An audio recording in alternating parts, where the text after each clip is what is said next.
Right. The button's in a different spot in the legislature. We'll get here eventually.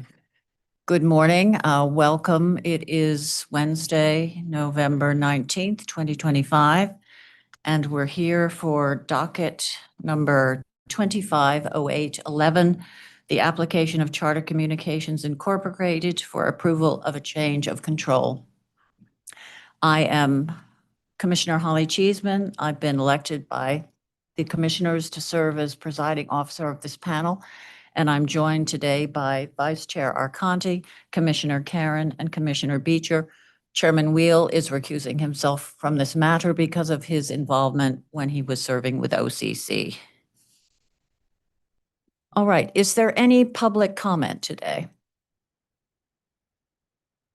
Hearing none, may I have your appearances, please? Good morning, Commissioner Cheeseman, Vice Chairman Arconti, Commissioner Karen, and Commissioner Beecher. David Bogan, along with Colleen Olson from the law firm of Day Pitney on behalf of Charter Communications. Good morning, Commissioner Cheeseman, Vice Chair Arconti, Commissioner Karen, and Commissioner Beecher. I'm Zachary Bester with the law firm Brown Rudnick LLP.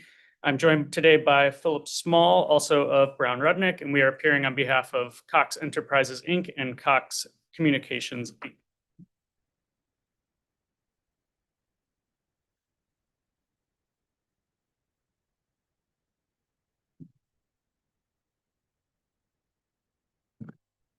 Hopefully you'll be able to hear.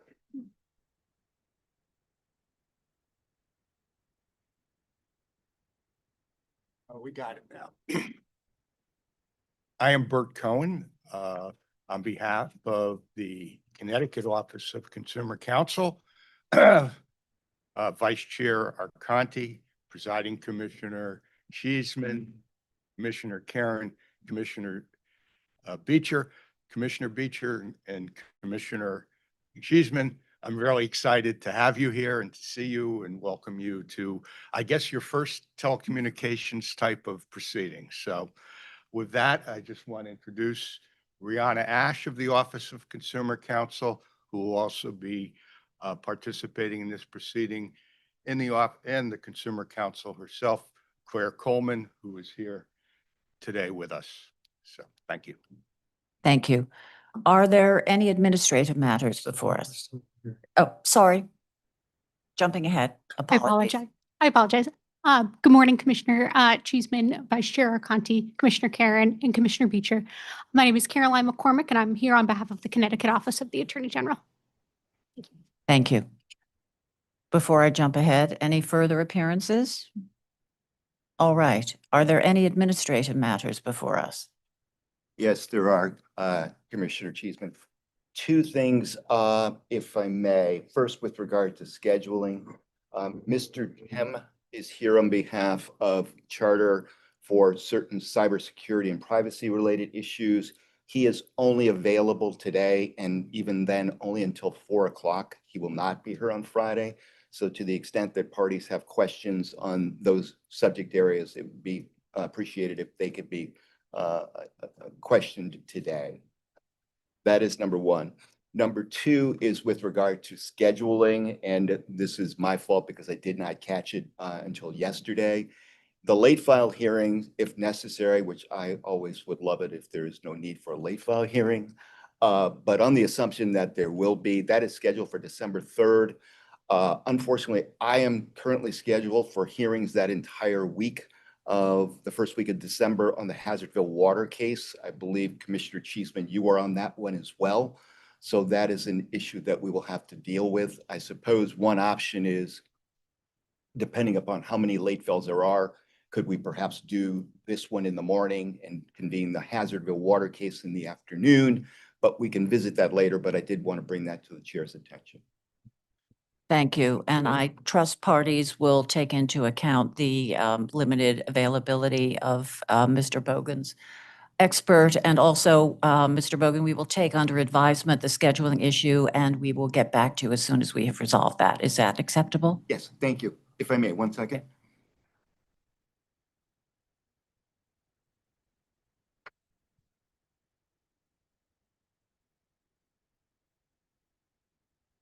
Nothing further from me at this time. Are there any further administrative matters? Good morning, Commissioner Cheeseman. Good morning, Commissioners. Peter Kramer with Authority Staff. Just to note for parties today that the agenda has Authority Staff with an estimated 6 hours of cross-examination time. That is a bit inflated, and our updated estimate is more like a maximum of 2 hours of cross-examination time. So I wanted to share that in case that influences other parties' planning for the day. Thank you very much, Mr. Kramer. All right. Yes, Attorney Cohen. Thank you, Commissioner Cheeseman. The only administrative matter we have to bring to the attention of the authority at this time relates to motion number 15. OCC has filed a motion for administrative notice of the a state document. Let me give you the exact name of that state document. It is called Connecticut Everyone Connected. And it serves as the state's digital equity plan, given that the digital divide and broadband availability and affordability seems to be a large part of the application that is before you today. We claim that that should be approved and entered into the record. I'm sorry, you couldn't hear me, Commissioner? No, I could hear you. Oh, Thank no. you. Thank you. If I may. Yes. I don't have an objection to the document itself, but Attorney Cohen did remind me. There were a number of interrogatories directed towards the various broadband service offerings by the two companies. The responses were rendered subject to an objection because, as you may know, broadband services are not subject to the authority's jurisdiction. That said, as I think underlying Attorney Cohen's point, we understand that it is an area of interest. There is also a requirement that you find the transaction is in the public interest. And so, as I indicated, for that reason, I don't have an objection to the document coming in, number one. And number two, I won't jump up and object every time there's a question with regard to broadband services, with the understanding that if the chair will allow, there is a standing objection because it is beyond the scope of the authority's jurisdiction. But the questions can be asked, and to the best of the panel's ability, they will answer. May I respond respectfully, Commissioner Cheeseman?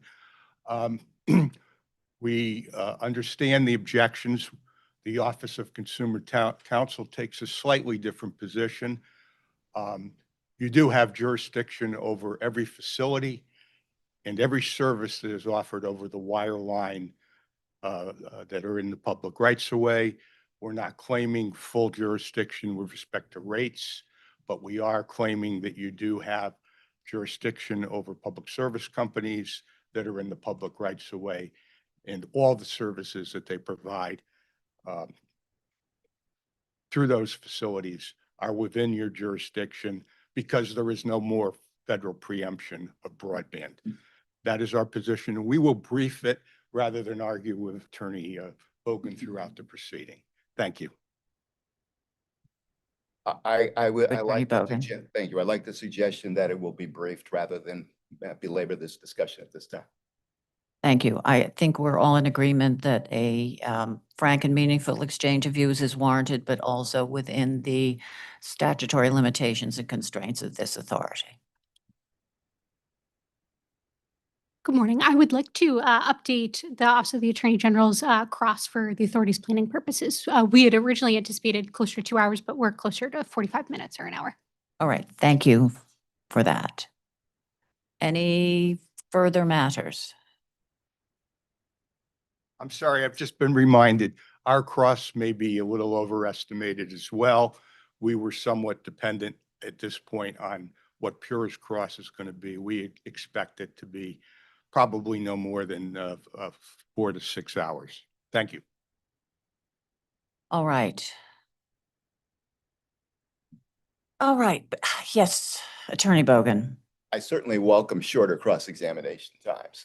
The issue that I do foresee is that if there are questions regarding customer service issues, that would be handled by Ms. Kim, who was planning to be here on Friday.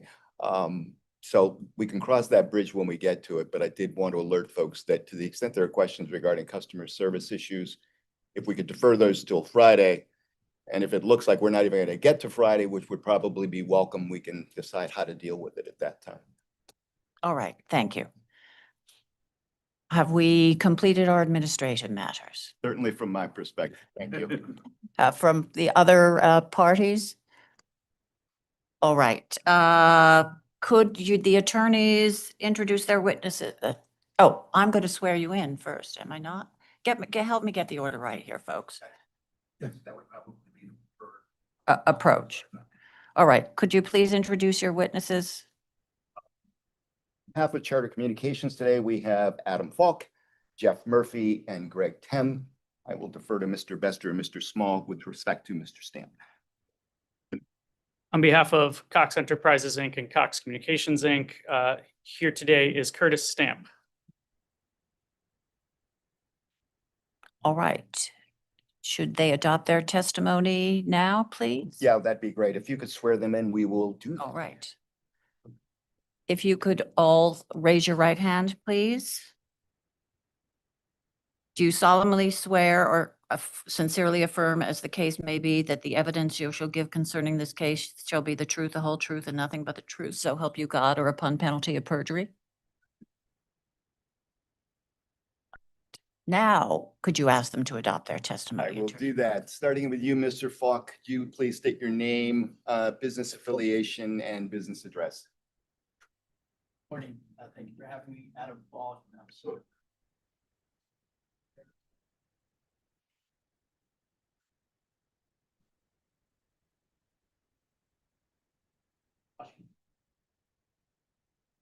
Adam, can you make sure your mic's on? sorry about that. Would you like me to restate that? I think the court reporter got it, so we're good. Okay. Mr. Murphy, could you just do the same, please? Yes, Jeff Murphy. I'm Senior Vice President of Corporate Finance and Development for Charter Communications. Office address is 400 Washington Boulevard, Stamford, Connecticut, 06902. And finally, Mr. Tem. Yes, Greg Tem, Senior Vice President, Chief of Security Officer. My address is 13726 Riverport Drive in Maryland Heights, Missouri. What are yours? Mr. Stamp, can you please state your name, your title, and your full business address for the record? Yes, my name is Kurt Stamp. I'm Vice President of Government and Regulatory Affairs for Cox Enterprises, and my business address is 6205B Peachtree Dunwoody Road, Atlanta, Georgia, 30328. Starting with you, Mr. Falk, let's have you affirm some information that's in the record. Did you prepare or cause to be prepared or oversee the preparation of the application that's the subject of this proceeding? Yes, I did. Do you have any changes, additions, corrections to make to that information? Not at this time. Is it true and accurate to the best of your knowledge and belief?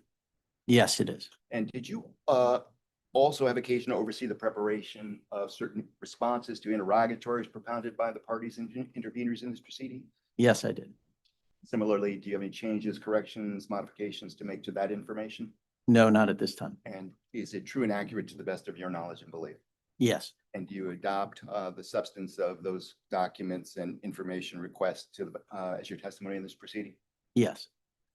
Turning to you, Mr. Murphy, did you also assist in the preparation of certain portions of the application that is the subject of this proceeding? I did. Do you have any changes, additions, corrections to make to that information at this time? Not at this time. Is it true and accurate to the best of your knowledge and belief? It is. And do you adopt that as your testimony in this I do. proceeding? Similarly, did you oversee the preparation of certain interrogatory responses in this proceeding? I did. Do you have corrections, additions, modifications to make to that information? I do not. Is it true and accurate to the best of your knowledge and belief? It is. And do you adopt that as your testimony in this proceeding? I do. Finally, Mr. Tem, did you also assist in the preparation of certain portions of the application that's the subject of this proceeding? I did. Any changes, corrections, modifications to make that to that information? No, Is it true and accurate to the best of your knowledge and belief? it is. Do you adopt that as your sworn testimony in this proceeding? I do. And similarly, did you also have occasion to assist in the preparation of certain interrogatory responses in this proceeding? I did. you have any changes, additions, modifications to make to that information? I do not. Is it true and accurate to the best of your knowledge and belief? It is. And you adopt that as your testimony in this proceeding? I do. The witnesses are available, if I may, before I turn it over to Mr. Bester. Once he's finished, I believe Mr. Falk would like to make an opening statement. Thank you. Thank you. Mr. Stamp, did you prepare and assist in the preparation of certain portions of the application submitted on behalf of Cox in this proceeding and approve of its contents? I do.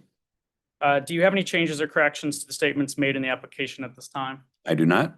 Are the statements made on behalf of Cox in the application true or accurate to the best of your knowledge and belief? Yes, they are. And did you prepare or supervise and direct the preparation of certain interrogatory responses on behalf of Cox in this proceeding? I did. Do you have any changes or corrections to those interrogatory responses at this time? No, I do not. And are the interrogatory responses true and accurate to the best of your knowledge and belief? They are. Do you adopt the application, the interrogatory responses submitted in this proceeding on behalf of Cox as your sworn testimony in this proceeding? I do. Thank you. The witness is yours. And also, after the opening statement of Adam Falk, I also believe that Kurt Stamp has another opening statement on behalf of Cox. Thank you. If you would like to proceed with your opening statements. Thank you very much, Commissioner, and apologize for the lengthiness of my opening statement. Hopefully it provides some foundational information that's helpful to the commission in its deliberations about the transaction and it being, from our perspective, in the public interest. Again, my name is Adam Falk, and I serve as Senior Vice President for State Government Affairs for Charter. I've been in this role for almost 11 years and spent 16 years before that at Cablevision, which also operated in Connecticut and is the predecessor of Altice. All told, I've spent more than 25 years working on legislative and regulatory matters in the industry, much of that time overseeing cable and communication services offered here in Connecticut. As you know, I'm joined by my colleagues who have already introduced themselves, so I won't introduce them again. We appreciate the opportunity to speak with you today about this exciting transaction that, if approved, we believe will bring substantial benefits to consumers, to competition, and to the state of Connecticut as a whole. I'd like to address all three of these things, and then I'm happy, obviously, to take questions from you and from the other docket participants. Charter is one of Connecticut's leading companies, and we're proud to call the state our home. We're headquartered in Stamford, Connecticut, in a beautiful new $500 million complex that has been an anchor for the revitalization of the city's waterfront. We serve about 115,000 customers across 37 Connecticut communities. We're one of the state's major employers. We have nearly 2,000 employees here in the state, and we've made critical investments in Connecticut, spending $134 million in capital improvements, technology, and network upgrades in 2024 alone. The combination of Charter and Cox will result in a stronger competitor across all lines of service, offering better products and more competitive pricing throughout the expanded footprint, both with respect to regulated telecommunications services that are authorized by the Commission, including video offerings, as well as broadband and mobile offerings that aren't regulated directly by the authority. Charter customers will benefit from having a more robust competitor in these markets, especially when it comes to enterprise services. Meanwhile, Cox customers will be able to take advantage of our award-winning products and services, all at very good prices. For example, in video, Cox customers will be able to choose from Charter's comprehensive packages, which include integrated access to major streaming services valued at up to $125 per month, all at no additional charge. They will also have the opportunity to choose skinnier, lower-priced video packages that are more tailored to their individual preferences, packages that are not currently available to them now. And they'll gain access to these services via Charter's award-winning Spectrum app, the highest-rated pay television streaming app in the United States. And while broadband service isn't, as I mentioned, directly subject to Pure's authority, we're excited that Cox customers will also have the ability to enjoy Charter's best-in-the-nation broadband services. Charter Spectrum brand has been independently ranked the #1 provider for broadband reliability in America for 2 years in a row, and was named the best Wi-Fi service provider last year.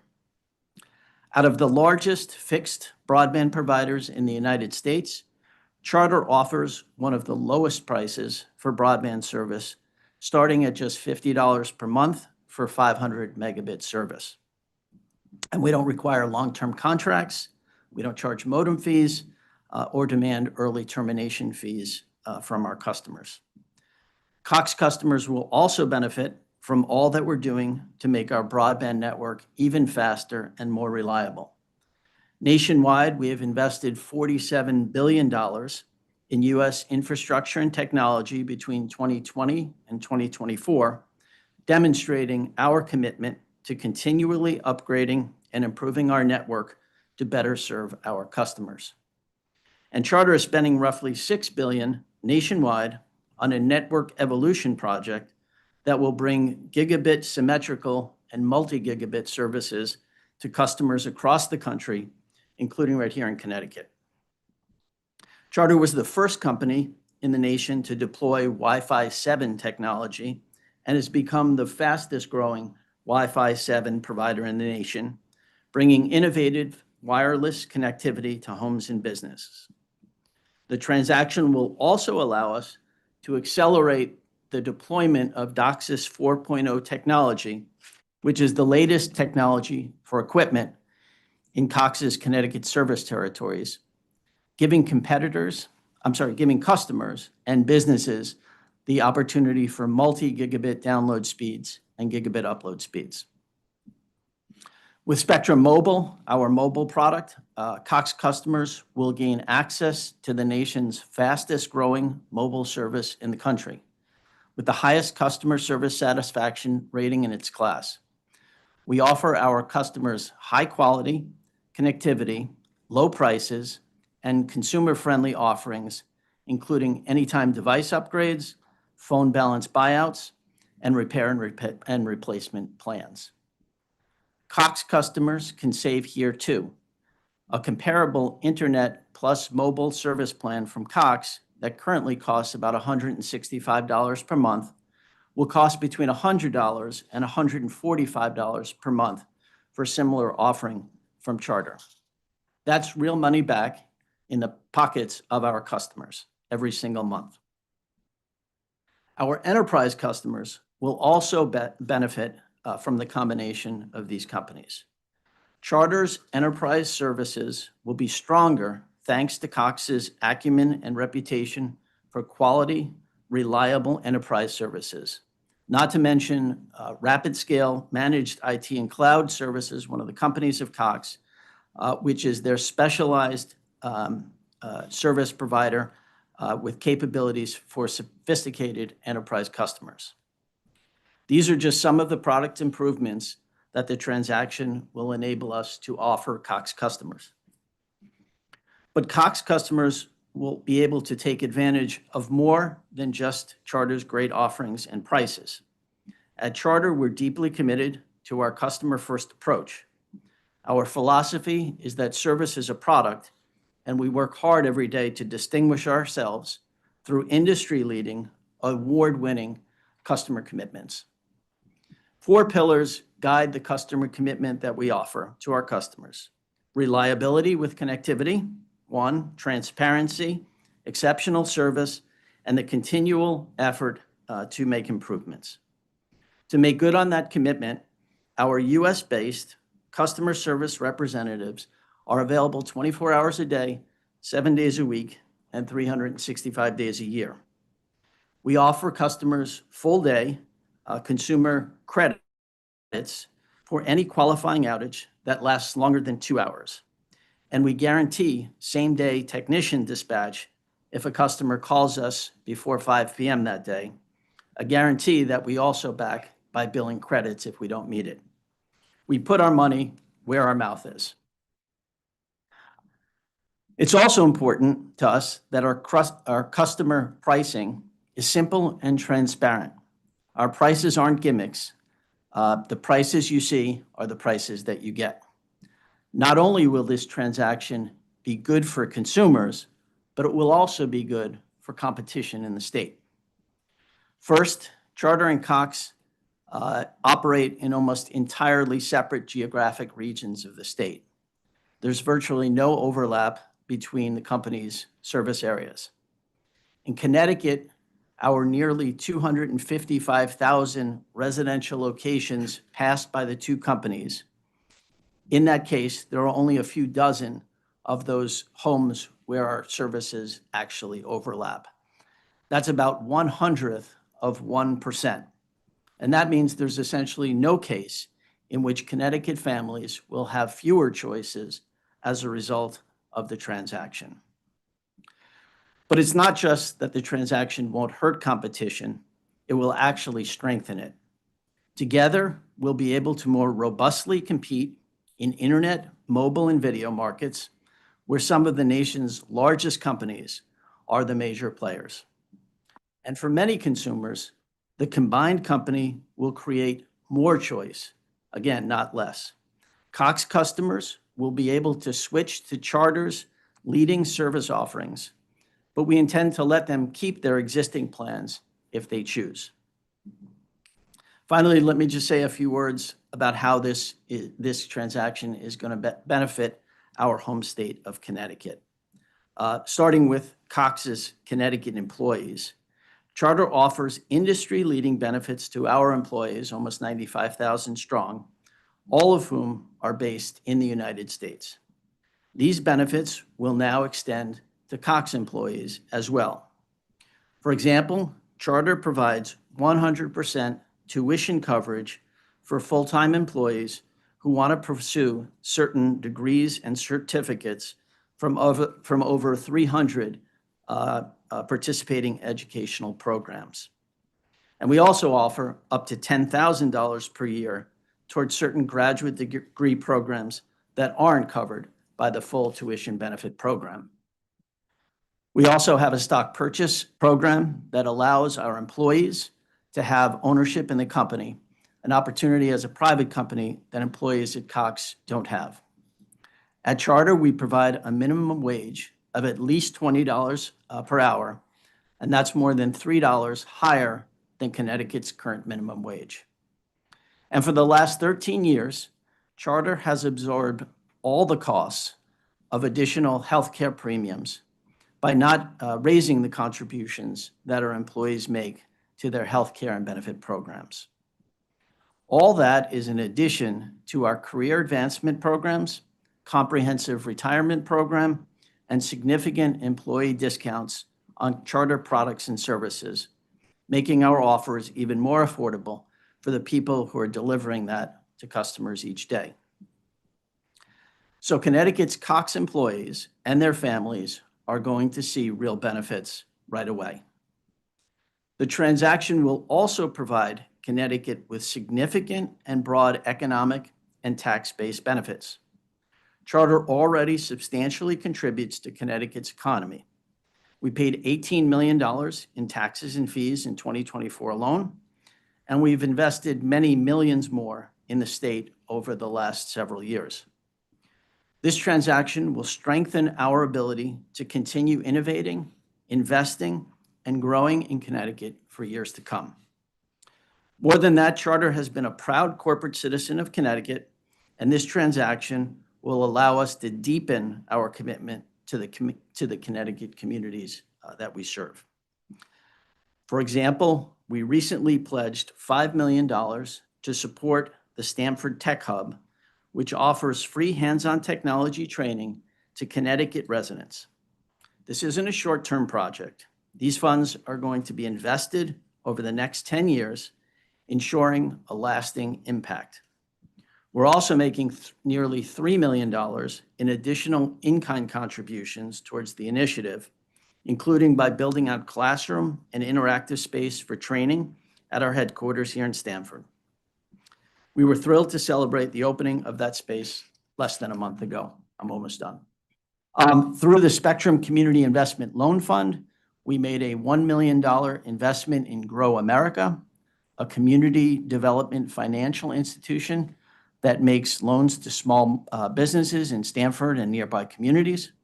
And we've also supported Connecticut's not-for-profits, food pantries, emergency housing efforts, and children's programs and sports leagues, including a soccer league that we sponsor in Canterbury and a football league in Shelton, Connecticut.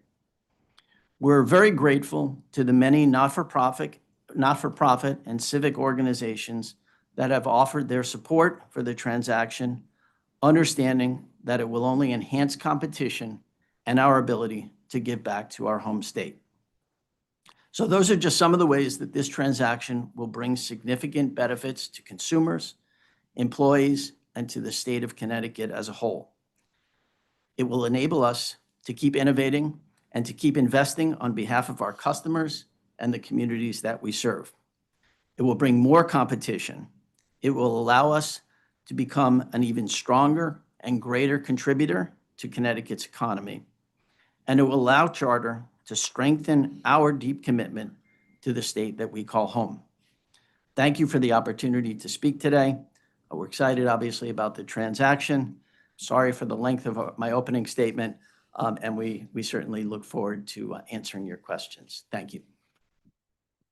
Thank you. And I believe we have another opening statement. Yes, Mr. Stamp? Thank you. Good morning, Commissioners. And again, my name is Kurt Stamp. I'm the Vice President of Government and Regulatory Affairs for Cox Enterprises, which includes Cox Communications.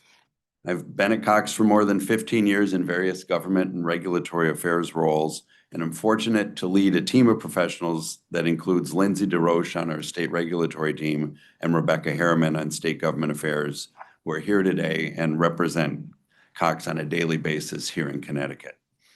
As a former commissioner on the Iowa Utilities Commission, I have a deep understanding and appreciation for what you do and your role in this proceeding. Thank you for your public service. Briefly, Cox is the largest privately owned communications company in the United States, where we operate in 35 states with more than 6 million residential, small business, and enterprise customers. Here in Connecticut, we've been serving customers since the 1970s, when we began offering cable video service.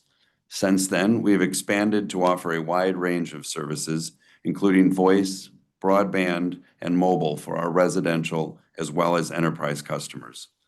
We proudly provide service to schools, libraries, cities and towns, police and fire departments across our footprint in central Connecticut, which includes 19 communities around the Hartford area and surrounding the Connecticut River. We also have a local workforce supporting our local, regional, and national operations. We employ around 150 employees in the state across a variety of sectors, including marketing, sales, and network operations. Our existing workforce in Connecticut and management team have an average tenure of 19 years experience in communications and customer service. We expect that these skills will contribute greatly to the combined company and help further improve the customer experience. In addition, we support 3 PEG studios, and we manage 3 retail locations that allow our customers easier access to getting service. This transaction has been widely supported by elected officials, including the Mayor of Cheshire in Cox's footprint, several state legislators, business groups, community and nonprofit leaders have all chimed in. At our core, we are a family-owned business committed to improving service for our customers and contributing to the communities where we operate. This means not only expanding and enhancing our network and services and delivering excellent customer service, but also investing in Connecticut through philanthropy to strengthen current and future generations. Some of our efforts include our 34 by 34 initiative that's an initiative to help 34 million people live more prosperous lives by the year 2034, and Cox Conserves, which is our national sustainability program focused on energy and water conservation, waste diversion and recycling, and protecting and restoring lands. Our company has invested more than $2 billion in a number of sustainable businesses. I'm confident that Charter's vision for the combined company, as described by Mr. Falk, is consistent with these core values. Thank you for your time today. Thank you. I believe now we will proceed to cross-examination. Yes, that's correct, presiding officer. To begin, I believe my colleague Trevor Rowe would like to begin. Some questions. Everyone able to hear me okay? Okay. Good morning, commissioners. Good morning to the companies and their attorneys. I'd like to start off by discussing some information on outages. So for my first question, I'd like to turn to response OCC 189. And if you can let me know when you're ready.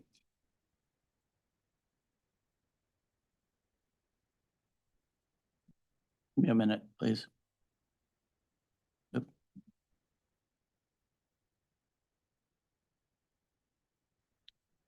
Oh, looks like my internet login. Oh, there we go. Okay. Adam, it's probably okay because I think Yeah. it's directed to Mr. Cox. Okay, sorry. It is going to involve a response from Charter. 189, you said? Correct. Okay. I would just want to point out that some of the information in this response was provided confidentially. So I would just ask that the questions be mindful of that. Yes. Thank you very much.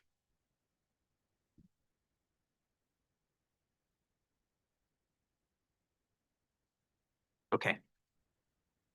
OCC 189 asks, what were the top 3 lengthiest outages experienced by Cox consumers in Connecticut between 2020 and 2025 by year for phone, cable, and internet service?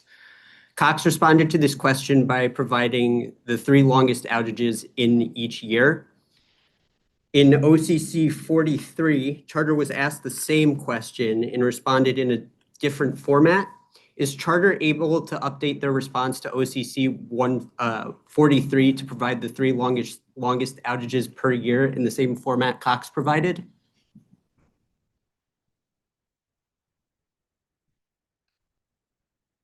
I don't have the format that Cox provided the response in. So I can't answer you at this time. I can take a look at it during a break if you'd like and Yeah, I'd be looking for a late file for that. say it again. I'd be looking for a late file for that anyways. I wouldn't want a read-in. Okay. Essentially, if I can break it down, it's Charter submitted 3 instances total, as opposed to Cox provided 3 instances per year. And I'd like 3 instances per year if Charter is able to provide that. Yes, we could provide that. Okay. Yeah. I'm sorry, I didn't hear. Was that going to be a supplement or a late file exhibit? I'd like that brought in Be as a a late filed exhibit. Yes, please. Thank you. Number 1, Yes. please. Okay. My second question is going to be in relation to response RSR 37, and if you can let me know when you have that pulled up.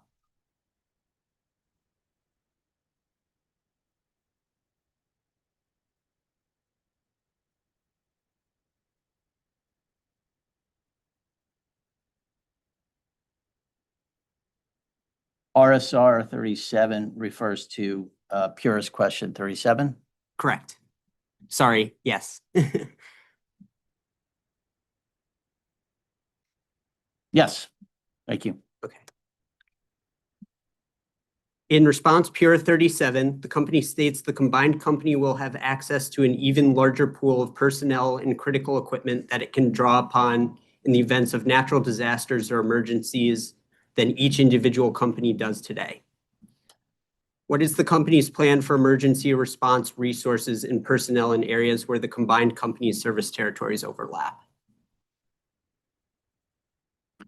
As I said in my opening, that the combined company's service territories in Connecticut essentially don't overlap.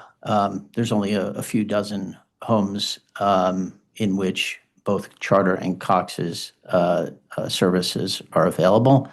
Are you talking about in that specific area, or are you talking about something Yes, in those specific areas where both companies currently operate, that would then be operated by one entity once, if the company's request is approved. Well, I mean, both companies today have a disaster emergency action plan that's put forward and filed with PURA each year. I assume that we will take elements of both of our best practices as it relates to updating our disaster emergency action plan and have one for the overall combined company. We haven't had those discussions yet. We're in the early part of the sort of integration planning. So today I can't tell you, what elements might change. But both of the companies have a very robust process for addressing disaster emergencies, and we'll implement those in the same manner that we have individually in the past. Does the company anticipate that there could be a reduction in the amount of necessary personnel required within the state due to those overlapping service territories? No, I mean, again, we're in the early stages of integration planning, but we expect that we will need personnel who are involved in the maintenance of our network, the repair of our network. Charter uses 100% in-house people to work on network maintenance activities. I think Cox uses a combination of in-house and contracted services. Our philosophy has been to have all of those positions in-house, so we would probably rely or not rely on contracted services for those functions. But when we have a disaster that has a broad impact, obviously we need to get the network up and fixed as quickly as possible. So both companies in those situations do utilize some element of contracted labor for network construction activities, which I distinguish from network maintenance. But I don't think that the transaction will have any impact on the reduction of the personnel that we utilize for those activities. Does the company currently have a plan as to when it will have its combined emergency response plan completed? I don't recall the filing period for that. I mean, it's something that we provide on an annualized basis, as I recall. And I don't personally recall the timing of when that emergency plan is filed each year at PURA. If you do, you could help me. But I'm sure that we would have, for the next cycle of filings of our disaster emergency response plan, after the closing, we would have that available as part of our annual filing. So then does the company anticipate having the filing complete by the time the next review is conducted? It depends on when the transaction closes. And again, I don't remember the time period in the year that we file the plan. We expect that we'll be in a position to close the transaction hopefully sometime in the second quarter. I don't know how that relates to the time period of the annual filing at PURA.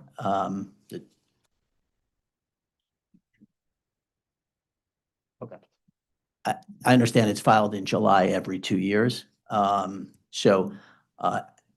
I don't know if that's on odd years or even years. It would be of July this upcoming year, 2026. Yeah, so I think it would depend on whether or not the transaction had closed by then and whether or not we would have, by that time, been able to meld the best practices of both companies. Certainly, if we closed in a time period that allowed us to do that and analyze those best practices, then the plan would reflect an integrated approach that combines the best practices of both companies. But I can't predict at the moment when we're going to be able to close and whether that will be before or after the Pura filing. Certainly, if it's shortly after, and Pura asked us, since the next filing would be 2 years from then, if Pura wanted us to update that for the combined company within that 2-year period, so that it didn't have to wait another 2 years to see a revised plan, I'm sure we would accommodate that. Okay, thank you. My next question is going to be regarding latency within the company's service offerings.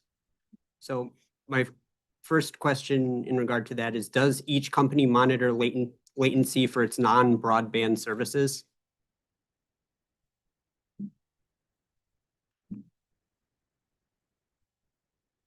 For its non-broadband services, so you're talking about video latency? Yes. Yeah. I always view the measure of latency to be associated with broadband and IP delivered services. We do deliver IP voice services. I don't know that latency comes in as a measurement in the delivery of that service. So I can't actually answer your question, not that I know of. Okay. And that's for Charter? Yes. Okay. And for Cox?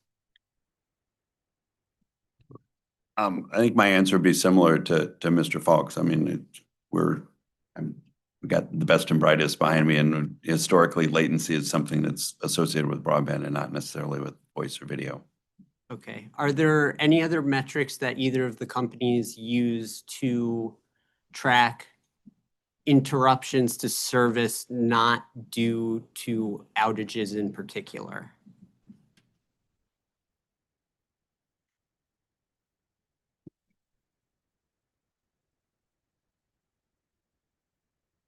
What would be an interruption of service that was not related to an outage? Well, so understanding, and correct me if I'm wrong. So within broadband, latency is used to describe the delivery of the service and the time it takes to deliver the service, correct? In any sort of drop period within it, roughly? I'm not an engineer. I would define it as the time to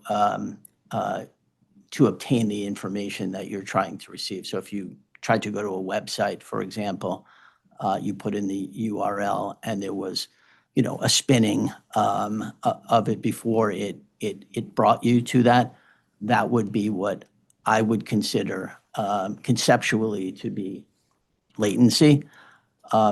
We don't have that in our video experience generally, and so the failure to deliver a video channel, I mean, it could be some sort of interruption that associated with pixelating or something like that of the channel where it's not out. It's not a full outage, an interruption. But to not have service delivered, I would think would be an outage. Okay. Yeah. Okay. So then for those instances where the company incurs a service interruption that may be measured in seconds and not minutes, is that something that either of the companies keep track of? Excuse me one second.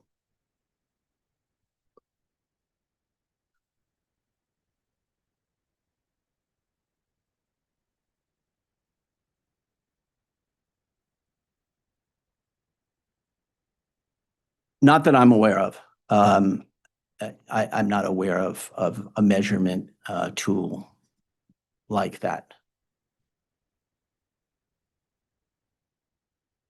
Yeah, same. If it's a service degradation as Mr. Falk described, I mean, if a customer called in, we would respond as if it were an outage, but we don't routinely track those degradations unless it's something that's occurring over and over again. If you're constantly calling in because ESPN isn't working, that's something that'll work into our system and we'll keep an eye on.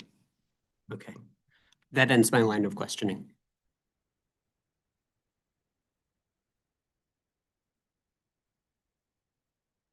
Thank you, Trevor, and good morning to the panel and the commissioners. My name is John Grealish, Pura staff.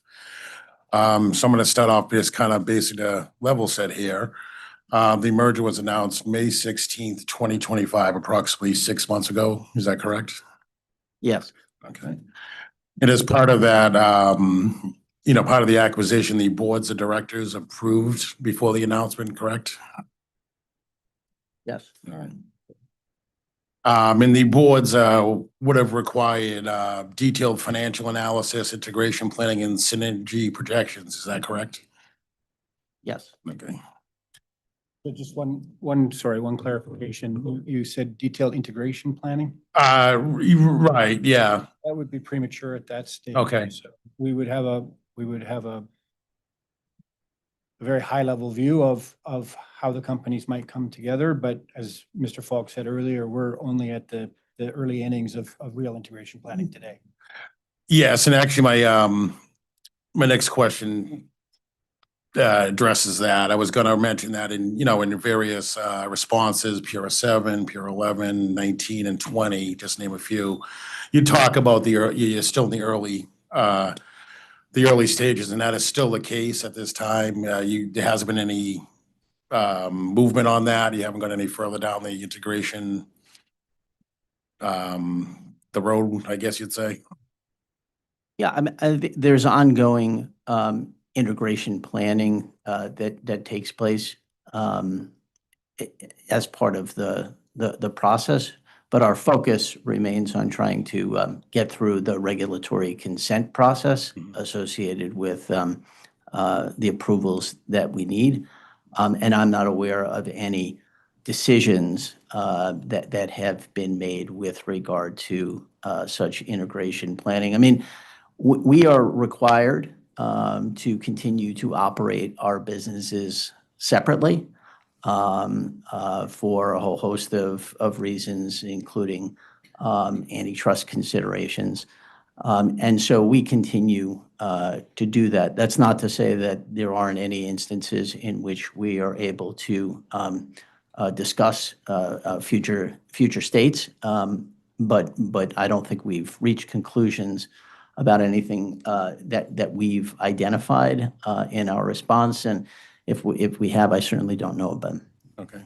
So said another way, there's no, you might be discussing it internally, but there's no official documents that even at this point, even if it's a partial plan, nothing like that has been drafted? Not that I'm aware of. I can't speak for the entirety of the organization. Certainly, my role is to manage our state government affairs functions, and within those functions, the answer is certainly no. So that's the best I could offer you at the moment. Okay. All right. All right. Well, you kind of answered my next question. If the plans were available, even if you don't have integration plans, though, when you're working together, the two entities, do you guys have I would say a planning document that maybe like a checklist, something along those lines, where you're checking off kind of step by step that shows how far along in the integration process you are, or like maybe meetings that occurred or anything like that? Do you have anything of that nature? Just to kind of show that the process is, in play, basically. Again, not that I'm aware of. happy to ask the other witnesses in the areas that they operate in, whether or not they have such documents, but not in my possession, and again, not that I'm aware of. This is going to sound a little colloquial, but I would have you think about where we are as the getting to know each other phase. I think the companies have history with each other operating in the same industry, but we really don't know about how each other do things. And that's sort of where we are right now, is trying to understand how each other do things. So we're not at we're going to do A, B, or C on day 1, 2, or 3 by any stretch of the imagination. Okay, I understand it's still early and, still waiting for the results of this docket, I guess you'd say. All right, well, thank you for responses. I do appreciate it. Kind of, maybe tied into this as well, the response, Pura 19 on page 2 mentions that, Charter will reevaluate savings estimates after closing with a detailed operating budget, once you have access to Cox's operations. I'm assuming that means after the, kind of based on what you just said, but I already kind of thought this, but based on the timing of the Pura approval, is that correct? If I may, Mr. Grelich, I just want the record to note that this was a response submitted subject to a protective order. The question doesn't seem to intrude upon that, but I just want to make the witnesses aware of that. Yes, I've tried to focus the questions to not violate that. If I do, please call me out on it, but I've tried to do it that way. Appreciate that. Yeah, the estimates of synergy savings that was identified, it is a enterprise-wide estimate and an early estimate. So certainly there'll be updating to that as closing and integration of the companies occur. So yeah, I think that it's fair to say that at some point in the future, there'll be more definitive synergy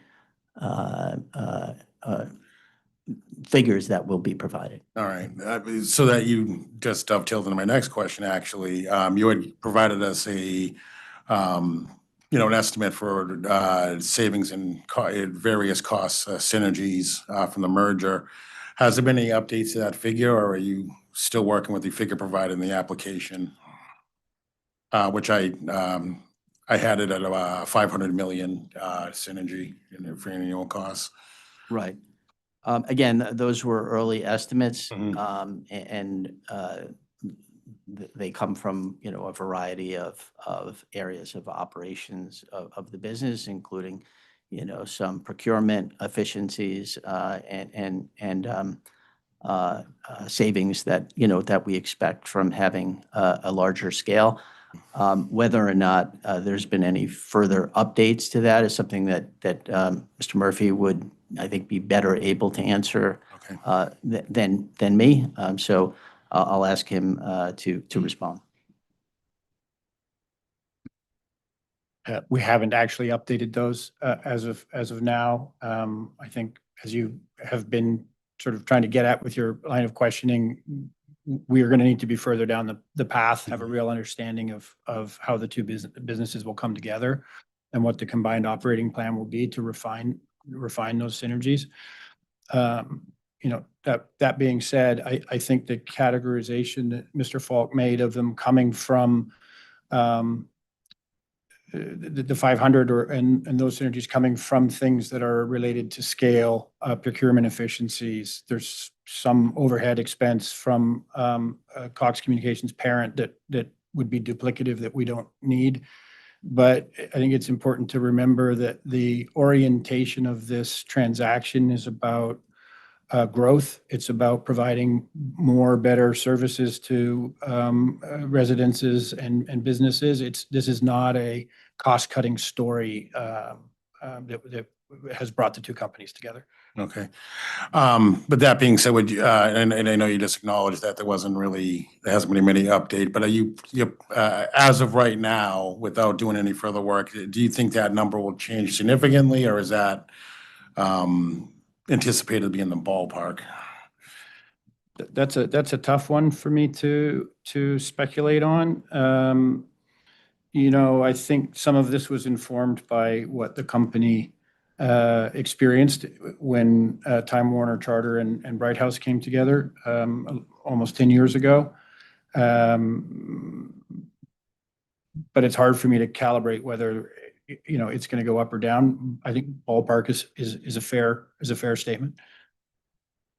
Okay, so when I say ballpark, maybe I should specify, be more specific than that. I mean, when I say ballpark, I think within like 10% either way. Is that a fair?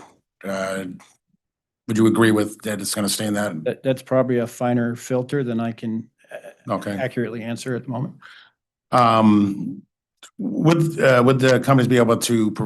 I know you haven't finalized it, but the application came in quite a while ago. Would the companies be able to maybe recalculate that out and provide that as a late file as of today, as of the days of the hearing?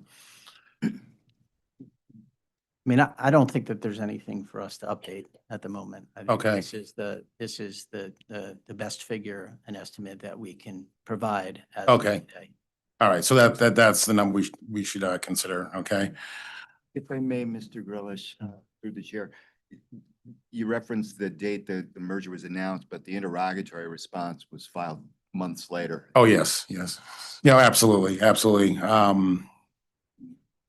line of question was just trying to get at if, internally there was further movement on, any of the numbers or anything like that. So we have the most up-to-date numbers kind of thing. But thank you very much for your response. I do appreciate it. Yeah, you kind of answered my next question, so I'm just going to skip over. I'm going to go into broadband internet services, and I know Attorney Bogan and others brought this up that that it's not a regulated portion, but it is portion of the the companies overall. So the first thing I want to ask is the application states that Connecticut consumers can save up to $1,000 or more per year based on broadband pricing. Is that correct? And I understand we don't regulate the pricing, but It related to a specific exhibit in the application that compared pricing between Charter services and a variety of other national providers that offer a combination of broadband and mobile services. yes. And we identified in there that consumers who choose Charter will have the opportunity to save $1,000 or more per month based upon the information provided in that exhibit. Okay, and for the record, that the exhibit, it looks like it appears on two places, the application, page 18, and the response for Pura 9, just for the record. Right. You had mentioned in your opening statement about the Spectrum Internet Assist, which is a broadband program.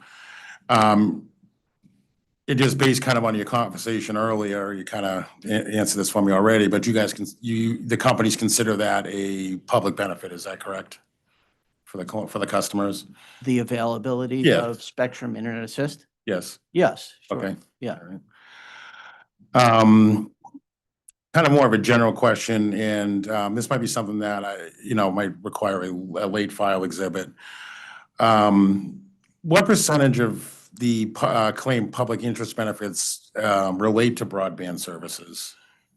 And in terms of the overall, the organization's overall numbers, activity, that kind of thing.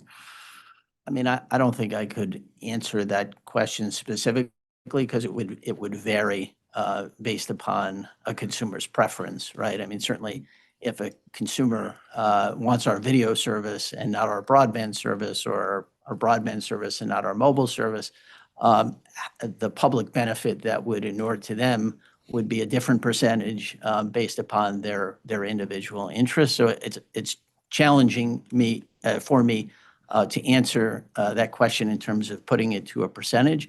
But certainly, we think that there will be benefits associated with how we offer video services, how we offer broadband services, how we offer mobile services, Okay. and how we offer those services in a combined way. We also think that there'll be benefits that don't relate specifically to the consumer, but relate to the state of Connecticut's economy generally, and to employees as well, who will benefit from the opportunity to, receive different wages, benefits, and the like. All right. When I asked about the percentage for the, the broadband service, I wasn't specifically talking about one individual or one household or what have you. I would assume the companies have some sort of ability to go into their customer base to see what kind of services each has, and it gets grouped in some way. Is that a correct statement? You didn't provide it, Yeah, but. we certainly know how many customers we have in each type of service that we provide. The question, though, again, is broader in that the benefits look at not just the residential marketplace, but the enterprise marketplace. As I said, it looks at the Connecticut economy as a whole. It looks at the benefits to employees. So, and I haven't thought about it from the perspective of a percentage related to a specific product or service that we offer. And again, some of the benefits come from bundling of services in a more in a way that creates more value for consumers. So it'd be very hard for me. I don't think I could separate them out between the service offerings. All right. Well, acknowledging that there is, some additional benefits that maybe not be quantifiable. I do think I would like a late file in reference to, at least for the customers, just based on what kind of services they that it have as a group, not like individual customers or anything. So we can kind of just get a sense of how common broadband is with your customer bases, essentially. If your question is about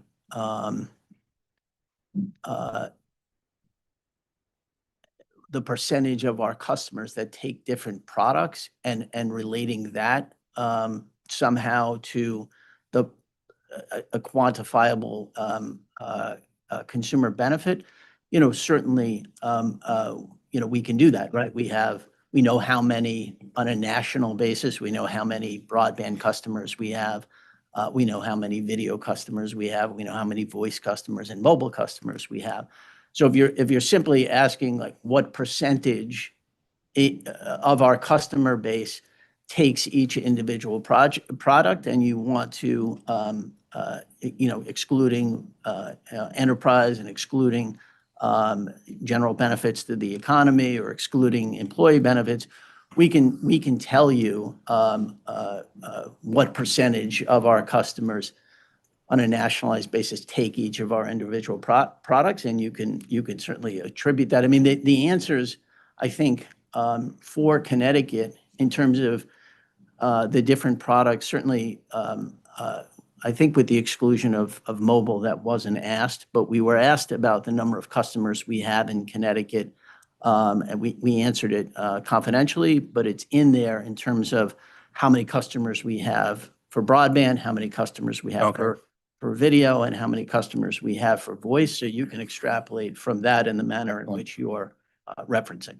Okay, excellent. Yes, and my colleague showed me here. I guess it looks like we did receive that, so I do appreciate that. Thank you so much.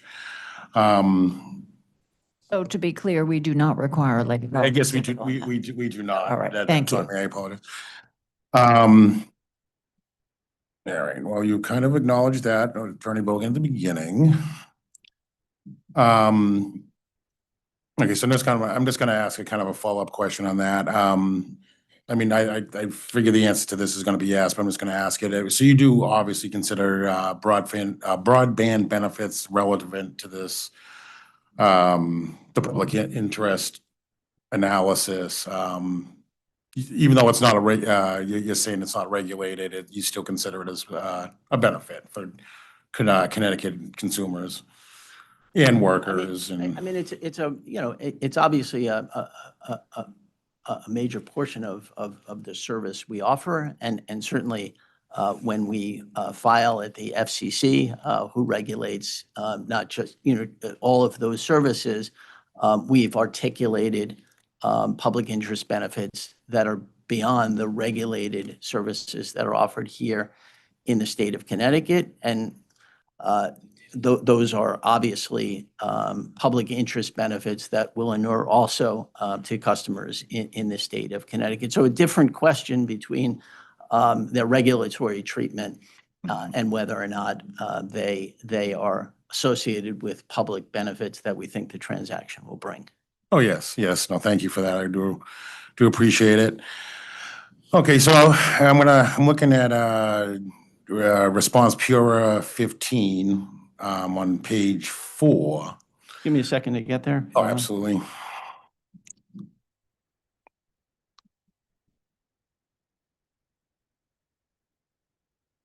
Okay.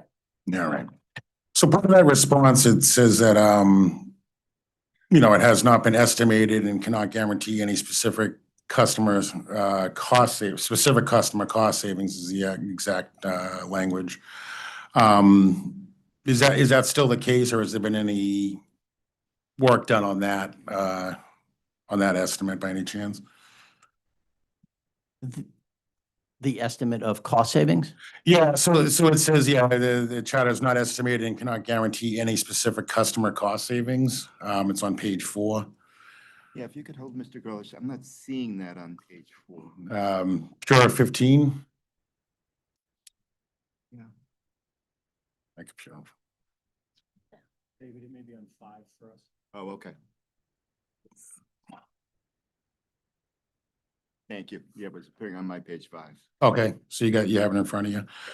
All right, excellent. So, you know, just again, it's kind of like the former questions is kind of seeing if there was any movement to go further down to make official estimates on cost savings for customers. Yeah, I think that what we've said in the response is that we do believe that there will be positive impacts for costs to customers as a result of the transaction, and we lay out a number of the ways in which that can happen. If your question it relates specifically to prices, that's something different, right? I can't make a specific commitment about future prices, but we have identified a number of ways in which we believe the transaction will lower costs and benefit consumers. How those lower costs mix into the overall determination of prices is something different because there are so many other external factors that influence prices. I can tell you that we have no plans as a result of the transaction, the direct cost of the transaction, to increase our prices. But I think there's some mixing here between costs and pricing. And maybe I'm reading more into the question than you're asking.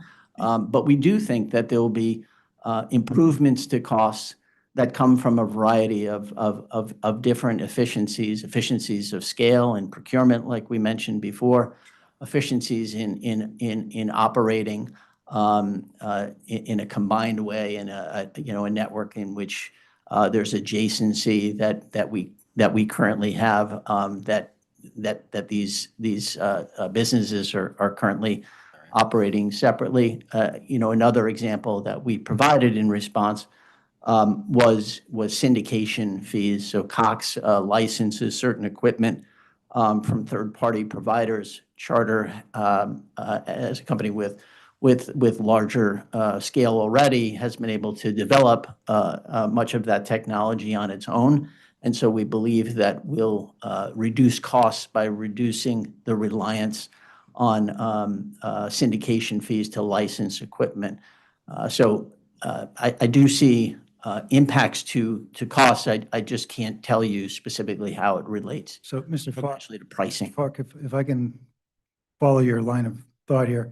So you're saying that through the combination, you'll have synergies, different efficiencies created, and presumably reduce costs for the combined company in various areas, which then may not necessarily be reflected in prices, but may be reflected in new investments that wouldn't otherwise have been made, different hiring patterns, just bulking up the area in areas which both companies may need some help in without the merger. Yeah, yeah, for sure. I also, like, if you compare our pricing today to the pricing that is available to Cox customers in the legacy Cox areas, there are improvements, right? You can get a 500 megabit service from Charter today for $50. That costs $80 from Cox, or you can get a gigabit internet service that costs $100 from us today, but costs $125 from Cox. What I am loath to do is tell you that there'll be no changes in prices ever in the future. We do think there's improved pricing and value that will be able to come from our introduction of Spectrum, which is our brand services, in the Cox service areas, and we've laid a lot of those out in the application in our responses. And we do think that there'll be cost reductions as well. I just can't tell you that, you know, those specific cost reductions, you know, will be realized in the way that I think Mr. Grelish's question was being asked. Adam, I have one thought that might help. And I think the commissioner was sort of going down this line, but I'm going to use maybe slightly different words, which is there's many ways that value can be delivered to a customer, right? It's not just price reduction. It can be enhancement of service. It can be new technology, better products, those sorts of things. So if the benefits of the transaction result in more cash available, that can be invested in a multitude of different ways, each of which can deliver value to the customer. Right. Yep, that was my point. All set. Okay. I guess kind of a follow-up to that, if the merger is approved, at what point do you think you will be able to have official, I mean, I understand the projections, estimates and all that. At what point do you think that'll be a possibility? I guess I'm just concerned. I don't want, you know, from our point of view, we're working for the, you know, the SUM and the state of Connecticut and all that. So basically, I mean, you know, we just want to make sure that, you know, if the customers are entitled to cost savings, it is going to occur kind of thing. At what point will you be able to estimate that and actually quantify it? Is that, what kind of time frame would you need if the merger was approved to get that information together? I mean, I think the best way to see these benefits that we're talking about is to look to the adjacent areas where we are providing Spectrum services, right? Our company offers national pricing. So whether you're in New York or you're in Honolulu, you know, or in one part of Connecticut or another part of Connecticut, or, you know, any other combination of places that you may live, we have consistent pricing and packaging of our services in a uniform way across the nation. And so when I tell you that the pricing for Spectrum services as it relates to our 500 megabit or a gigabit service is better, what I'm telling you is that we have the same national pricing that we intend to bring to the legacy Cox areas as a result of the transaction. So those things are already there. You know, when I talk about the value of $125 worth of streaming services at no additional charge, that's how we sell our video product. You know, when I didn't tell you, but you know, if you buy Charter Spectrum mobile service, our unlimited plan is $30 per month from Spectrum. It's $40 per month from Cox. So these are products and packages that we intend to introduce into the marketplace as a result of the transaction. And I think it demonstrates that those public benefits will inure directly to Cox customers in those legacy markets. Okay, so as of right now, just to clarify, it's national pricing, Connecticut, Minnesota, wherever, it's the same cost. So that's where you're getting that. Right. Okay, excellent. I Right. appreciate that. Yeah. You know, with some of my next questions, you've already sort of asked, so I'm gonna kind of combine them. Not really answered, but some of my next question is going to be related to projections about Connecticut employment levels for 5 years after closing. You know, the CapEx spending in Connecticut, and also, you know, in the customer service. And also I was going to ask about a price freeze, but if it's a national situation, that's not, not really relevant, to be honest. But I did want to bring it up just to confirm that those are all items you're going to be looking at. Let me see, the price freeze would be the national price that you just mentioned. But the employment levels is very in the capital investments. Is there any specific plans or any documents that force the companies to make such an, do you have to enter any agreements to, you know, build new, you know, CapEx out there, or what guarantee about employment levels is are we, okay, is employment levels in Connecticut going to stay uniform over the next 5 years, or maybe even increase, or do you expect to be decreased at this time? Mr. Grealish, if I may, there's a lot to unpack in that. Yeah, I combined a few. I'm sorry, because like we were already. So if I may, starting from where you ended, I think you were asking about employment levels pro forma over the next 5 years. Yes. Fair one? That's it, yeah. If the witness is able to answer that, we can start there. Yeah. I mean, I don't know of us projecting employment levels over a particular period of time in the manner in which you describe. We've certainly grown our workforce in Connecticut exponentially since we announced our headquarters move to Connecticut, you know, almost a dozen, I guess it was around a dozen years ago. Now we went from a couple of hundred employees in a small space to almost 2,000 employees today in the state. Many of our employees on a national basis are frontline employees, and their jobs are to, you know, service our customers, whether it be in the home or by phone, or in any other, you know, variety of ways, sales functions, for example. So we intend to grow our business, which we think will result in growing our employee base on a national basis. But I don't have any projections or figures, you know, to offer to you today. Okay. Okay. Yeah, I guess I could say it another way to Attorney Bogan's point. I mean, the synergies that are brought up,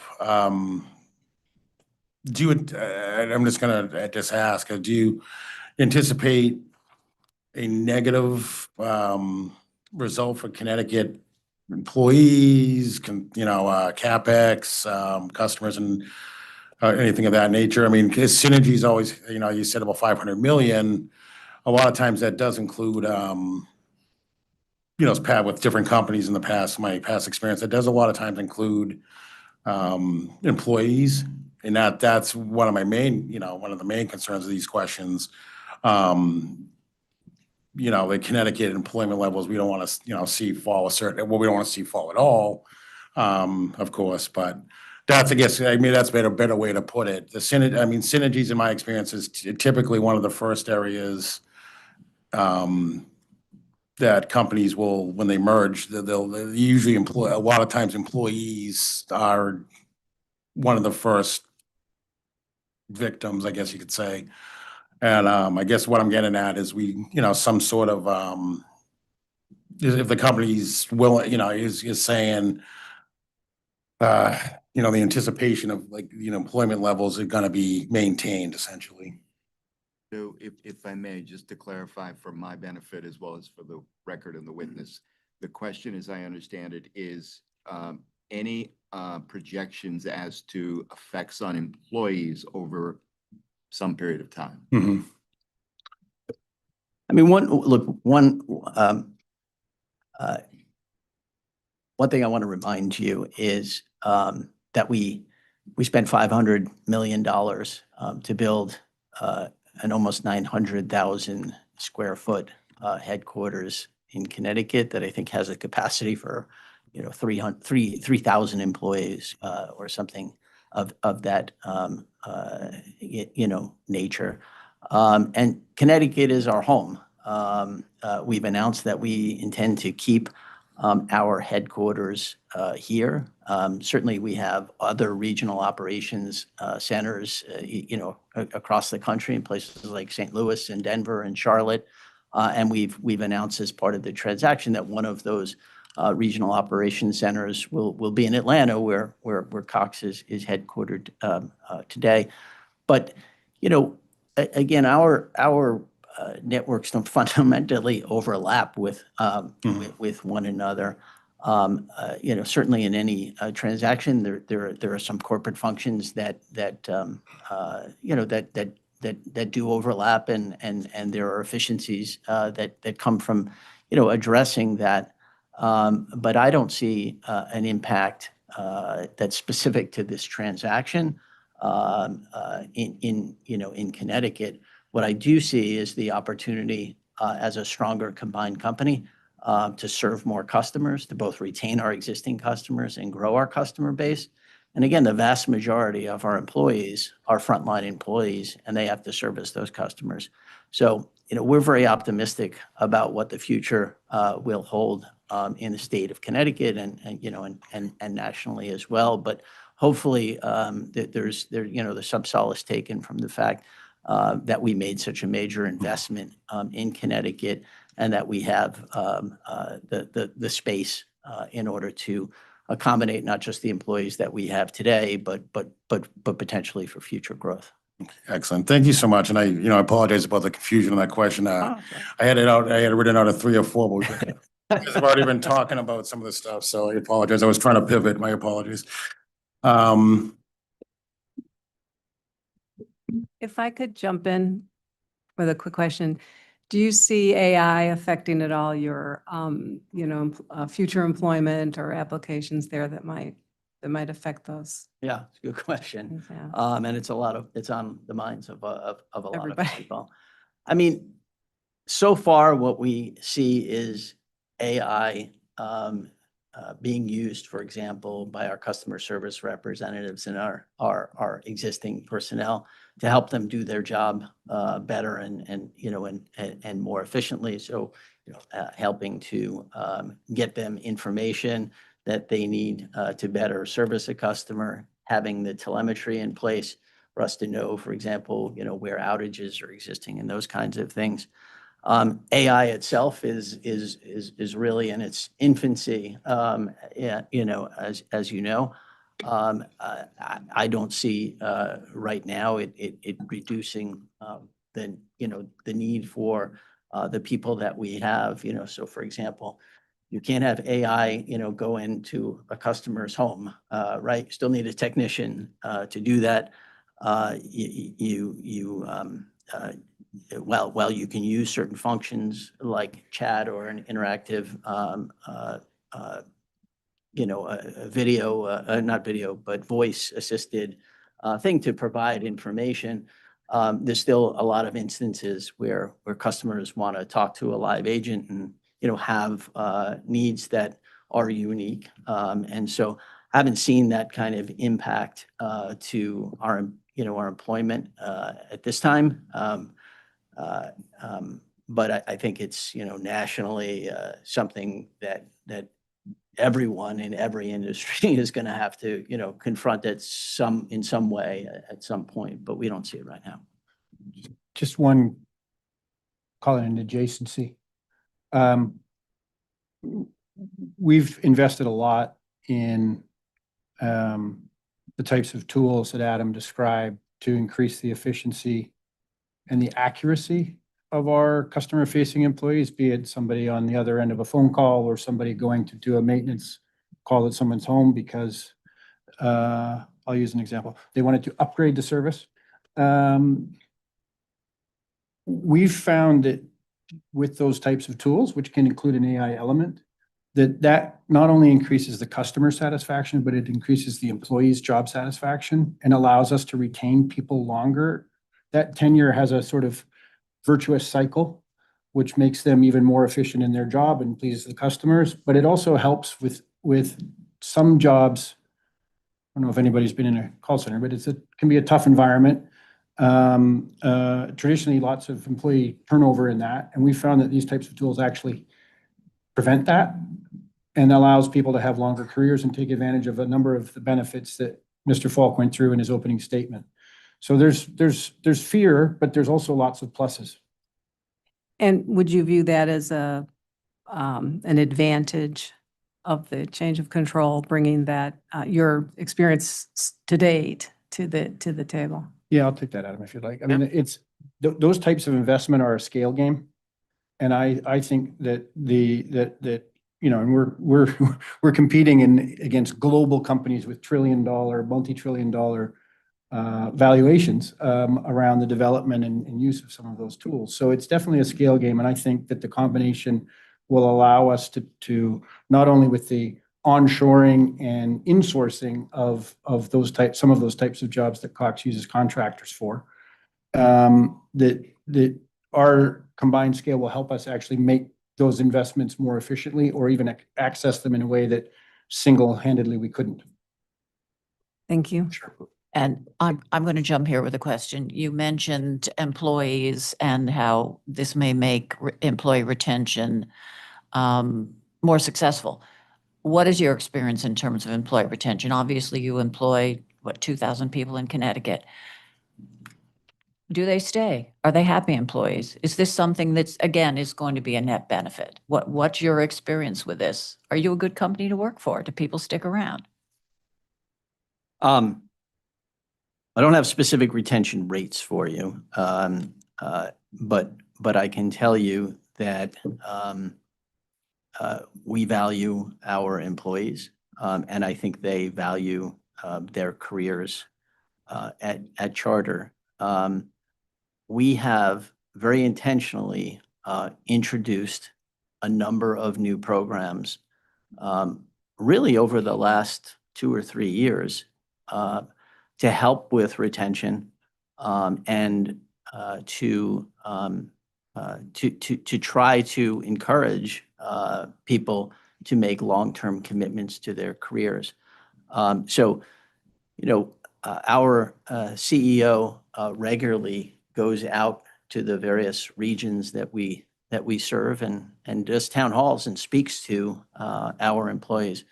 And one of the things that kept becoming a recurring theme is that most of our frontline employees don't have stock eligibility as part of their compensation package. And they really wanted to have the opportunity to invest in the success of the company. And born out of that, was this employee stock purchase program that we initiated, not eligible for those who have stock as part of their compensation packages. But again, for the frontline employees, a recognition of that desire, and designing a program that really spoke to them, right? So based upon your tenure, our match of the contribution increases so that they can have more of a stake, depending on how long, they stay with the company. That's just, one example. We had a $10,000 annual tuition reimbursement program for those who wanted to seek, higher education degrees. And we recognized that that was, for many employees, a good benefit, but we also saw that there were a lot of employees who were interested in doing, online learning themselves or various certifications. And we created this education guild, which is a combination of 30 schools and universities offering over 300 programs, 100% tuition free for employees. And again, that has, I think, encouraged employees to stay longer and to recognize the investment that we're making in them. One other, element is for our, again, our frontline employees. We have a special retirement accumulation plan. So where the company contributes 6% of all employees' salaries into their 401k program. For our frontline employees, the company invests an additional 3% beyond that, so that those employees can get a 9% contribution. Being a very service-oriented business, and having leadership, our last president and CEO, started climbing poles. That was, how he got into the business, and had a real focus on those frontline employees. And that culture, I think, has permeated through the company's experience. So while in Connecticut we have obviously a lot of non-frontline employees, because we have corporate functions and management functions, we've created an amazing space for our employees. We put it right near the Stamford train station so that, folks can have an opportunity to get to work however they want. So we really do put a lot of focus on trying to attract the best talent. And once you attract them, it's really important to try to retain them. I mean, it's much, much less expensive and more efficient for a company to attract and keep good people rather than constantly having to replace them. And I view a company's commitment to its employees very important. And I like the fact that your CEO started. I think you don't know what it's like until you've been at the pointy end. And I think that the benefits travel downward in terms of understanding of the company and the culture and what it takes to create good people in the system, because you're only as good as your people. Thank you. One last thing I just wanted to say, I mean, this other initiative that we've just undertaken with the administration in Stamford and Mayor Carolyn Simmons to create this Stamford Tech Hub is also, just a recognition that we need to attract the best talent, and Connecticut is talent rich. We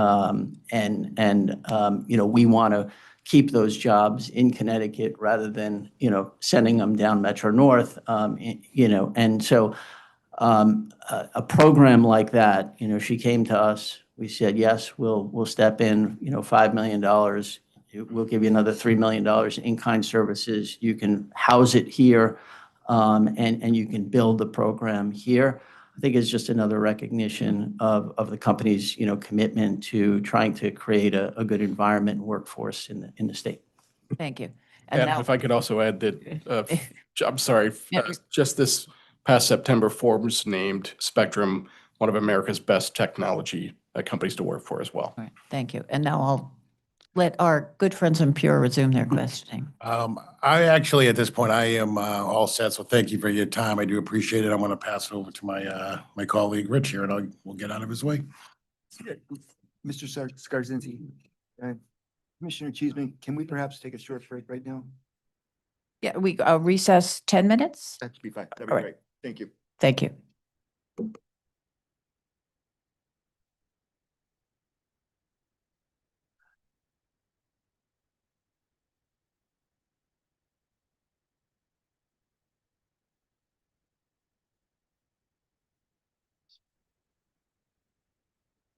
I'll sit in the audience now.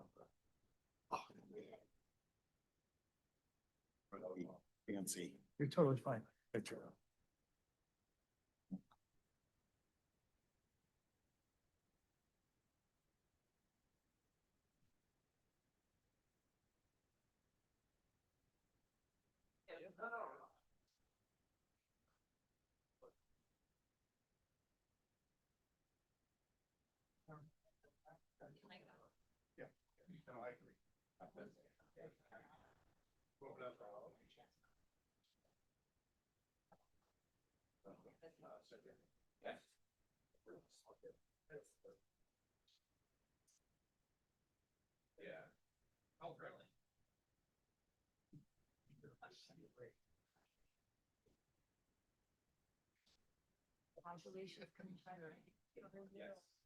I'm sorry. Are you like?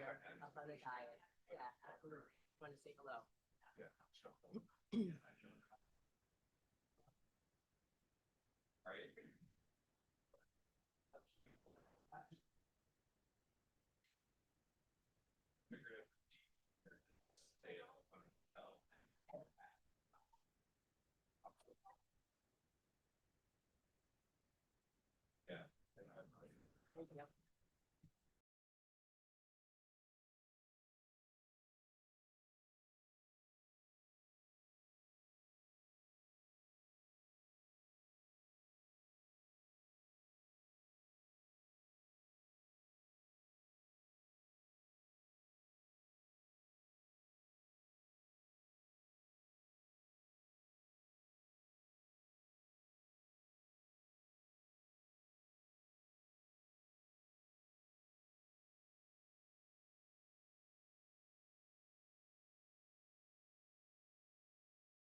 All right, if everyone could take his or her seat, please, we will resume our line of questioning.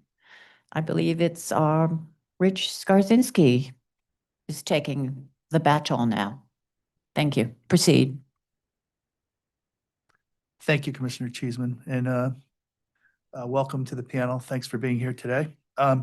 Just to kind of frame my questions, they're going to be focused on the managerial aspect of the proposed transaction. And if you could turn to the application Exhibit I, please.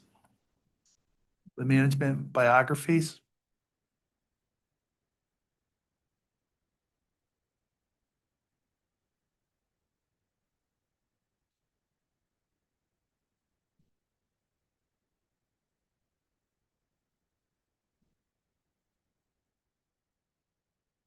Sure.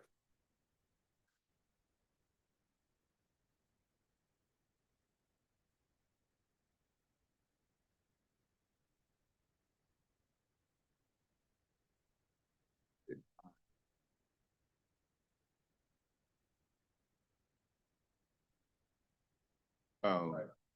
No problem. You're all set? Yes, thank Okay. you. Sorry. Not at all. Okay. At the top of the exhibit, it says the management biographies of selected current charter officers. What do you mean by selected? That there are other functions, that aren't listed there for brevity and efficiency. I mean, all of our officers and directors company are available on our website.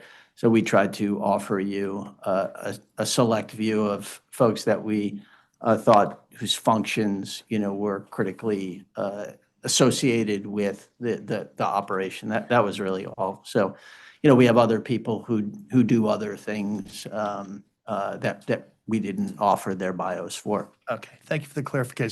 So relative to Connecticut and the regulated entities, this slice of the officers would be pertinent, is what you're saying, is correct? Yeah, I mean, yes. I mean, not that other officers' functions aren't important, and we can certainly direct you to all of them on our website, and we can provide that information. I don't have it right here in front of me, but we could provide it as a read-in, at a break or something like that if you want. But we selected from that group of senior executives in areas that we thought would be relevant to your inquiry. I'm good. I just wanted the clarification. It caught my eye when I. Yeah, sure. Thanks, I'm good. Sorry, just to be clear, you don't require read-in or anything further? No, but thank you All for right, asking. thank No. you. Okay. And looking at the exhibit and read through the different biographies, would it be a fair characterization to say that the officers' biographies reflect that each of the individuals not only has extensive work experience in their respective field, but includes a number of years either employed by charter and/or within the cable and telecommunications industries? Is that true? Correct. Thank you. If you can turn to OCC 32, please. And it's Charter's current Connecticut operations, was paraphrasing what the question was asking. OCC 32, you said? Yes. Yes. Okay. Can you confirm that the field operations organization encompasses all the network functions and includes the regulated cable and telecommunications services, in this case for Connecticut? Is that correct? Most of the network functions, not all of them. So for example, in response to this question, you see Meges Srinivasan, who is our Executive Vice President for Network Technology Services. He doesn't oversee field operations. He oversees other elements of the network. So for example, our inside plant functions and that kind of thing. I understand. So Yeah. my focus would be on, just for me to clarify to you, just for the field operations. Sure. So it's focusing in on that. It would be inclusive of Connecticut and the regulated entities here, correct? Correct. Okay. Yes. Thank you. And organizationally for the field services, if you look at the organization and it cascades down from the officers, is it fair to say that, is it correct to say Connecticut's part of the Northeast region, which my recollection would be between Maine and New York, with the exclusion of New York City? Connecticut is part of that region, the Northeast? Correct. And then at the next level down, at an area level of management, I believe is the term, New England, of course, which Connecticut would be part of at the next level down. Okay, Correct. all right, thank you. And at the area level, in the response to OCC 32, similar to the question I just asked about the officer exhibit in the application, it gives a slice of the executive and senior VP level management biographies that would relate to that would have oversight. Like, let me phrase it in a question. These folks would have oversight over the Connecticut operations and the regulated operations for network, et cetera, if they're listed in that response. Is that correct? Correct. Okay. And in reviewing the biographies of them, is it also fair characterization to say that the executive and senior vice president and vice president management biographies reflect that each of those individuals has extensive work experience in their respective field and a number of years either with Charter and or within the cable and telecommunications industries? In some cases on these, as my read was, you touched on this earlier and prior to the break, that many have worked their way up the organization of decades within the industry. Is that correct? That's correct, yes. Thank you. One clarification I would just make is that we do list Shannon Atkinson, Senior VP of Field Operations. I don't think she has direct management for the Northeast region. The way the organization is structured, Tom Monahan is the Executive Vice President.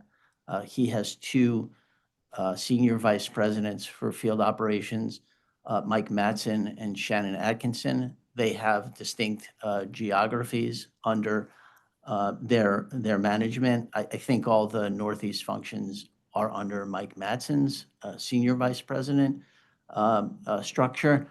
And then there's a regional vice president for the Northeast region listed here, Scott Stinson, and then it sort of cascades down from there.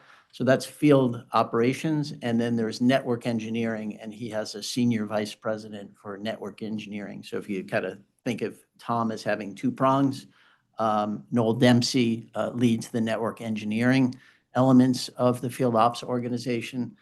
Mike Matson represents the operational side of the field ops organization.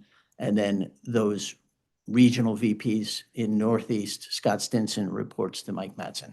Thank you for that clarification.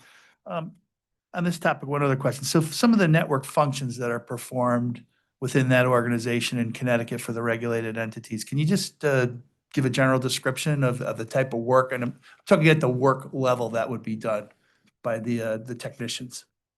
Well, there's a couple of different work streams there, right? There's network maintenance technicians who, work on the network itself, sort of deal with, kind of larger scale network related issues and oversight.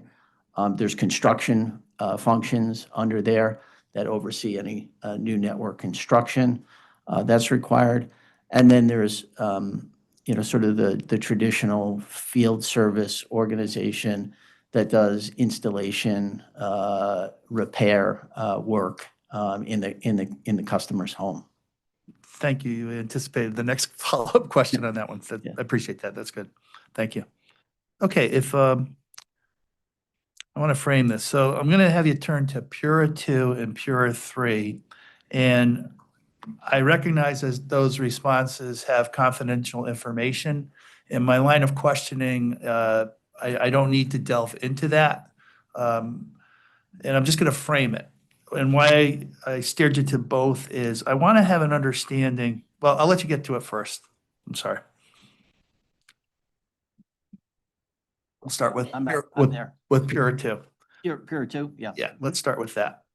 Okay, in that question, we asked for a number of years of subscriber data, which is confidential because it has numbers in there.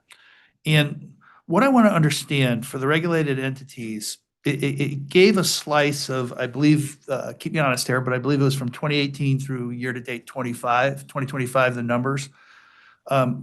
What I'd like to get a comment on from both Charter and Cox is, can you describe the marketplace over the last 7 or 10 years and how changes, whatever descriptions you can give it, how has it changed?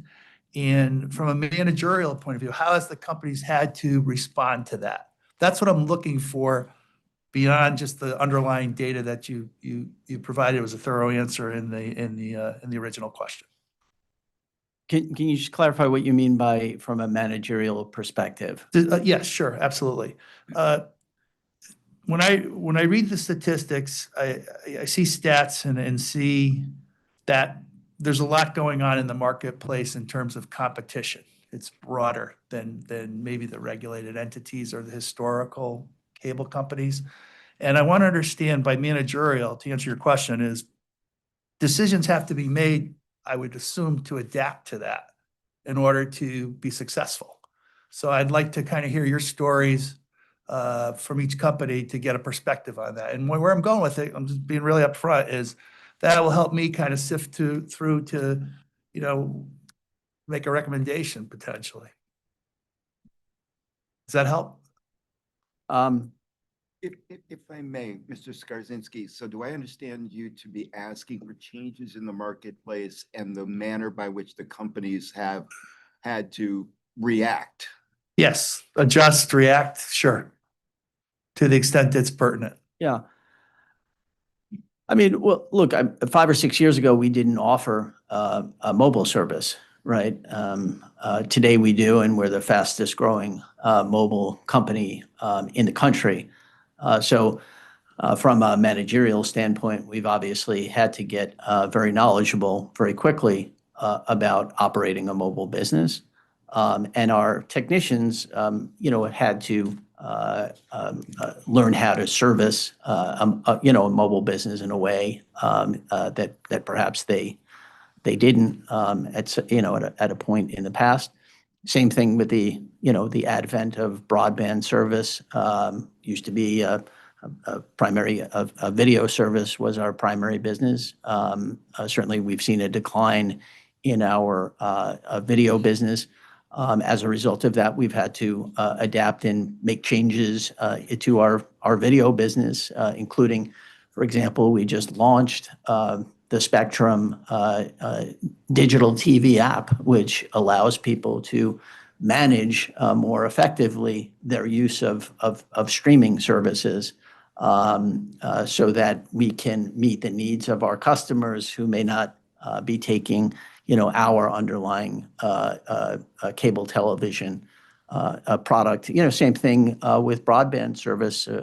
Initially, you had to hook up your modem to a single location. Over time, that changed in terms of wireless connectivity in the home and the development of wireless routers and modem technology that has enabled us to develop our Wi-Fi 7 product and be the fastest sort of in-home wireless mobile provider in the country. So yeah, there's absolutely changes that are taking place in the marketplace, and we've had to adapt from a management perspective, not just in how we service customers who are taking those products, but in how we develop our own technology in order to better deliver those services. We have a whole product development team in Denver made up of engineers and product people who are actually developing the technology that we use. We have a partnership with Comcast for the development of a video streaming platform from Zumo, which is, sort of a competitor to Roku and Apple TV that provide video services in customers' homes. And our Zumo box, is a new box technology that we use to deliver those video services, in IP. We've also had to adapt by becoming a company that, kind of can get you your service anywhere at any time. There was a time where you just watched cable television in your home, but if you went somewhere else, you didn't have access to that, right? We've developed a Spectrum TV app that allows our customers to take those video services anywhere at any time, on the go. So we certainly have adapted and changed as a result of changes in the marketplace. Thank you. Just before Mr. Stamp goes, I might add, I think, Adam, you've done an admirable job of walking the product development life cycle of the company.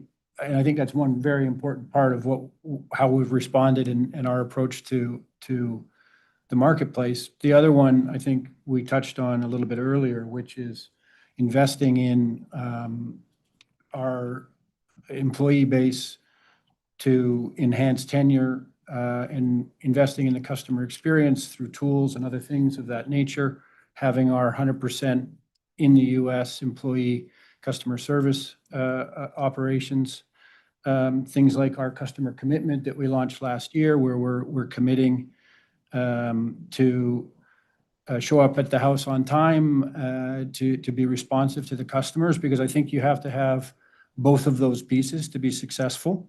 And I think we've also been very thoughtful about the way we price and package our products in a way that is compelling to the consumer, and while not necessarily your remit, but businesses. And I think it's that combination of things and that holistic approach that is what we kind of call the Charter playbook, that I think in the end attracted Cox to being our partner. But Mr. Stamp. Yeah, thank you. And I think, we've responded similarly to Charter in the marketplace. I mean, we've continued to evolve our product mix and our product offerings to meet customers where they are. For example, we've also added mobile. We've continued to invest in the network to provide greater and greater speeds. I think I mentioned earlier, we now have 2 gigabit speed capability throughout our Connecticut footprint. On the video side, we've continued to evolve that product as well to meet up with customer needs, right? We've got, innovative, flexible offerings. We've got a streaming offering as well. Through our Contour platform, you can also access various streaming apps. So it's kind of a one-stop shop, helping people find the content they want, kind of where they want it. And then beyond that, we've changed our pricing and bundling options to reflect those needs, right? We used to just have kind of the traditional 3-product bundle, and you had to buy all the services, and recognizing that, folks aren't buying home phone as much anymore. And so there's no reason to make them buy a service they don't want just to get the better deal. So we've responded from a pricing and marketing and packaging perspective as well. And then also just on the customer service front as well, also adopted our customer service practices to meet customers where they are, adding chat functionality, adding text options. So customers, can contact us when they want and how they want. Thank you.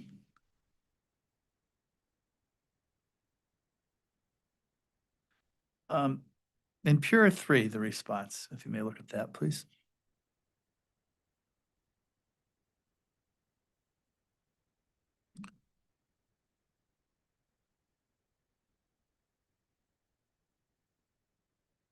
Yeah, okay, thank you. In the response, we started to touch on this in the last answer to the question. You state that the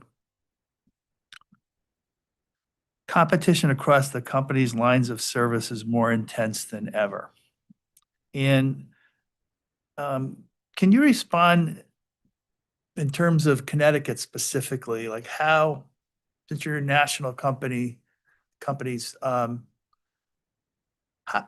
in terms of competition and availability of other options beyond your company's services and products, can you address that and back up why it's more intense than ever, the competition? Yeah. It varies by product offering, obviously. But I think competition in video is fairly easy to recognize. The advent of streaming services, and not just the specific content providers offerings like a Disney Plus or an ESPN Plus or a Paramount Plus or whatever, but also video competitors like YouTube Television, Fubo, that offer something that looks very, very similar to a traditional cable television package. Includes a variety of different programming options. In a sort of comprehensive, bundled way. Also, the competition that has existed from direct broadcast, satellite, Dish Network, for example, over the years. So certainly a lot of competition, well recognized in the video marketplace. I think in the broadband and mobile space, obviously in mobile we're the new entrant, and we're offering something competitive to what you might otherwise get from T-Mobile, AT&T, Verizon, and perhaps others. From a broadband perspective, we're seeing competition from a variety of different new entrants, whether they be the incumbent local exchange carriers, the Frontiers of the world, Verizon's, in other states, AT&T, who are increasingly upgrading their existing sort of copper network to move away from a DSL offering and more towards a competitive broadband service. You're also seeing the wireless companies enhance their competitive offerings in the home through 5G home internet. So that's another offering. There's also a variety of kind of satellite providers that have gotten into the business and are looking at increasing their capacity, whether it be Starlink or Kuiper, or others. And then there's a variety of sort of what they call kind of fiber provider or broadband only providers that have sort of gotten into the market and typically cherry pick specific areas where they want to provide service. Frequently offering sort of an underlying broadband service and pairing it with a streaming platform video service, again, to look very much like a service provided by your traditional sort of cable broadband provider, right? They offer a broadband product, speeds and comparability to ours, but then bundle that with YouTube Television or one of the other sort of streaming television platforms. Also largely in many cases, to avoid, I think, having to obtain the video franchises and meet the video franchise obligations. So those are, just some of them. And then, enterprise, I think, is also pretty readily visible. We're both of us are, more new entrants into the business enterprise marketplace. There's literally hundreds of different business enterprise service providers out there. Lastly, I would say a lot of the competition in the broadband space, you can see in the broadband mapping, that's done by the state and, lists a variety of different providers and the speeds that they offer. Thank you. Just to follow up on that, is Connecticut specific, like, can you comment on how the level of competition within the state compares to other states? Would it be more or less? What's your take on that? For availability as a consumer, how many, is Connecticut fare better than a lot of states for choices or less? Any sense of that? Any comments on that are appreciated. I mean, it would be somewhat speculative for me to answer. Typically, you see more competition from these providers in higher income states, in higher density states, and places, where they believe that they can sell, more products. So while I can't tell you, specifically from state to state, Connecticut meets a lot of those underlying criteria as being one of the, more densely populated states in the country, and a state that has higher income and a sophisticated customer base. Thank you. Mr. Stamp, anything to add to that, or? No, I think it's similar. I think, there's competition here. It's hard to say whether it's more or less than other parts of the country, but yeah, I think I have a similar response. Thank you. Okay.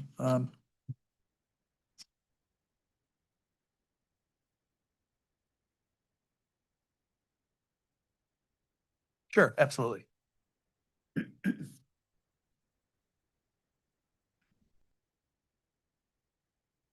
I just want to, there's some more information about the competitive landscape that also exists in AG 1 and 2. So just wanted to also draw your attention to that in case you wanted to look further at the response there. Thank you. I appreciate that. And almost done here, by the way, just there checking.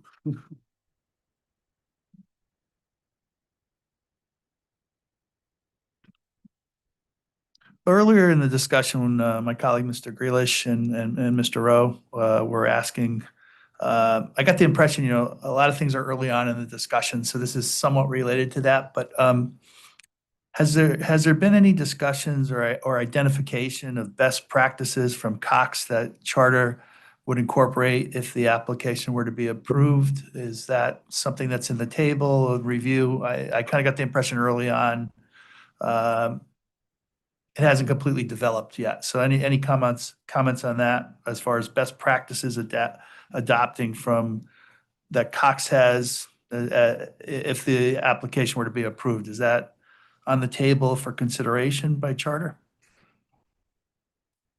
Yeah, certainly. I mean, Cox has a long history of successful operations of these products and services, a lot of managerial experience.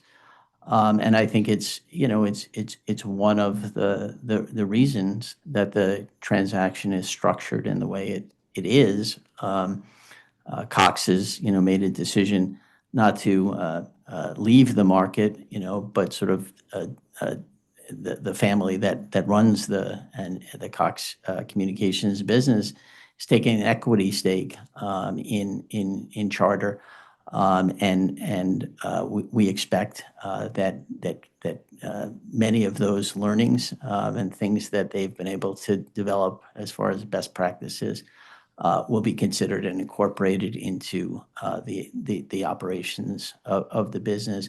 I mean, one area in particular, they've been really at the forefront in the enterprise service area. They've developed, I think I said it in my opening, this rapid scale company that we're also acquiring through the transaction, that does kind of sophisticated IT support functions around enterprise services.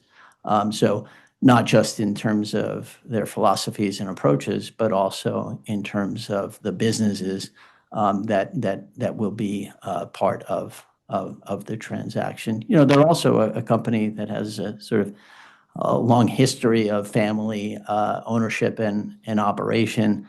They've been, great sort of participants in the communities that they serve. Kurt talked a little bit about their philosophy as a family and that philosophy carrying through in terms of the company's operations. And I'm sure that many of those things are things that we'll be able to benefit from as a combined company going forward. Thank you. Mr. Falk, I believe you touched on this in your opening statement today, but I just wanted to have a follow-up on it, just so that I have it clear in my mind. You mentioned an existing Cox customer for video services will have the option to, if the transaction's approved, to have offerings from Charter. But if that customer wanted to retain their existing package that they have, they're satisfied with it from Cox, that's still a possibility? Yeah, we intend to sell in these new products and services into the Cox marketplace. So we have sort of a Spectrum, which is our brand again, pricing and packaging model, which is our national, approach to this. And we expect to sell those offerings into the legacy Cox areas after the transaction. And we're hopeful that customers will see the value of those products and some of the pricing improvements that I talked about it earlier, either individual services or on a bundled basis. But one of the things that we did when we merged with Time Warner Cable back in 2016 and acquired another company called Bright House Networks was we allowed existing customers to stay on their existing plans if they wanted to. Largely to address kind of the disruption and to try to prevent the kind of disruption in customers' options and sort of what they like. Because our goal is, again, to retain and grow our customer base. And it was something that helped in terms of reducing the number of customer service calls that you receive. It reduced anxiety in terms of the customers about, for those who like to stay with what they have. And so we intend to bring that learning forward and that experience from that transaction and apply things in the same manner here in the Cox transaction. Okay, thank you. Two more really quick ones. This is just on the customer operations entity from the BIOS. Am I correct to assume that's structured a little bit differently? I guess I would use the word more nationally than like the network organization is regional. Is that correct? Is it more of a national or is it regional? Correct. Yes, it's more nationally based. Our call center environment, which is a big piece of our customer operations function, is virtual, right? So if you're a customer in Connecticut, you may have your call answered by someone in Texas. All of our customer service is US based. And that was another thing that we implemented very successfully in the Time Warner Cable Bright House transaction. We eliminated all foreign call centers. Maybe it costs a little bit more in terms of the wages associated with having folks, US-based folks answer the call, but we also found that it reduced the number of second calls and third calls, from people who didn't maybe either understand or the information that they were receiving or unhappy with the service that they received. So we are all US based, but our call center environment is virtual, and that a call could be answered from any number of call centers, depending on, sort of where you fall in the queue when you call. Thank you. Last question. Yeah. How do you respond to an assumption or a perception that a transfer of control hurts consumers offers less choice and will lead to higher prices for services? Well,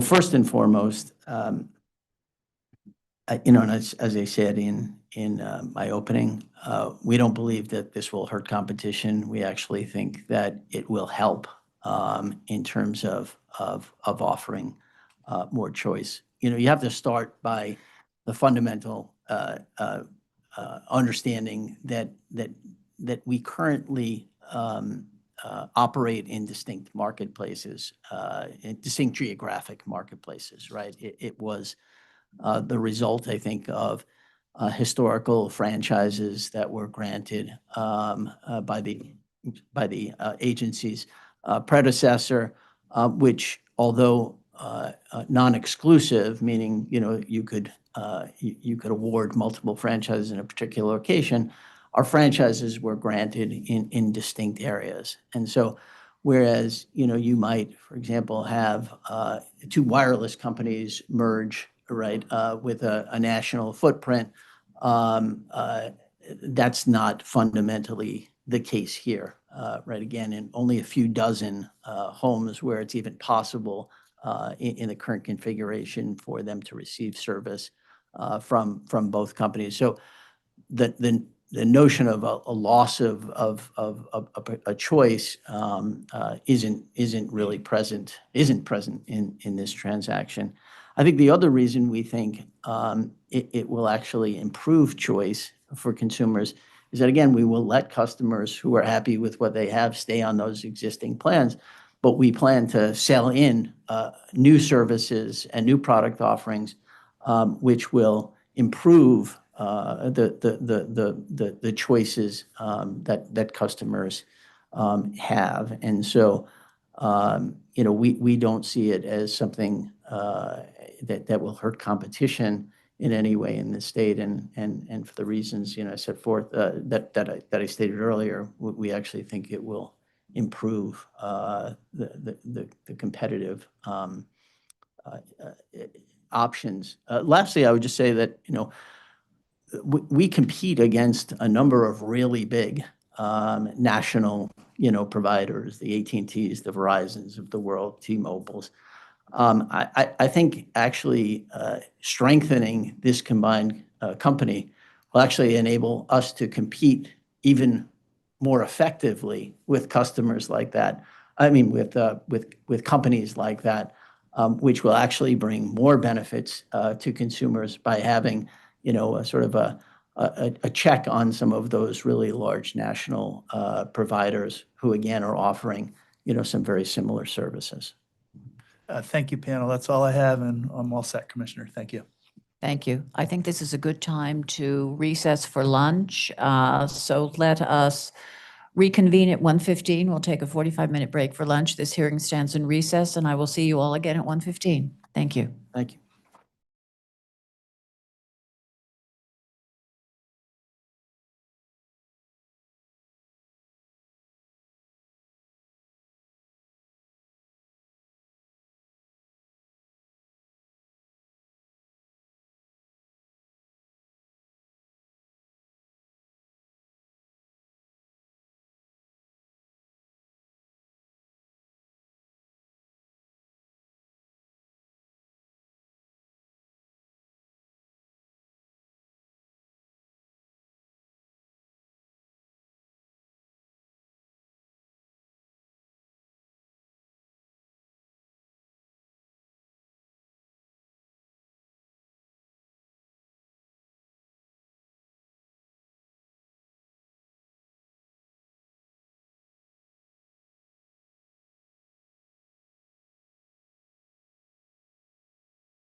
Yeah.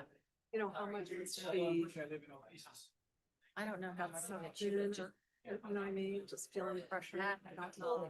I mean, What are you gonna do? And also, she's telling you that this is, we're doing the right thing, right? We're doing the people's work. Yeah, I don't. I don't know. I just don't know. Yeah. I have a little, after Megan. I have- But. But, you know, one would hope that the job of the chief of staff is also to say, look, we're going down the road that we don't want to go down. You can't be honest, but maybe there's some.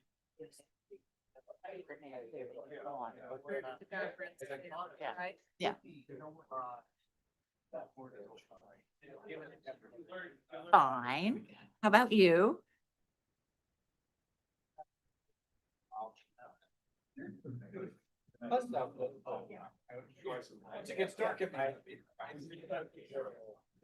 David, will you speak to John? Yeah, I'm gonna, if you don't mind, No, that's fine. I'll go down a little rabbit hole. Oh, I love rabbit holes.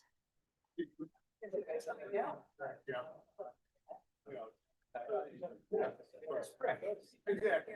It's food from fresh, away from breaks.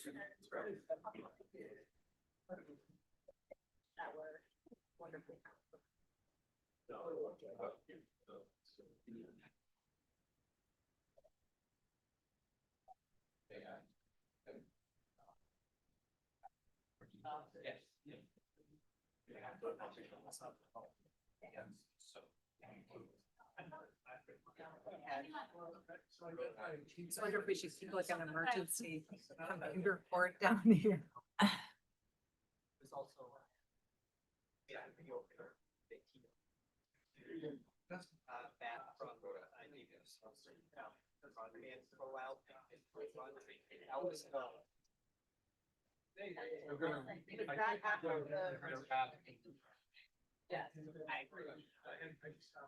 I don't know.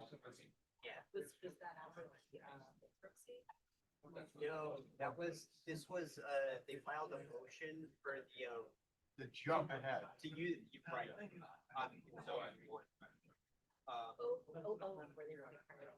Yeah, yes, the expiring ones. So that was, my.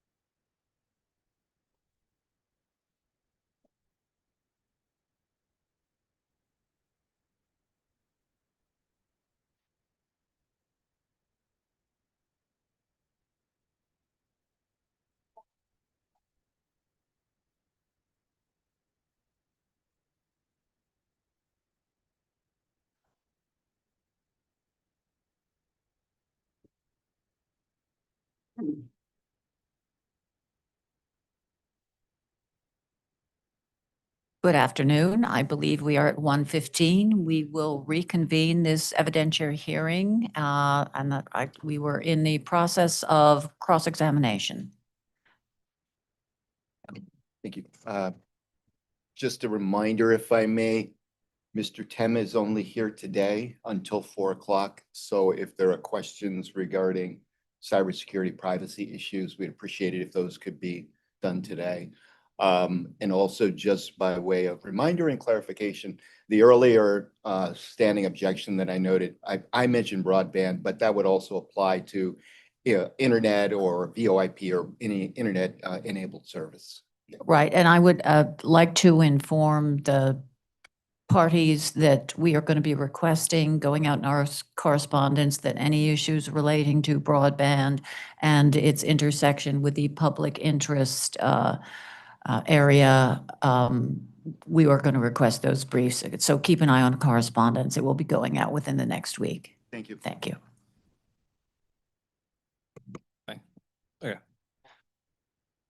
Good afternoon. Hang on, Attorney Coker. Oh, sorry. I did. I apologize. You'll have to wave at me next time. Yes, please, go ahead. I would like to request to, I'm from the Office of the Attorney General. I'd like to request the Attorney General's cross be split so I can do my privacy questions today, but then resume after OCC to stick to the original schedule. Yeah, I actually appreciate that because I know the AG asked a number of questions that might be directed to Mr. Tem.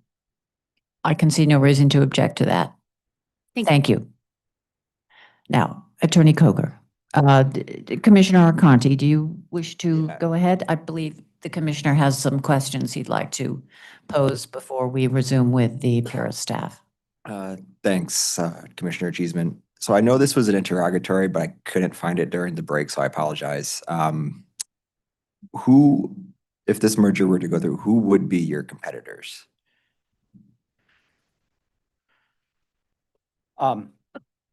Well, thank you, Commissioner. In the video business, it would be principally Dish, the DBS, direct broadcast satellite providers like Dish Network, DirecTV, to the extent that they still offer a direct to broadcast satellite service. It would be also any streaming providers, Netflix, Hulu, Disney Plus, ESPN Plus, Paramount Plus, et cetera, as well as Fubo TV and YouTube TV, in addition to sort of the regular YouTube where you can go and kind of look at videos. YouTube also has sort of a television package service that they make available. In the broadband marketplace, it would be a variety of different fiber broadband providers. It would be the wireless companies that offer 5G home internet services. It would be satellite providers, including Starlink and Kuiper. And there may be others in the marketplace as well. I think we identify some of those broadband competitors in response. Again, I think it's to AG 1 or 2. And then in the mobile marketplace, it would be principally AT&T Wireless, Verizon Wireless, T-Mobile. There are a variety of other sort of wireless providers to some, prepaid wireless plans that are available as well. And in the enterprise market space, it's pretty broad, but most of the large incumbent local telephone, companies, whether it be Frontier, Verizon, AT&T, others offer a wide variety of business enterprise services. There's competitive local exchange carriers, CLECs, that you all regulate. And just a large variety of other business telecommunications service providers in the marketplace. Okay. So we recently saw a 15-day blackout with YouTube TV and Disney. So from my perspective, large entities like this potentially have more, bargaining power over the content creators. So from your perspective, would a change of control like this potentially result in more blackout events like we just saw because another large distributor would be created? Or do you see it as a potential more competition in that front against, with your competitors like the YouTube TVs, so where like they would no longer be able to afford to kind of negotiate hardball tactics? Yeah. I mean, certainly scale is helpful in programming, negotiations. YouTube TV is one of the largest, and I'd imagine that, their scale is helpful to them.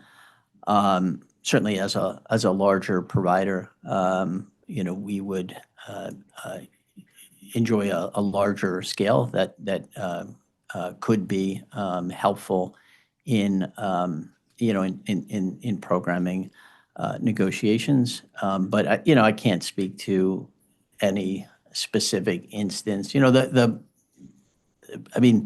When it comes to video, the single greatest driver of price increases have been as a result of the cost of having to, license programming from the content owners. And we've had, relative success in recent times in terms of shifting our focus to enable agreements that allow us to provide the underlying streaming services for free if the content provider service is part of a package that a consumer takes. So we're, like if you buy a cable television package and you have ESPN as part of that package, we felt that it wasn't in our customers' interest and benefit to have to then go and buy ESPN Plus from the ABC Disney company that owns ESPN. So shifting that paradigm in terms of getting agreements with the content providers to allow for those streaming services to be inclusive in the packages that we offer has been, I think, quite helpful. And we've been able to make other changes to our programming agreements that have brought a lot of benefit to consumers, one of which being we've now been able to get many of the regional sports networks that are, expensive content. There used to be in our programming agreements their right to sort of be on the widest package that we offer. And that drove up the cost of the video package. We've now been able to enter into agreements with them where we can offer a standard package that either includes or excludes, and we're able to sell it for $10 less in those packages that don't include the regional sports networks. Do you see, from industry perspective, is there a lot of churn on customers during these blackout periods, or do they kind of hold steady and just take to social media and voice their discontent?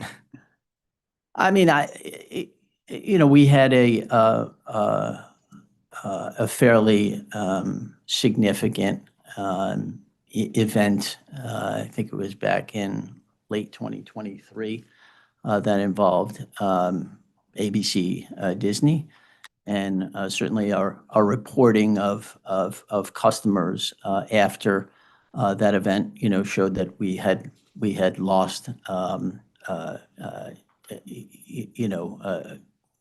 significant, number of customers, but we felt it was important and that was the first entity that we entered into this agreement eventually to allow for the streaming packages to be included, and that's brought, again, value. And so,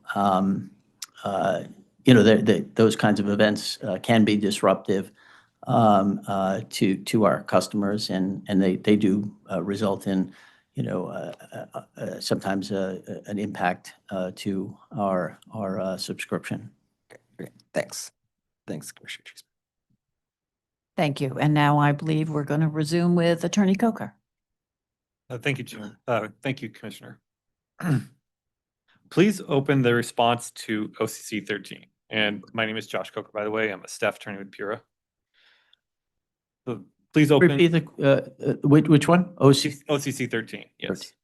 Thank you. And let me know when you found it. Yeah. I have. Okay. So in this response, it states the parties are in the early stages of the integration planning process. So it hasn't been determined how many administrative functions and directors or officers might be stationed at the Atlanta campus post-merger. Is that a fair characterization of the answer? Yes. Has integration planning progressed enough since its response is filed on September 19th to allow you to supplement that response to something more concrete? No, not that I'm aware of. No. Have any decisions been made that shift any specific functions or employees to Atlanta post-merger? No. Zero. No decisions, no planning on this at this point? Again, not that I'm aware of. I haven't been told about any decisions or plans that have been made, and I'm not aware of any. I'm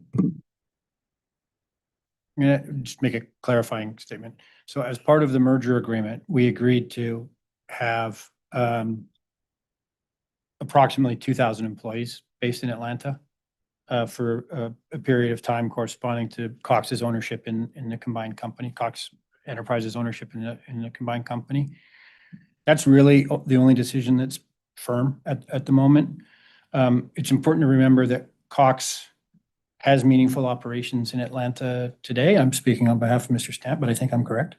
And so it's not like we're starting from zero and having to move a whole bunch of people there. There's a population there, and as integration planning goes on, we'll understand which functions are best suited to be there.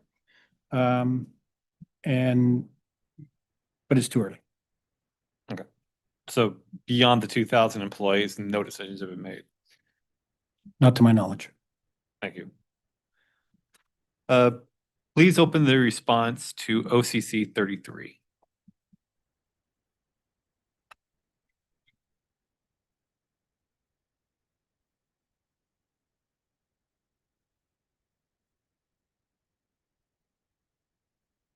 Okay. Okay, so in this response, it states that Charter and Cox are in the early stages of integration planning in connection with the transaction and have not yet made any final determinations about future plans related to the combined company's Connecticut workforce. So what you said earlier about no decisions, that's not just for Atlanta. Does that also apply to the Connecticut workforce? No decisions have been made this time? Correct. Thank you. Are there any benchmarks for your progress in integration planning that you are using or intend to use? Or metrics, a way of measuring progress? What do you mean by progress? The combining two companies is a large project and it's not done overnight. I'm just trying to understand what planning has taken place already in the eventuality that this might be approved. Well, I think Jeff mentioned this before, right? We're again sort of in that getting to know you phase of the transaction, in which specific decisions about personnel haven't been made. I would expect that we would have employees from current Cox Communications part of the future of the company's operations, as well as employees of the current Charter Communications operations as part of the future. But where those pieces fit together is not something that I'm aware of, and I don't know of any metrics that are used to define that process. Thank you. You were talking about employees there. Does that also apply to corporate functions, like shifting roles around from current headquarters, post-merger, any decisions of any kind? Yeah, not that I'm aware of. Okay, thank you.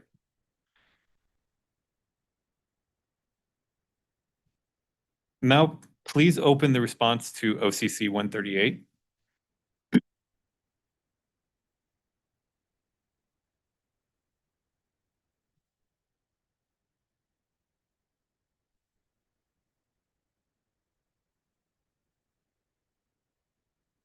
Okay. Okay. In this response, it states, we cannot provide to you the precise number of employees who may reside in the state following the transaction. So I understand that, again, early on, still getting to know each other. And I know you can't predict the precise number of employees, but do you know if the number will be more or less than the current employee count indicated in the response to OCC 35, which is the current head count as of when that answer was filed? No, I don't right now. I mean, part of the concern in the question also was the use of the reference to residents, right? Even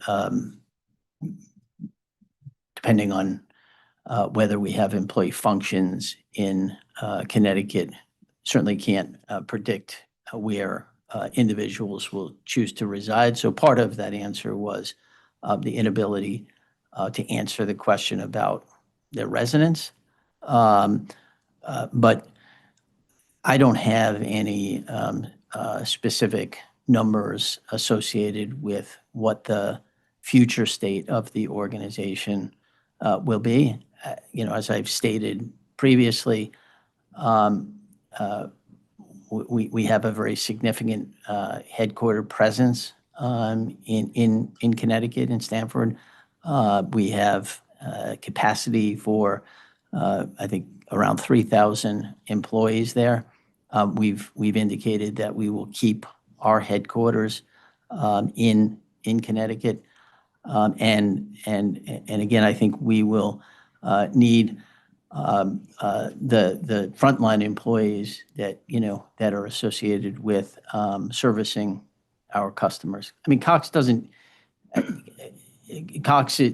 have a significantly large number of employees, right? In the state, they have 150 employees, roughly. Most of those employees are folks whose roles are related to directly servicing customers or servicing the network. All right, thank you. So I understand you can't give a number. That makes sense to me. Do you have an indication of whether it will be more or less, simply an up or down direction compared to what was currently reported in OCC 35? I expect that we're going to be able to grow our business from being a stronger competitor as a combined company. So my expectation would be that the need for employment will grow because we'll be a more successful company. I don't have any specific projections about where we expect to see headcount in the future, other than to say we expect it to enhance us as a provider and a competitor, and to help us grow, and that ultimately something that will be positive for employment, in the state. Understood. Are you expecting any workforce synergies as a result of the transaction that might result in a decrease in headcount?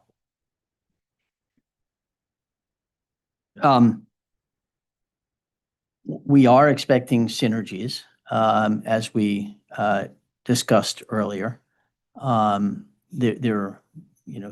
There obviously is some duplication of roles that take place when two companies combine. But our expectation is that our synergies will, that the synergies we intend to create are more likely around issues of scale. As we said earlier, the opportunity to procure services more efficiently, the opportunities of interconnecting our networks, the opportunities associated with the elimination of syndication and licensing fees that Cox customers pay, and just the overall synergies that come from scale. Could there be a workforce implications from the transaction? Sure. I mean, that does occur as a result of combining two companies that have duplication of certain back office functions.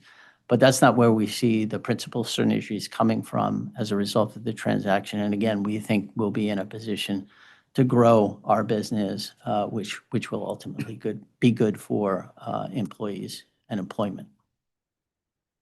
I don't know, Jeff, do you have anything to add to that, Jeff? Mr. Murphy? I do not. Okay. Okay. So not to belabor the point, Yeah. but you mentioned, for example, you said, quote, the synergies we intend to create or the principal synergies that you expect, statements like that. What about synergies that you do not intend to create and the ones that are not principal? I'm sorry, Mr. Koger, can you repeat the question, please? Certainly. I understand that the intended synergies you're not intending to create synergies to reduce workforce headcount. At least that's my understanding of your previous answer.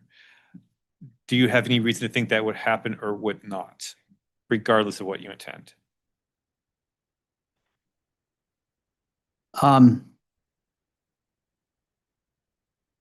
Again, just to be clear, I'm not saying that there won't be any impact nationally on employee headcount as a result of the transaction. There are duplications in functions that is common to, a transaction in which you're taking, two fairly large organizations and bringing them together. What I'm saying is the expected synergies aren't focused on a reduction in headcount, and that certainly if there are any impacts to headcount, that is something that is sort of serious in terms of the impact that it has to those individuals, and any of those decisions are things that we sort of deeply consider as a result. But what I'm saying is I don't expect the synergies of the transaction to be focused on a reduction in headcount. So in your previous answer, you said that you would expect some reduction in headcount nationally. Do you have any reason to expect that Connecticut would be an outlier compared to the national trend? Well, I think like we've stated that we will keep our headquarters in Connecticut, right? And I also stated that we have a 900,000 square foot building that we spent $500 million to build.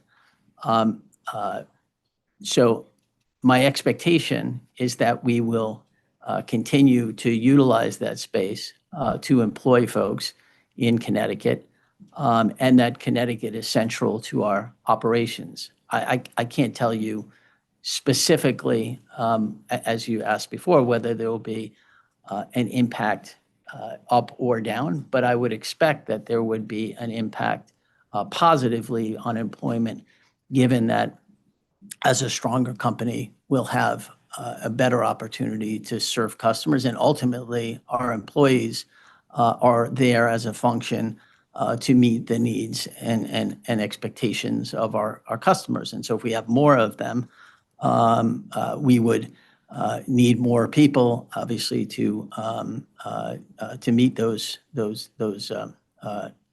needs. Understood. And I appreciate that you intend to keep the headquarters in Connecticut. Are there any redundancies that you anticipate if the headquarters in Connecticut post-transaction? I mean, the functions in Connecticut are corporate functions, right? And yes, I would assume that there are functions in Connecticut that duplicate functions that Cox has elsewhere, whether it be in Atlanta or in another part of their service area. So knowing every specific function that we have in Connecticut, I would say that our primary employee base in Connecticut are corporate functions, right? Because it's our corporate headquarters. And so, yes, I believe that there will be some duplication in functions. Whether those duplications will result in reductions in workforce in Connecticut, I can't say that. Okay, thank you.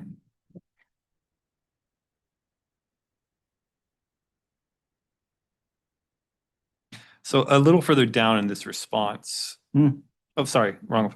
Please turn to the response to Bureau 12.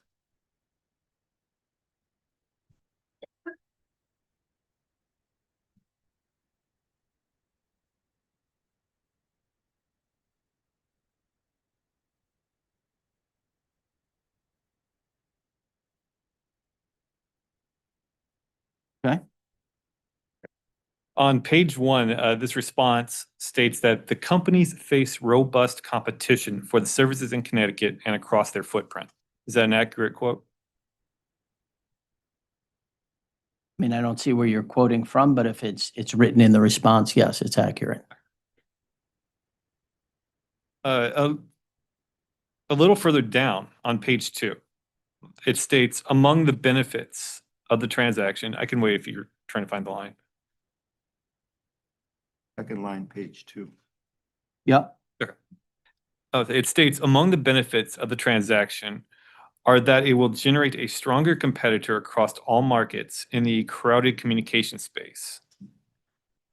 Is it the position of Charter and Cox that one of the benefits of this transaction is that the combined company will have stronger competitive power? We will be a stronger competitor. Yeah, I don't know what you mean by power, but yes, we'll be a stronger competitor as a combined company. Could you explain what you mean by a stronger competitor? Meaning that we'll have more resources in order to do the things that we need to do to compete. Mr. Murphy spoke earlier about scale as it relates to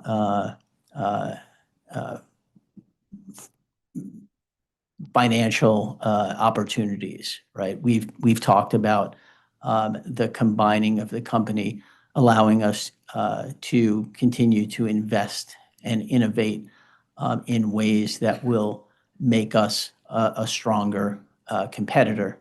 And so that's, I think, what is meant by the statements that are in that section. Understood. Like the quote from your answer, more resources to compete. Correct.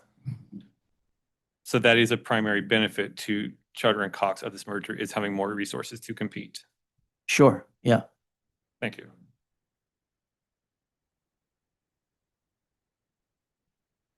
Could you give me an example of some of those resources that you think are of primary interest to this transaction?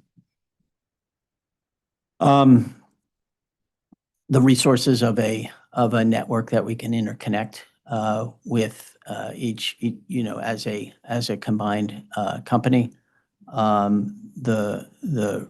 The access to capital in the marketplace as a combined company. The ability to create opportunities in the Cox marketplace for them to their customers there to benefit from the technology developments, for example, that Charter has been able to develop as a larger provider.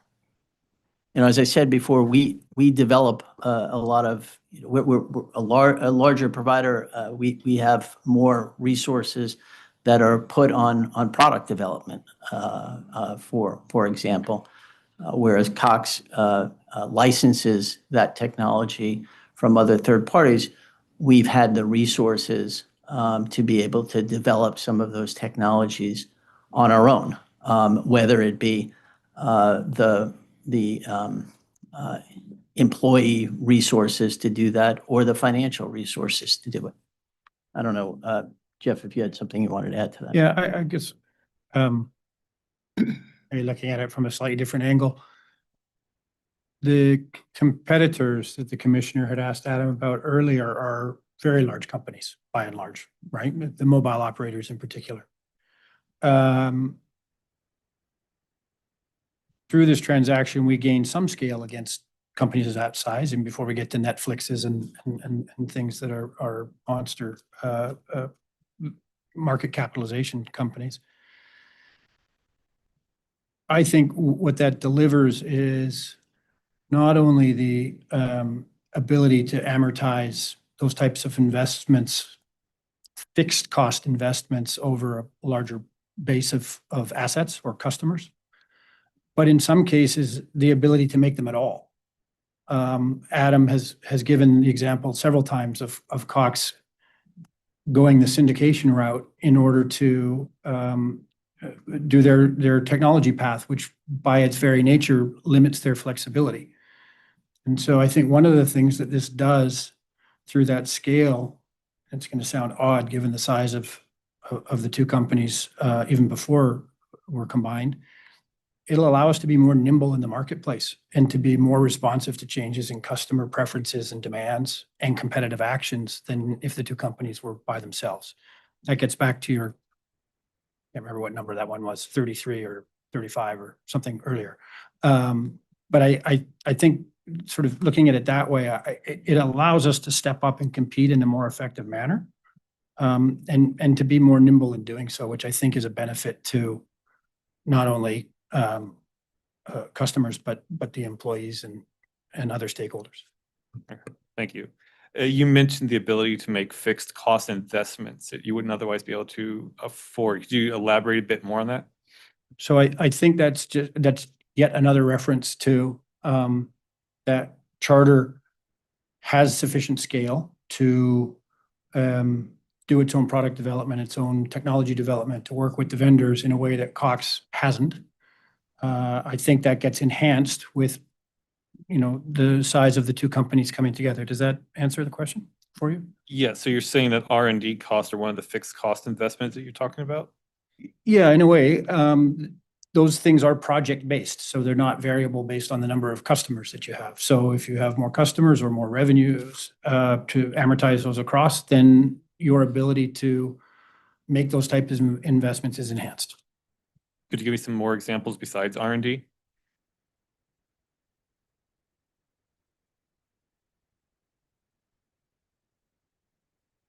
I am not the product development, I am the corporate development. But let me come back to you, if that's all right. That's fine. Yeah. Yep.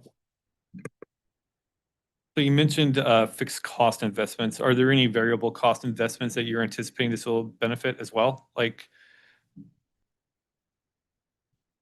you specified fixed. I'm just trying to understand why did you specify fixed? Yeah, so, well, variable costs, you can have fixed, semi-variable, variable, right? I don't want to get into a whole thing, but the variable costs are unit-based, so less dependent upon size. The fixed costs certainly can be absorbed, amortized better by a larger company, and of course, the semi-fixed is somewhere in between those two. The types of tools and customer service tools and investments in intelligence in the network, intelligence in the customer service platform is another example of a fixed cost, right? It doesn't matter how many seats we have of customer service agents, but if it costs X to implement that project to develop that tool, there's better return and utility if you can spread that across more users, as an example. But understood. Yeah. There's also, I give you a concrete example, perhaps, in the enterprise marketplace, right? You've got an enterprise customer who's headquartered in Charter's service area, but has satellite facilities in Cox's footprint, right? If we want to serve that enterprise customer or vice versa, today we have to find a place, meaning a network provider that will sell us facilities or sell us access to their facilities, not sell us the facilities, but sell us access to the facilities to serve that remote second location that is outside of the existing Charter footprint but in the Cox footprint. And sometimes we have to purchase it from each other, right? So when you have a larger geographic scale, there's more businesses, for example, that will be on your network. And you will have a greater ability to service enterprise customers with a more ubiquitous single network. Thank you. So I understand as this is a wireline transaction, the most of your assets are going to be infrastructure or other fixed assets of that nature. Is that a fair statement? I'm not, I mean, yeah, we have a wireline network, but we also offer wireless services. We don't have like a tower business per se, but we have generally fixed network assets. Yeah. So just ballpark, what percentage of your revenue do you think is tied up in fixed assets as opposed to things that are more fungible? Like how infrastructure heavy is your company presently, Charter and Cox? I mean, I can't answer your question directly, fixed versus not, but you know, we're a wireline first, you know, provider. Our wireless service is sold to our fixed broadband customers, right? So generally don't sell, for example, wireless services outside of our existing broadband footprint. There are instances where you have someone who is a customer, you know, who then moved out of our wireline footprint, and you know, we don't make them not be a customer anymore. But the services that we sell are principally tied to our fixed broadband network. Understood. Perhaps another way to think about it. We are planning on spending $11.5 billion on capital investment this year. Mhm. Cox is spending somewhere between 2 and 2.5, if I recall correctly. I think we spent a similar number last year. And even some of that is due to the high split upgrade program that we're undertaking in order to enhance the capabilities of the network. It also includes some of the investments we talked about earlier in terms of systems and tools and the like for employee use and customer service and maintenance service efficiency. But it also includes our undertakings in rural build and RDOF and other programs of that nature. Even when that's done, Charter estimates to spend on the order of $8 billion a year in capital investment, and I think Cox would remain somewhere in the range of $2 billion. So rather than looking at it like a balance sheet, you can see the level of investment that we're making in physical assets. So there's some capitalized software and things like that in there, but it's by and large physical assets. So I would suggest that it's very heavy. Thank you. So stepping back to what we were talking about a few minutes ago, it was mentioned that one of the benefits to customers of this transaction is spreading fixed costs across a greater number of customers, producing savings. Essentially, overhead infrastructure costs being spread out across more customers post-transaction. Is that a fair characterization of the testimony?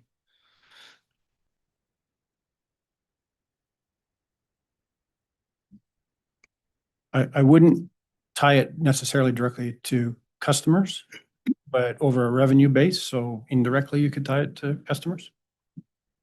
Why would you not tie it directly to customers? Are you expecting savings that would not read down to customers? Some of those savings may come from the level of construction that we're doing and the amount of construction mileage that we're doing every year as part of the rural builds. So it's not solely tied to customers. There's other metrics that provide scale.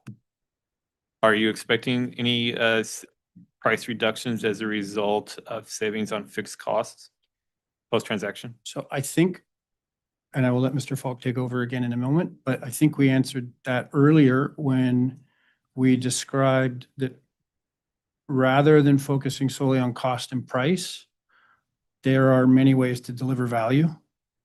And so if those savings from scale provide an additional dollar of cash that could be provided in value terms to the customer by reinvesting that in the business for enhanced services, new products, et cetera. Or of course, it could be in price. I think Charter has been very focused on that value quotient in the way we approach the market to customers, always trying to put pricing and products together in a value proposition. And that's not going to change. But from there, I'll let Mr. Falk take over. Just repeat your specific question again. Yes, I was attempting to characterize testimony from a few minutes ago where, and correct me if I'm mischaracterizing, but you meant that it was mentioned that one of the benefits to this transaction is spreading fixed costs across a greater number of customers, producing savings.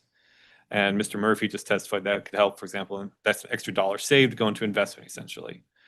I guess my question is, are there any other savings that you could identify, any expected synergies that are not tied to a fixed cost investment such as infrastructure?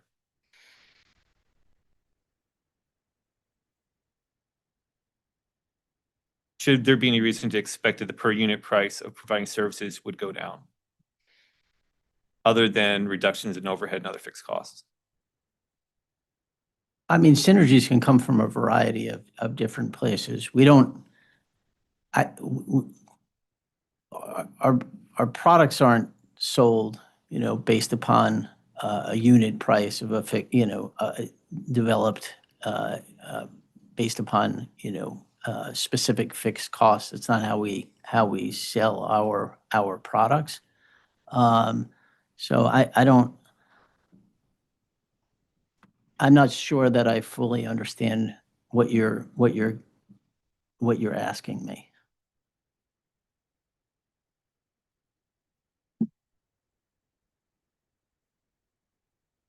Mr. Coker? Yes. I might have a somewhat related question. I'm not sure, but your line of questioning led me to think about this, and that is, from your perspective of the industry these days, is competition based on price or based on services? Both. Yeah. I mean, customers are price sensitive and they're also service sensitive, right? When you say service, I assume you're talking about packaging of products. Exactly. Yeah. But I think they're also sensitive to customer service, right? Like how disrupted are they? How do they feel about how they're treated as consumers? And so we place emphasis on all of those in terms of how we compete. Yeah. So I guess what I'm driving toward is in a world of perfect competition, right? Prices don't tend to diverge a lot, and you have to compete on the basis of other factors. And so I was just curious, like whether you saw, that continued convergence around prices, which would lead to your strategy to focus also on services, if that makes sense. Yeah. Look, I think we believe that we will be a more successful competitor because we also have lower cost to market, right? So I don't know if that's at all what you're getting at, but we have, for example, a very robust network that can offer a lot of the same or better products and services that are being offered by new fiber competitors that are coming in and building their networks from scratch. So they have higher costs. They may be offering below market pricing to attract new customers. But over the long run, right, we think we have lower cost to the market, and that will ultimately allow us to be successful. We have to do other things along the way as well to attract and retain customers that include, things like offering our customer commitment, which we hope solidifies in consumers' minds that, we are serious about delivering on what we promise to them. But we do also think that we will be able to compete more with the marketplace by being able to offer having a lower cost to operate. And you're seeing that really significantly right now in the wireless space, right? We didn't have a wireless business 5, 6 years ago. We have a fixed broadband network that we've been able to sort of adapt to be able to offer a very, very robust wireless product that in many cases is more robust because of the Wi-Fi technology we have and the broadband connection we have in the home, right? Where most people are on their, I mean, that's where you're using wireless the most, right? At home or business. It's only a small portion of your activity that's sort of off-network kind of roaming, right? And so we have a mobile virtual network operator agreement from Verizon where we purchase on a wholesale basis for that small amount of network traffic that comes from roaming when someone's not on our network. And we can leverage that existing network that we've built and the fixed costs associated with it to get to a place where we can actually sell wireless services for less expensively than the wireless companies, who were the originators in that marketplace. And so So when you're saying lower costs, you're saying lower cost to households, lower cost to consumer. You're translating those costs to consumer. yeah. All right. Thank you. Thank you. That clarified some things. Please, and thank you for the questioning. Please turn to the response to Pure 15.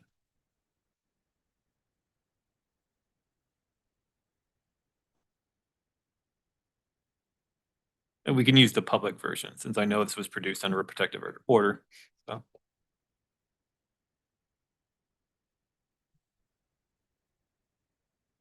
Okay. Okay. So, and again, once again, I like to characterize just so everyone's on the same page. If I mischaracterize anything, please correct me. But this response was in response to a question that Pure submitted to you guys that asked about the economies of scale mentioned and some of the application documentation. And in this response, you identified a number of expected savings. And I'm reading the titles: elimination of syndication fees, increased network efficiencies, additional technical limitations addressed by the transaction. Let's start with the syndication fees. Could you briefly just explain what those are? Yeah. Cox licenses from third parties certain of the technology that it uses to deliver services to customers. In the case of Charter, we have been able to develop that equipment ourselves. So we don't pay licensing fees to a third party in order to provide those services to our customers. And we believe as a combined company, we'll be able to eliminate the license fees that Cox currently pays to third parties, which again will reduce costs in the business to deliver those products. Thanks. And I know I obviously already know the answer to this question, but just to make it clear for the record, Could you explain whether these syndication fees are charged at a per customer level, or are they charged are they at an expense, a fixed cost borne by the company? If I may, I'm kind of jumping in from a Cox perspective, that it is just one of the many factors that goes into how we establish our prices, just like programming cost, overhead. Yeah, so that you don't see on your line video service plus $3 syndication fee, or hypothetically. It's just built into the overall price, but it's also something that contributes to our prices versus the prices Charter is able to charge in the marketplace. Thanks. Is there a direct relationship between the amount that is spent on syndication fees and the number of customers? If you add an extra customer, do you pay an extra fee?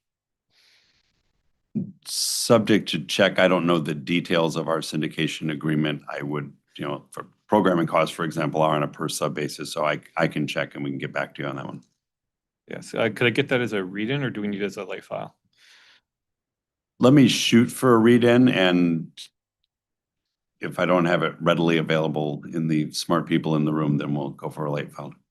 Thank you. I mean, the response occurred, and again, I don't know if the response was intended to say these are the costs and this is what it is across those subscribers, or if it's on a particular subscriber basis, but the response does indicate that the fees are per subscriber. So I don't know if that's helpful at all, but I'm not sure. Is the specific question, does adding a subscriber increase the amount of the syndication fee paid? Yes. Okay, thank you. Whether it increases linearly, excuse me, with Okay. the number of customers. So we'll take that as a read-in if possible, which would be read-in A. If not, then it would be a late filed exhibit, which would be number 2. Thank you.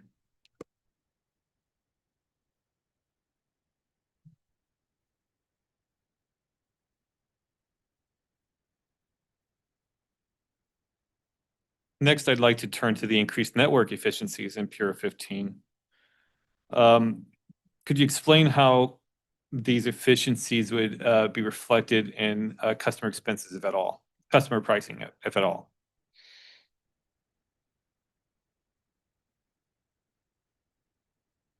I don't know how the efficiencies would be defined in relation to pricing. I think it's being described here as a limitation on the service that can be provided. They are limited in what they can offer based upon the limitations associated with that CPE, a customer premise equipment that they're licensing.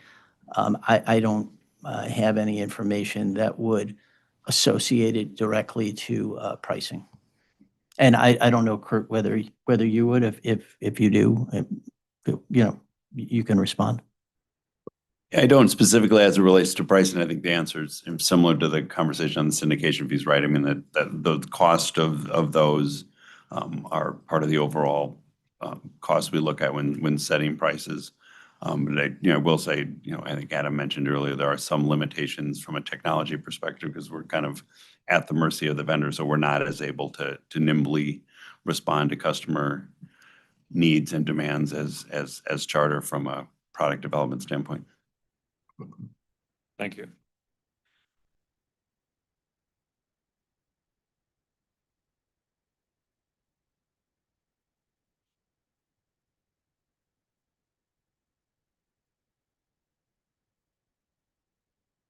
Now please open the response to Pura 9.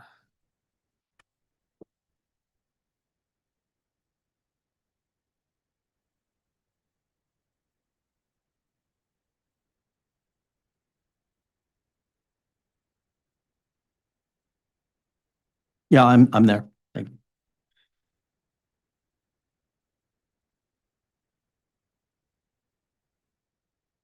So this response mentions the benefits of consumers and Cox's footprint gaining access to Charter's more innovative and competitive video products. So would it be accurate to state that one of the primary benefits of this transaction for customers is for Cox customers is access to charter products? Yes. Why is that described as a synergy? Um, Why is it described as a synergy? I'm gonna allow Mr. Murphy to answer it. So yeah, go ahead. So you're looking at the paragraph that begins first, the transaction. Yes. If you go directly above that, I believe it's a reference to cost synergies and public interest benefits. I believe the access to the products would be viewed as a public interest benefit. Okay, so this is not a synergy, it's a public interest. Okay.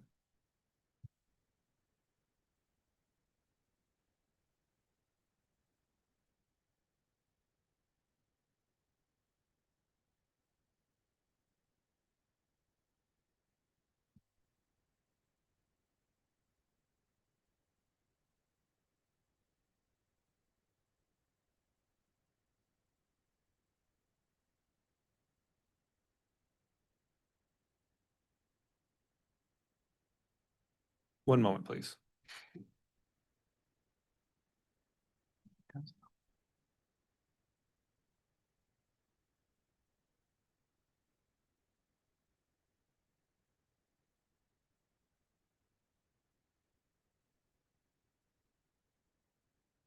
Are there any known cost synergies that will result from expanding Charter's customer service to the Cox footprint as described in this answer?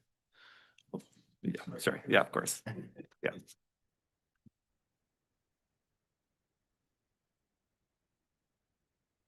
Mr. Coker, what was the reference? This is Bureau 9. Okay, I wasn't sure if we moved on.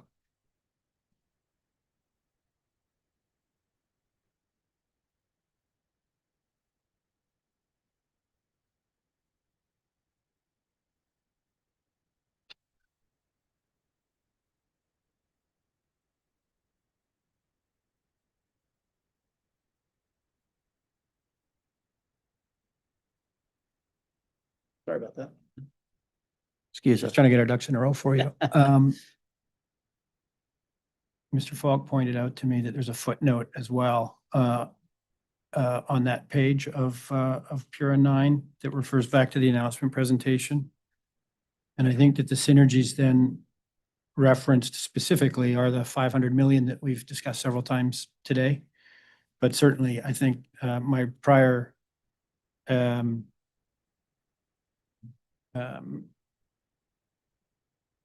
statement about the fact that the access to the products, the $125 of free streaming benefits for certain of our video packages, et cetera, would still be tied to a public interest benefit. Okay, back to you. Okay, thanks. So, and if so, in short, the paragraph starting first, the transaction in this answer, the second paragraph is describing a public interest benefit and not a synergy. I would agree with that characterization.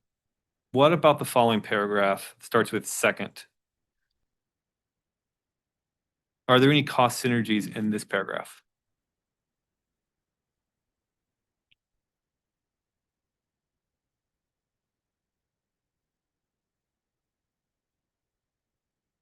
Specifically in the paragraph above the figure 1, Yes. I believe those are public interest benefits. Okay, let's move down to page 2, the final paragraph where it starts with third Connecticut customers. Are there any cost synergies in this response either?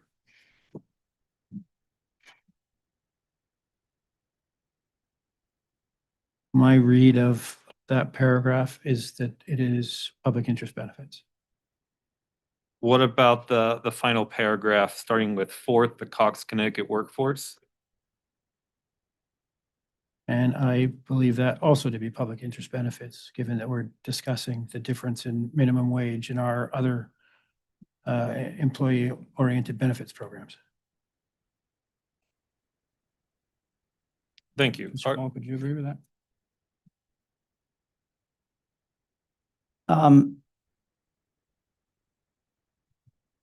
Or more specifically, that those aren't describing synergies. I don't, perhaps we can take your question and provide a late file exhibit. I'm not certain that none of these things relate at all to synergies. For example, the question asks about product consolidation pricing, right? These are also examples of product consolidation that could relate to synergies, whether or not they are the specific $500 million of anticipated synergies that was contained in the analysis that we did.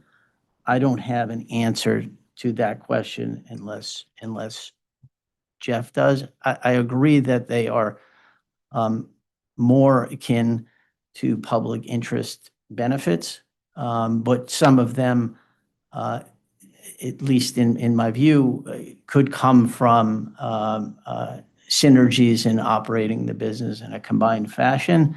And so, Jeff, you're more, more specifically what the 500 million in synergies that was anticipated references. And so that would be my only question, almost a question to you to clarify whether or not those product. I was responding to Attorney Coker's question as to whether or not, and I believe this was your question, you'll correct me if I've got it wrong, as to whether any of those numbered first through fourth paragraphs referred to cost synergies.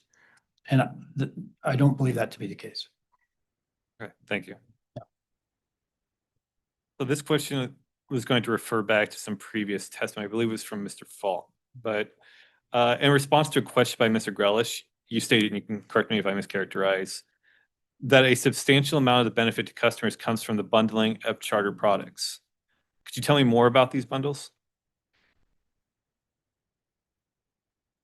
Well, we've been innovative, I think, in how we sell our products on a bundled basis.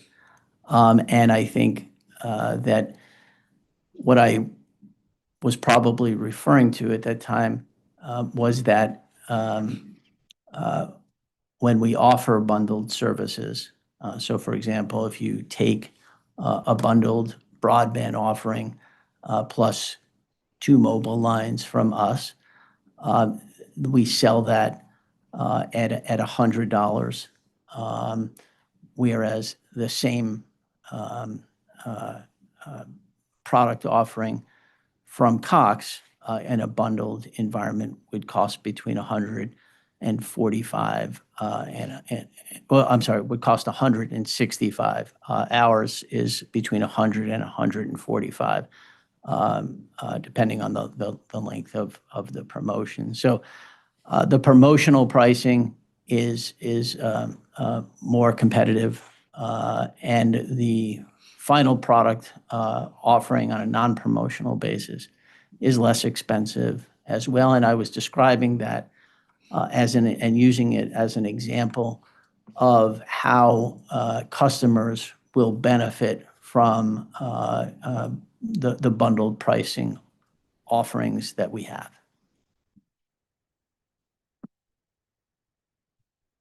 And that's one example. I mean, there are other examples that include the bundling of video services or the bundling of additional, mobile lines, et cetera. So I was using it as one example.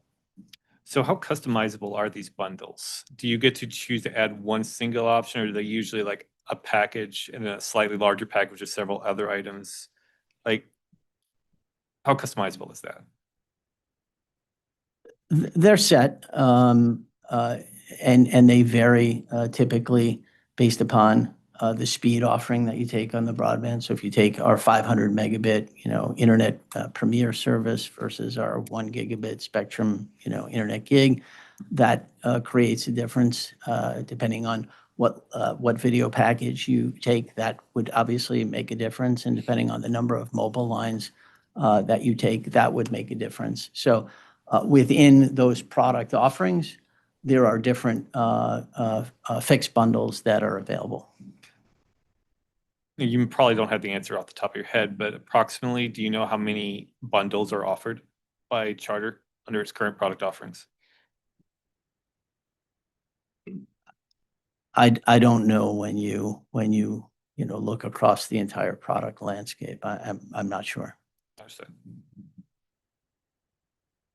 What is the most basic package that Charter currently offers for internet access? What do you mean by most basic? Like our sort of flagship, most common product that we sell is Internet Premier, which is our 500 megabit service. I would say that's the most commonly purchased, broadband internet offering. Does that come with anything besides internet? You can add other products to it. You can purchase it on a standalone basis, or you can add to it a variety of different other services, whether it be a video service, mobile service, varies by the number of lines of mobile service that you might add as well. So when you upgrade your plan, when you upgrade your bundle, are you picking through predefined options, or you just say, I want to add this additional item?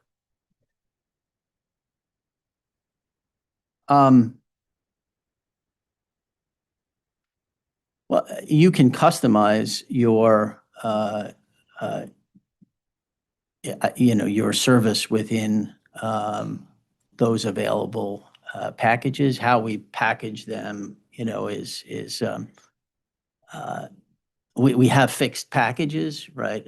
We may say, like, if you take Spectrum Internet plus video, or you take Spectrum Internet plus, X number of lines of mobile, it's this price. But certainly, if you want to take some other combination of service or offering, you're entitled to do that. If you want, for example, to bring your own wireless router and not take our wireless router, that has a different fee, because we have a $10 service charge for our wireless gateway. So there's different variations to it, but generally we have set bundles. It's internet plus one additional service, internet plus two additional services, two additional services meaning video and mobile, and then a variety of different number of lines that you might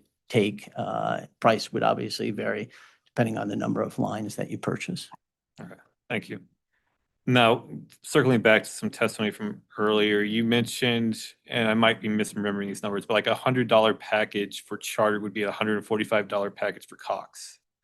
Am I misremembering that? Yeah, well, I mentioned a few different things. So I think at that time, what I was talking about was, again, our internet plus mobile bundle, the same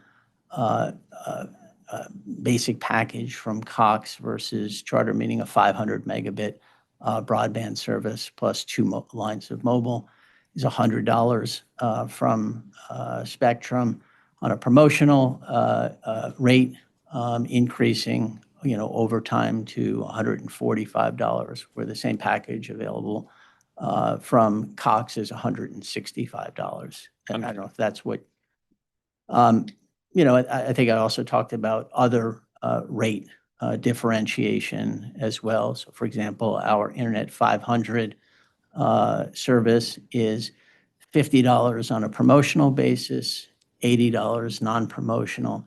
I think the same service from Cox is $80 promotional. and I think it was 100 non-promotional. So there's 105 or something like, it's about a $25, $30 difference between the two standard internet tiers that we both have, 500 megabits or gigabit service. Thanks.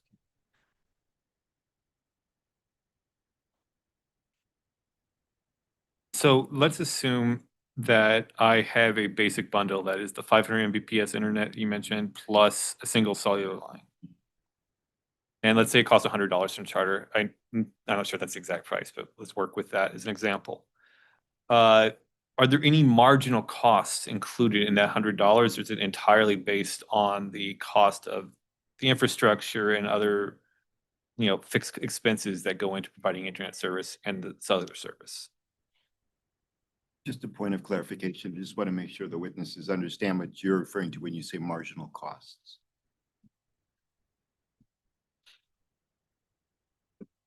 I don't, I mean, our. Waiting for an explanation. Oh. My apologies. Our pricing isn't rate regulated in the same way that utility prices are. And so, the terminology that you're using, which may relate to an energy rate case isn't really applicable to our services. So I don't have that information because we don't undertake rate proceedings before regulators in the way that typical electric or gas utilities or water utilities might. I understand. I'm talking about the economic concept of marginal cost being the cost of producing an additional unit, as opposed to variable costs, which is simply cost that changes with production. And I was trying to understand, are there any marginal costs included in the $100 for that internet project, that internet bundle that I mentioned? And if this is too speculative, you feel free to sub in an actual offering that you guys have. I don't know the answer to your question. I can only tell you what our rates are, not how they are derived, because we don't derive them based upon the standard metrics that would be used to derive a rate in a utility rate making proceeding. Just to be clear about the pricing that I was talking about, let me just make sure that I am clear about that. The standard pricing for Charter's 500 megabit service tier is $80, compared with $105 for a similar speed offering from Cox, and $50 for new customers on a promotional basis, compared with $80 for a similar promotional offering from Cox. Charter also offers more affordable gigabit service, costing $100 per month compared to $135 for Cox. And then I guess I would say on the mobile service, standard unlimited plan, mobile plan from Cox is $40. Standard unlimited mobile plan from Charter is $30. And while in the video space, there are it's a little bit more difficult to make exact comparisons because of the fact that the programming mix of a provider is not exactly the same in the way that a megabit of service would be provided. If you look at Pura 5, it outlines the generally lower prices for video packages available from Charter as opposed to similarly situated offerings from Cox. Understood. Okay.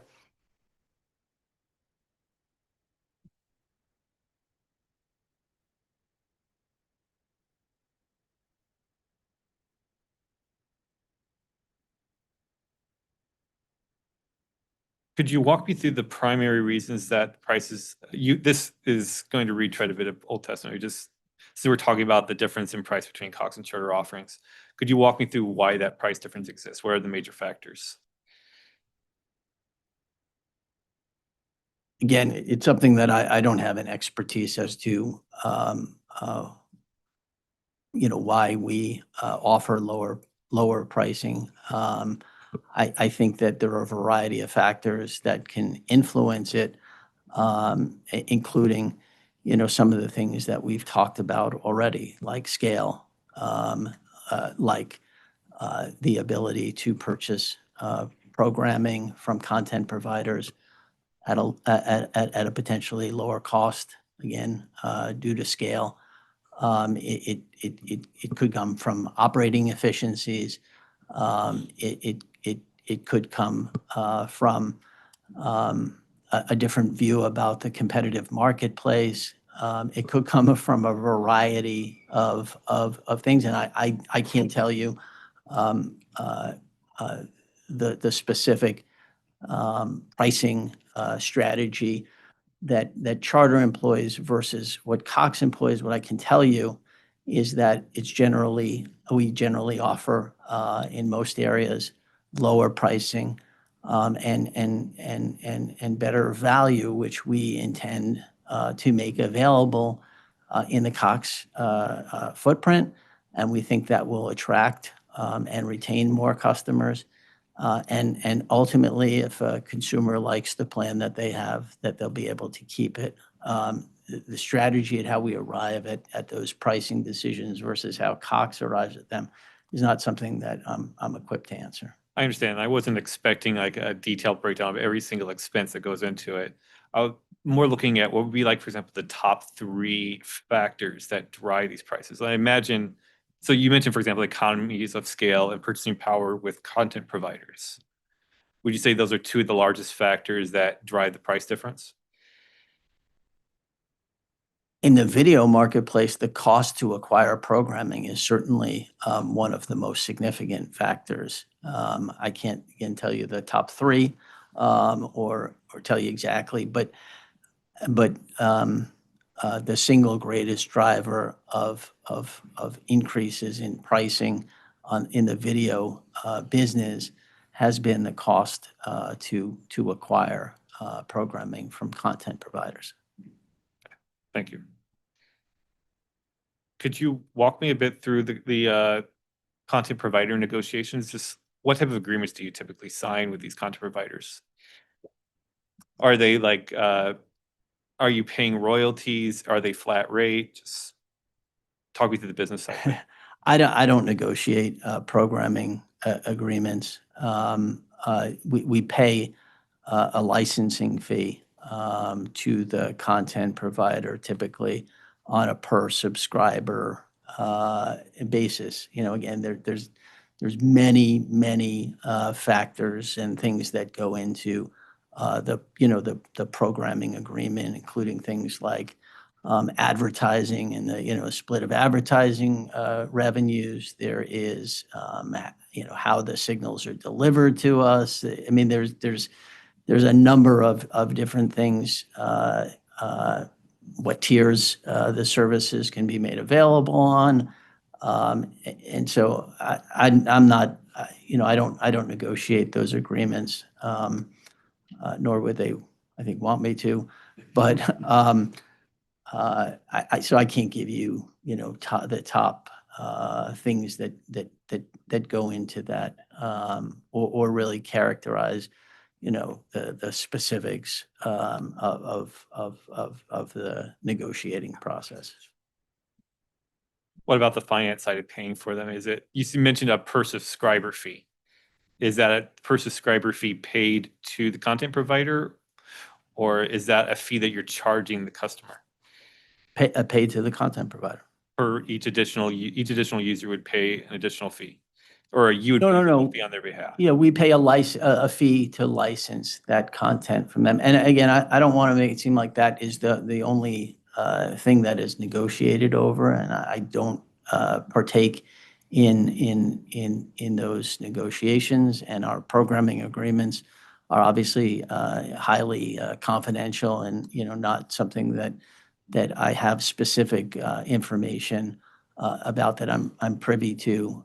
But certainly you pay a fee to programmers as a license that often is related to the number of customers that take a package that includes that service. Okay, thank you. Yeah. That concludes all the questions that I had. So I believe my colleague Steve Capozzi has a few. I have about 5 minutes worth of questions. You read my mind, Mr. Capozzi. Thank you. Mr. Falk, do you recall the discussion earlier regarding the number of employees and Connecticut-based employees after the move to headquarters to Stamford?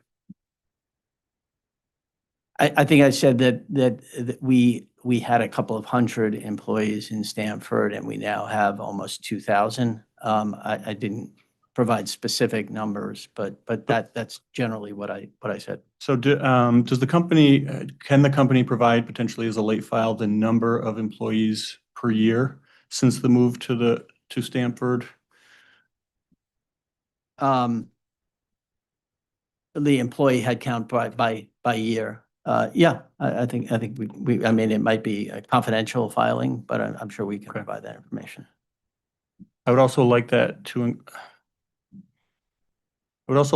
include, maybe not for every year, maybe just for the most year to date, the employee job title as well, for the number of employees by job title, if that's possible. When you say job title, you mean like manager, senior manager, director. You don't mean like director of this function or director of that function.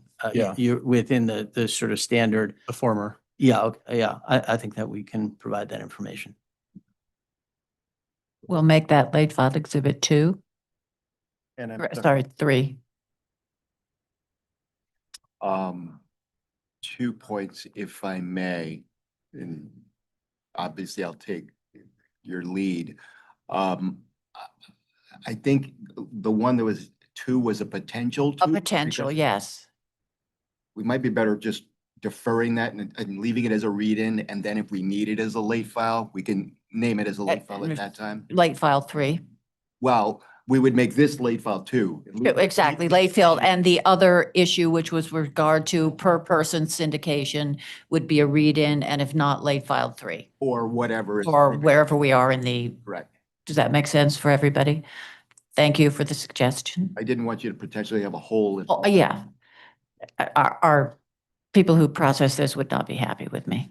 All right. Mr. Capozzi, I just want to, I think we did provide the job titles for the current year in our response to one of the questions. I don't remember which one. I think what you're asking is, going back a period of time, can we provide you with that same information on an annualized basis? And did you give a specific time period? Since the move of headquarters to Stamford. Okay. So now I'm the one that wants to make sure everything is clear. My recollection of what you had asked for on a time series was the number of employees total at the Stamford campus. And that your other request, which it seems we've already answered, was year to date by title band. That's correct. So let's limit the late file to just the annual number of employees since the move to Stamford.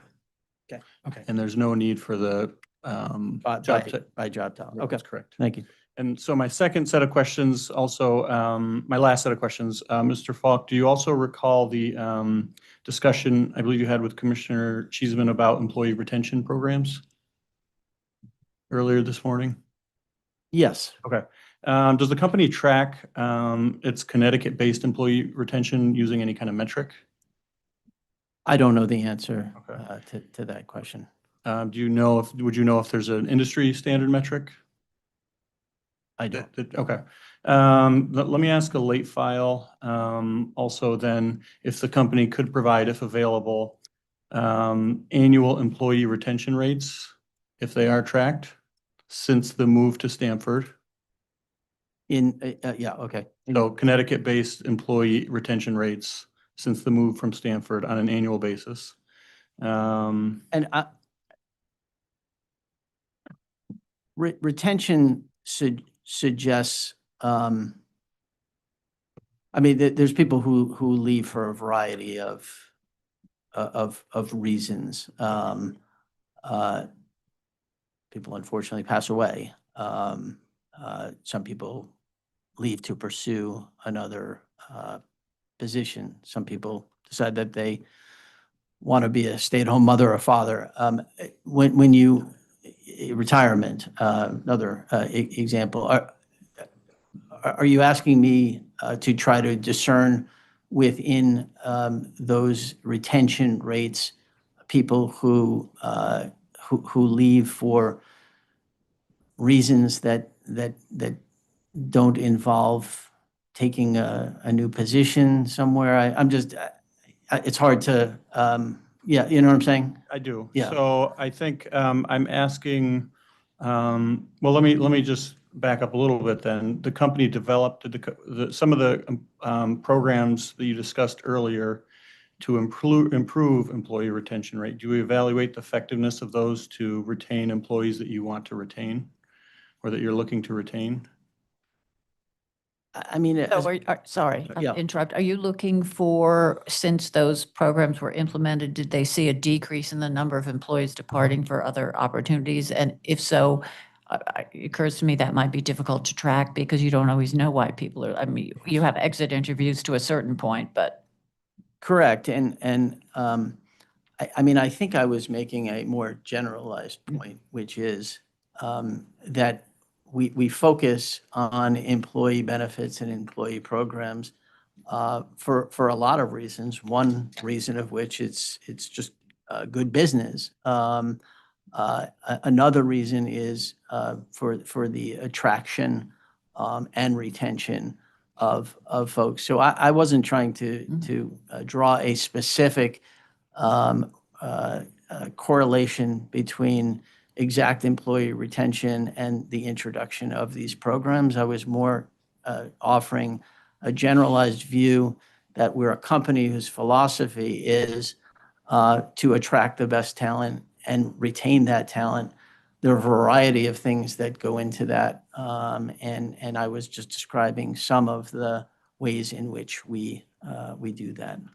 Sorry, do you give, and again, this may be confidential information, employee satisfaction surveys? Would it be possible to draw anything from those in terms of the questions that Mr. Capozzi is posing? Just to drill down on, you know, what makes people happy to stay at Charter, and are the things you're doing, you know, keeping them on board as opposed to leaving for other jobs? This may be a nut that's too hard to crack, but.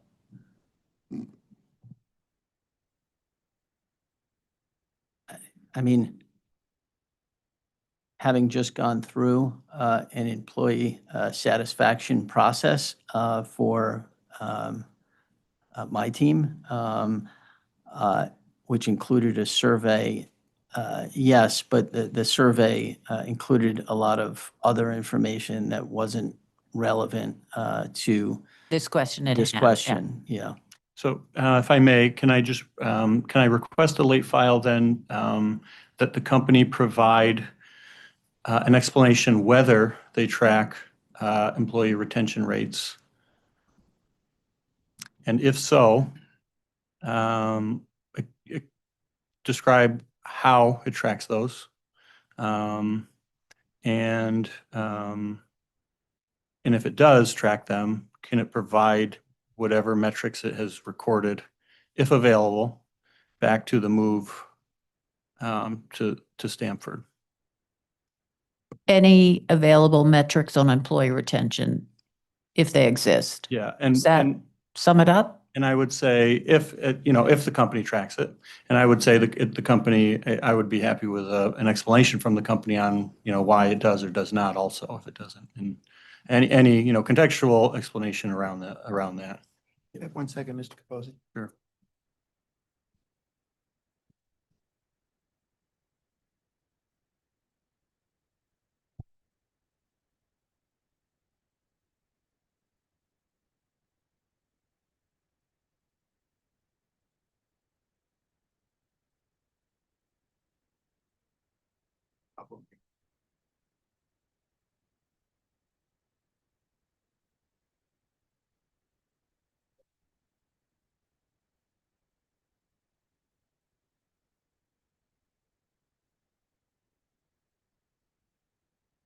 But I also work.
It's far back there. It's nice and cool up here. It's freezing.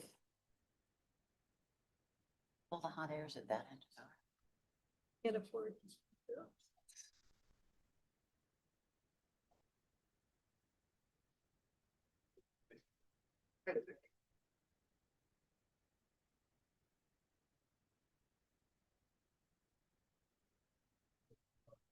Sorry about that. I'm right. The issue, Mr. Capozzi, is I can be a little obtuse sometimes. I was trying to understand the distinction between late file 2, which asks for year-over-year change in the number of employees, as opposed to what you're asking now, which appears to be a reflection of a retention rate. And I said, well, is the year-over-year explanation going to be a reflection of your retention rate? Yes and no, I think would be the answer. The problem is on retention rates, you're going to see it if you see the number of employees, you might see an increase, you might see a decrease. It's hard to say, well, was it a reflection of retention or was it a reflection of people who got hired versus leaving? I'm not sure if we're going to be able to give you what you're looking for in number 3. Let me rephrase, instead of using the word retention, maybe this isn't helpful, the word turnover. Look, I think I understand the underlying element of your question. I don't know if we have the information, first of all, so we'll determine whether we have it. If we have it and define turnover or retention in a particular way, we'll describe that in our response to you. So for example, if we don't consider a retirement to be a turnover because that individual, voluntarily sort of left to leave the workforce, maybe we define it differently. I just don't know the answer to that. So we're happy to be responsive to the question and describe to you that which we can. And if it's not responsive, we're happy to continue a dialogue with you to try to get to the underlying question that you're asking. Maybe a request for a confidential filing, because I don't know that we provide that information, on a state by state basis. But we'll go back to our Chief Human Resource Officer, who may be watching this hearing from his office today and saying, tell him I can get him that, or tell him I can't get him that. I don't know, but we will inquire. I understand the nature of your question, and we'll be happy to try to accommodate you. Thank you very much. That's all I have, Commissioner Cheeseman. One question with regard to that late filed exhibit, and I'm guessing, and I'm trying to recall if it was tied, if the original request was tied to an interrogatory, Mr. Capozzi. I don't recall. I don't think it was. But employee information, whether it's the number of employees year over year, or certainly retention rates, I'm thinking is confidential information. I just mentioned that. Yeah, I said, if we provide something, we will likely request that it be provided confidentially. Is that the point? Yeah, exactly. And actually, what I'm also trying to do is save you a little money, because if we can associate it with another interrogatory response that's already the subject of a protective order, we'll do that, and therefore avoid the need to file another motion for protective order. So was that a response to Pura 6? Thank you, Mr. Skarzinski. May I just offer a comment, Your Honor? And that is, Let it be known, though, that my attorney was trying to save us some money. So I want that noted for the record. that we have no objection to Attorney Bogan's offer, provided that it can be subject to cross-examination at the late filed exhibit hearing. Yeah, absolutely. If Thank it you. needed to be in a closed session, we would do that. And I believe Mr. Skarzinski is absolutely correct. It is, we can tie it to Pura 6, which is already the subject of our motion for protective order. Mr. Capozzi. No, I was saying Mr. Oh, it's Skarzinski, it's Mr. Skarzinski's Skarzinski, question yeah. on Pura 6. Okay, excellent. I would say take 5 minutes, but I know we have a witness who needs to leave at 4. If the other parties, OCC or the AG, would like to come up and pose any questions on cybersecurity, I'm conscious that we do have a strict time deadline, if that is agreeable to everyone.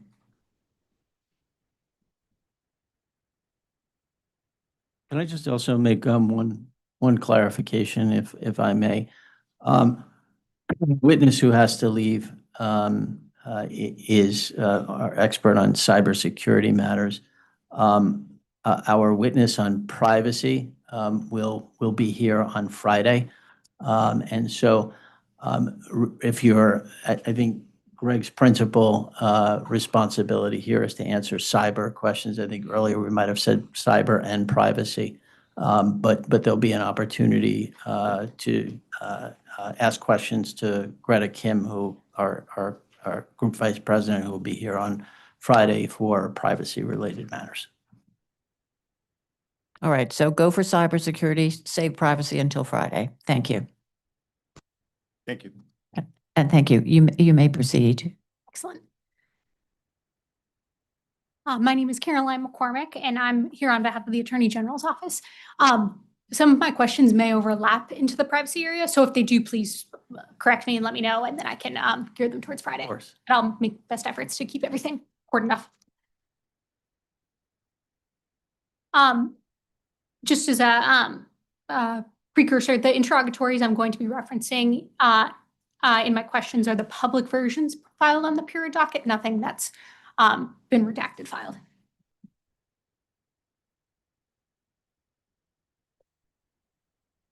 First, can you please turn to the response to AG 5 in the second paragraph of the response, which makes reference to some of the standards that Cox also complies with?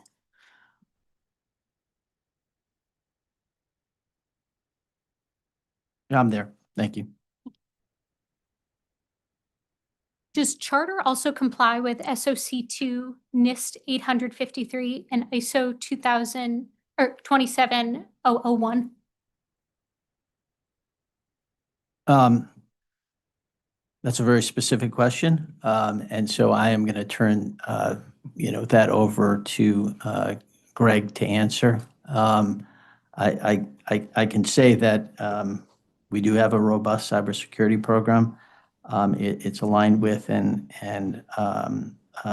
informed by existing state and federal law, regulations and standards. But with respect to those specific standards, I'll ask Mr. Tem to provide a response. Yeah, sure. Thanks, Adam. So generally speaking, our information security program is centered around the NIST cybersecurity framework. And then as far as NIST 853 or ISO 27001, it's influenced by some aspects of those standards, but we are not specifically certified in either. We do have some products that have SOC attestation, but not specific to the entire program. Thank you.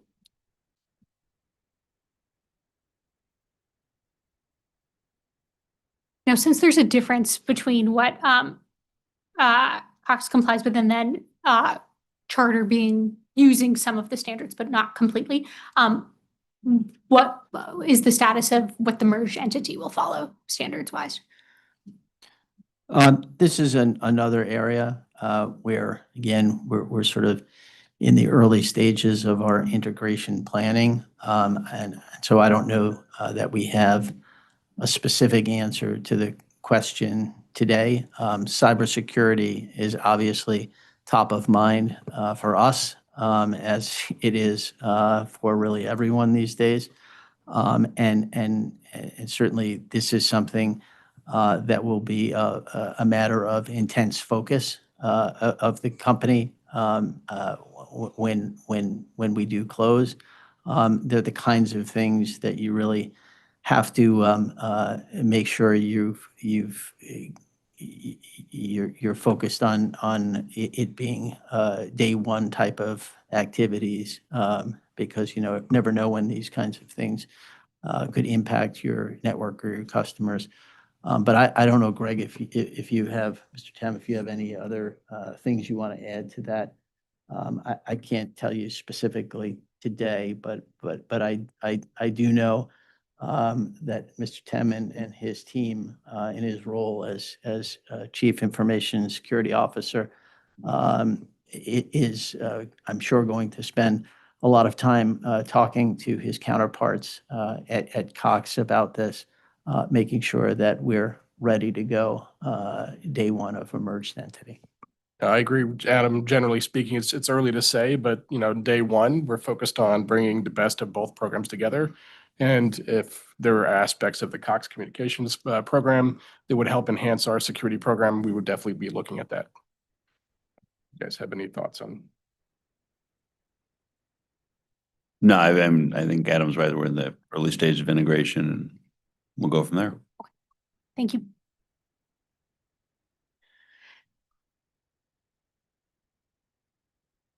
Now referencing AG7 and AG8, and I'll give you a minute to scroll there.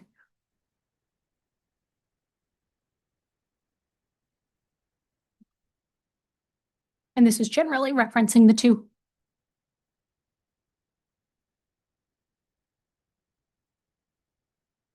Are you there? I see. Yeah, I'm sorry. Sorry, just want to be sure. AG7? Yes, AG7 Yep. and AG8. When do you anticipate the integration will be complete?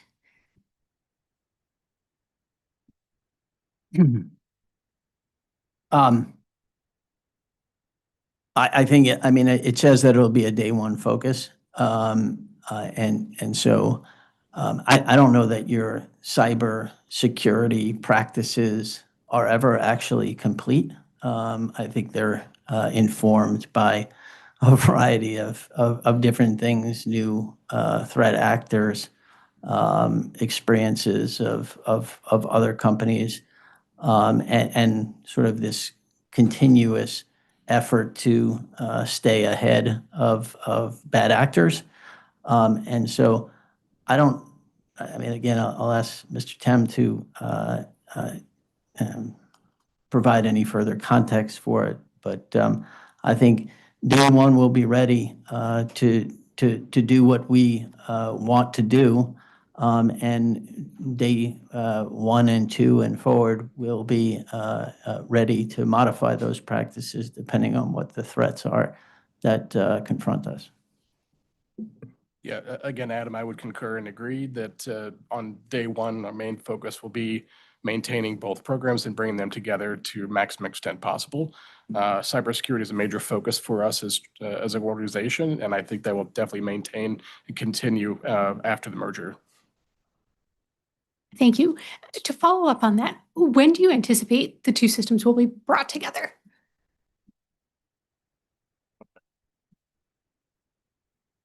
Yeah, sorry. I would just reiterate, I think what we said earlier, which is it's still early, right? So it's hard to say exactly when that two systems coming together would be determined.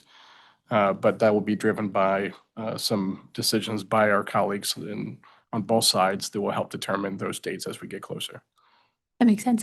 Just so I have a bit of an estimate ballpark, do you have a range of Are we talking months? Are we talking years? What, do you have any sort of sense of scope of time?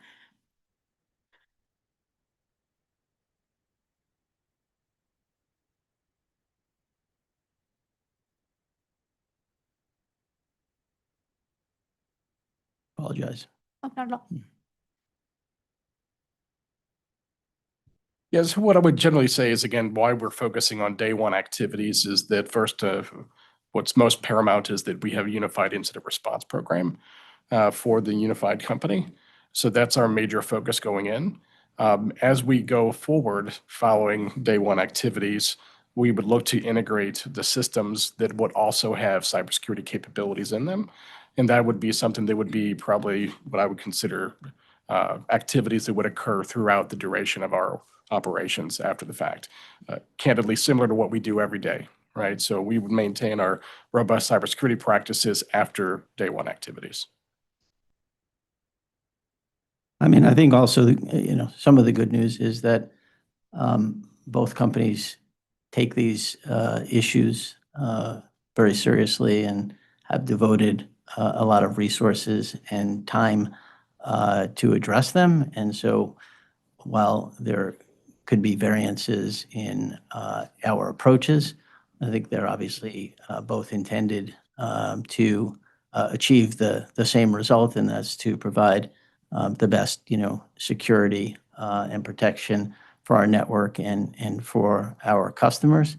And so as we integrate them, I think it's fair to say that we will still have the robustness of the individual companies' approaches that I think have both been pretty aggressive in these areas. Fair?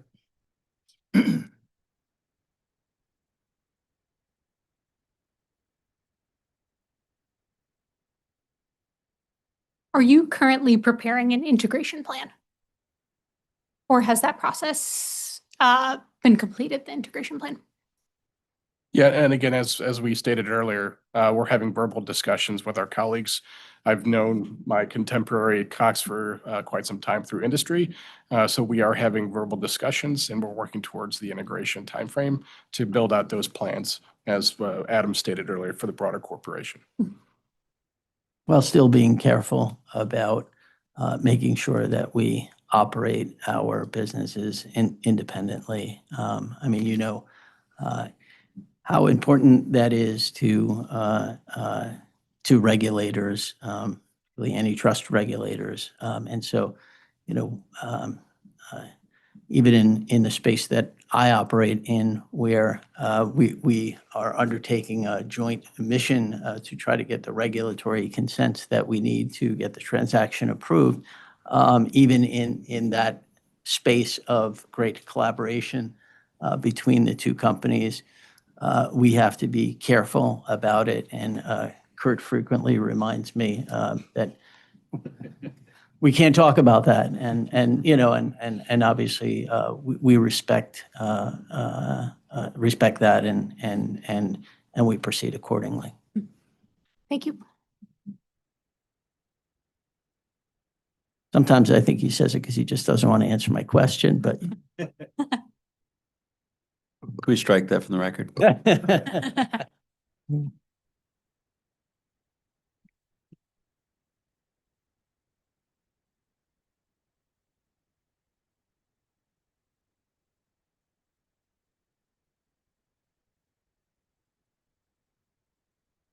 Now, forgive me if I'm trying to, forgive me if I'm asking something I've already asked. I'm trying not to.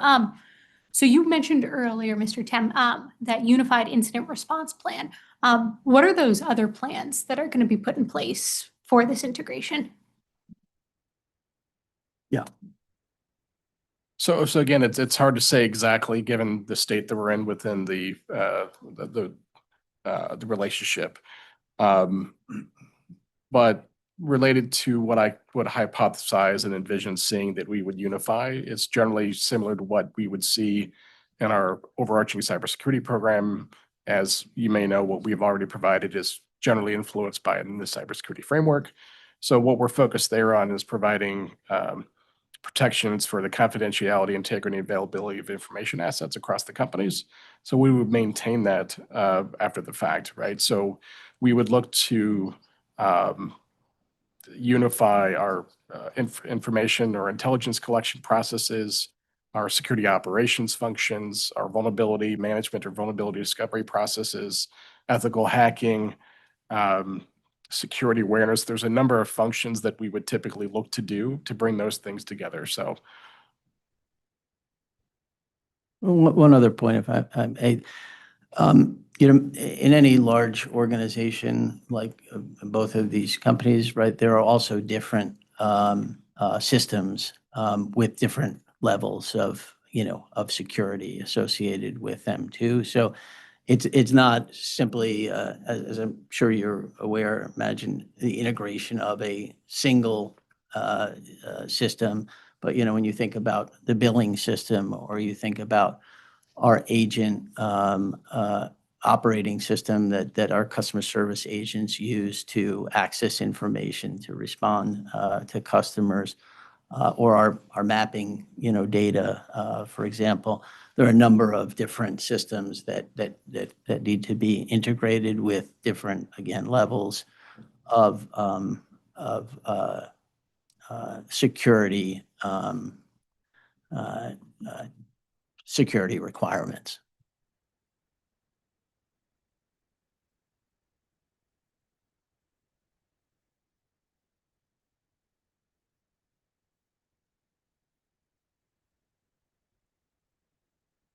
Will the companies conduct a post-acquisition risk assessment to identify gaps and deficiencies within the acquired entity's information security program? I'm going to let Mr. Tem answer that. But I mean, any good cybersecurity program, I think, undertakes risk assessments on a pretty regularized basis. And so I would assume the answer is going to be yes, he could provide more detail about that. But I'm sure both of our companies undertake those risk assessments in some regular interval. And so I would imagine we would going forward as well. yes, Adam, I would agree. By practice, that's something that we do on a regular basis. So I would envision that we would absolutely be doing those activities, again, as part of our regular program, continuous assessment on risk. And just to clarify, when you say regular, do you mean annually? Do you mean more frequently than annually? So we have various aspects of our overarching risk management program to determine how often we conduct risk assessments and to what level, what degree.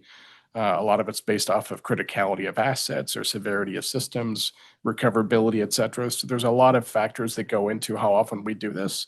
But given the nature of your question, I would say that would be significant, and it would be part of our larger effort to ensure that that's done at a major level, right? So I can't say that it would be every year or whatever the time frame might be, but given the nature of what we're discussing, it would be a major priority to ensure that we conducted that risk assessment in line with our existing processes.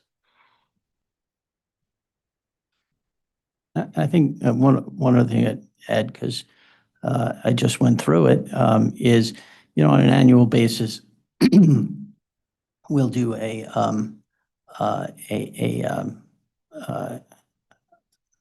what you call it, a trial. Simulation. Simulation, thank you. And, I know I've participated, in the last 2 years that I can remember. And in each of those instances, the simulations that we've done include a cyber incident and test the various responses that we undertake. And as part of those exercises, simulations, we always do sort of a postmortem on it. We actually have someone whose principal job in the company is to prepare this simulation each year for us to test those practices and approaches. And I think it's also a tool that we utilize to assess a risk in our response. Agreed, it's one of many, and to the exercise you're referring to, it's one of many. Yeah. Thank you. Yeah. Mr. Tem, you made reference to a risk management manual. I don't believe that's been provided as an exhibit in this proceeding, but I just want to I don't know if I said manual, program, my apologies. program. Yes. Is the program a written document or? Oh, excuse me a second.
He figures if he holds you out till 4 o'clock, it doesn't have to answer the questions.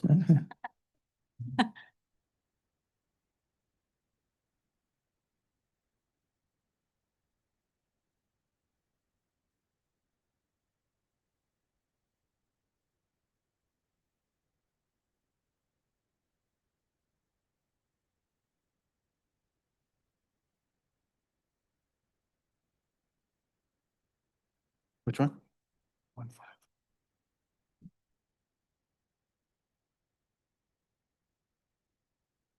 One thing in response, before you go, Greg, is just say that in AG 15, we did reference our deep, and there are elements of our cybersecurity plans in response to emergency events like that are contained within that. I think you're asking a bit of a different question, so I'll obviously let Mr.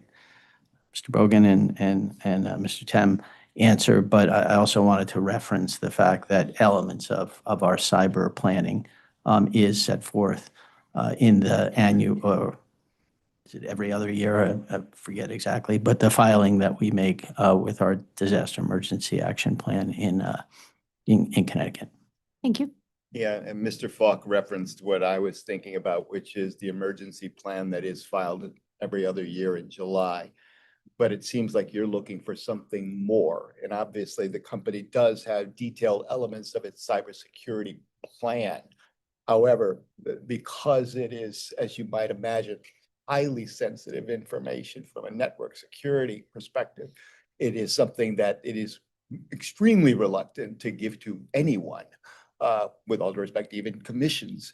But if it's acceptable to you, let us go back, see what we can fashion that might be acceptable to you and present it. Obviously, if you had questions with regard to that, it would need to be in a closed session. Is that acceptable? Yes. Okay. So if we could designate that as a late filed exhibit, Commissioner, we will do that. That will be late filed exhibit 4, details of the just charter or charter Cox cybersecurity plan. Charter? That was charter. Charter.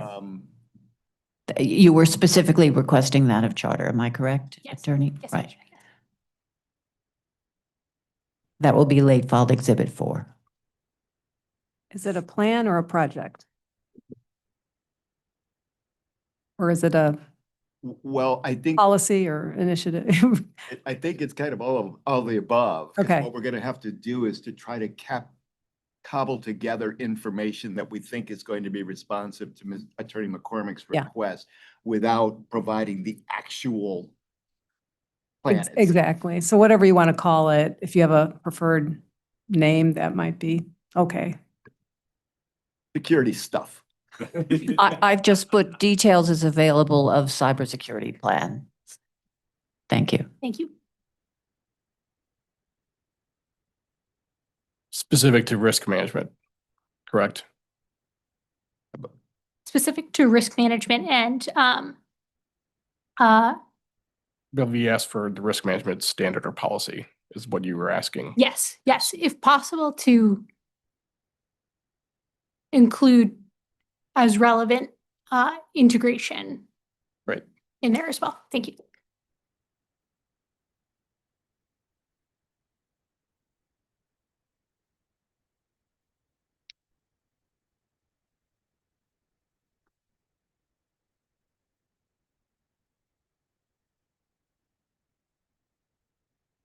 When Time Warner and Charter merged, was that integration day one?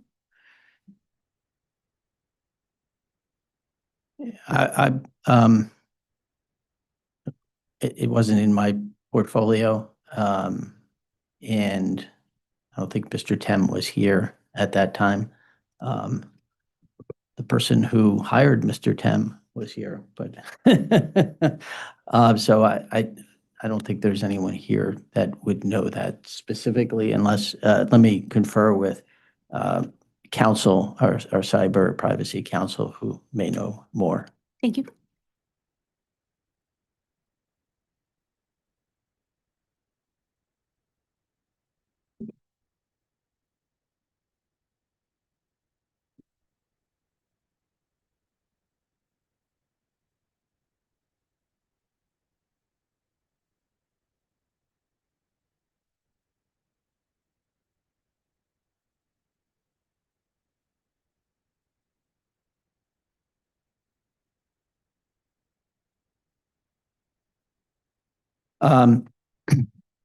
Incident response was day one. Other elements of the integration plan were over a period of time. Do you know about how long that period of time was? There was a 9-month period, I believe, and then there was a 90-day. And then there were additional periods beyond that, with I think the last elements around 2 years.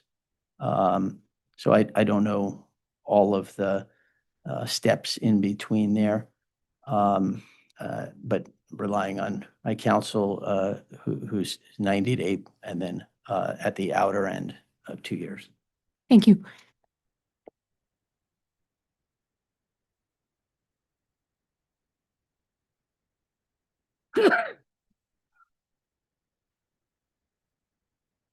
Can you please turn to OCC 117, please?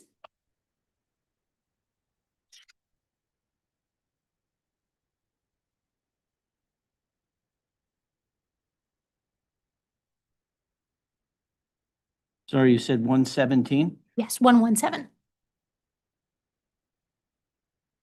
Yep. Okay. Now, will Connecticut consumers have the same rights to opt out of data sharing and advertising profiling going forward in the proposed merged entity?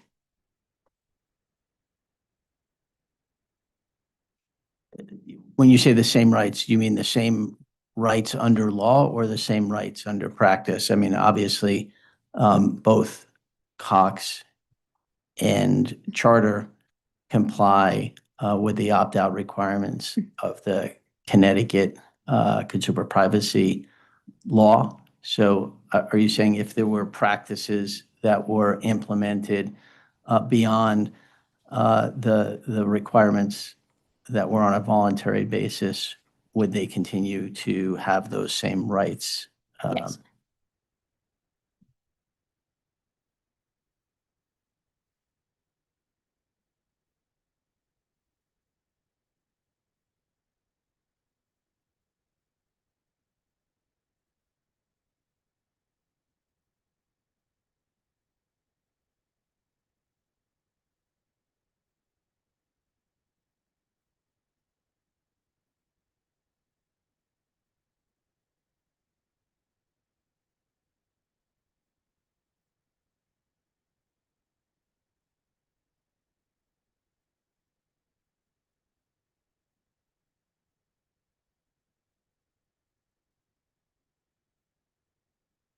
Yeah, if those customers opted out, we would still honor it. So if there were opt-out rights that a customer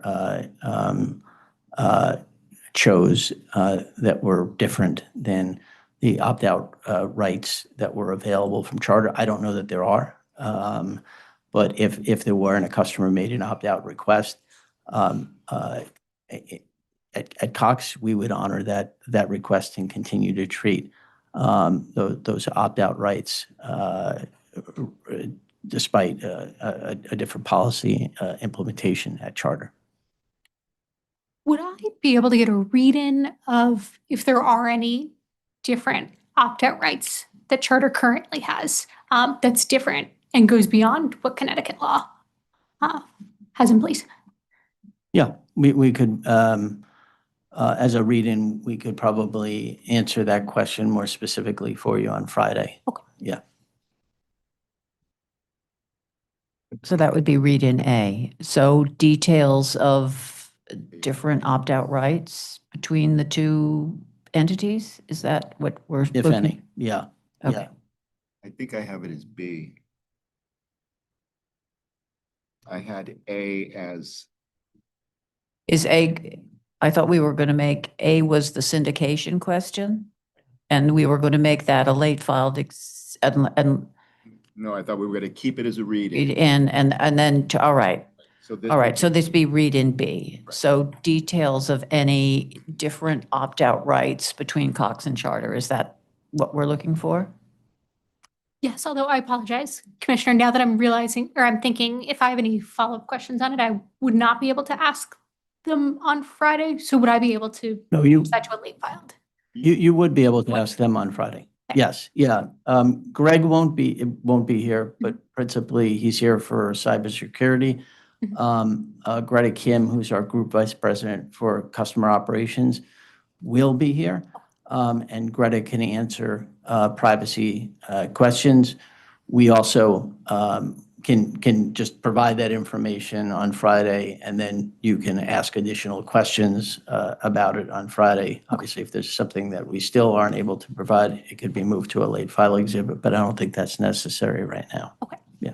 I'm sorry, Commissioner, Ms. McCormick. Yes. Can you give me the title of that again?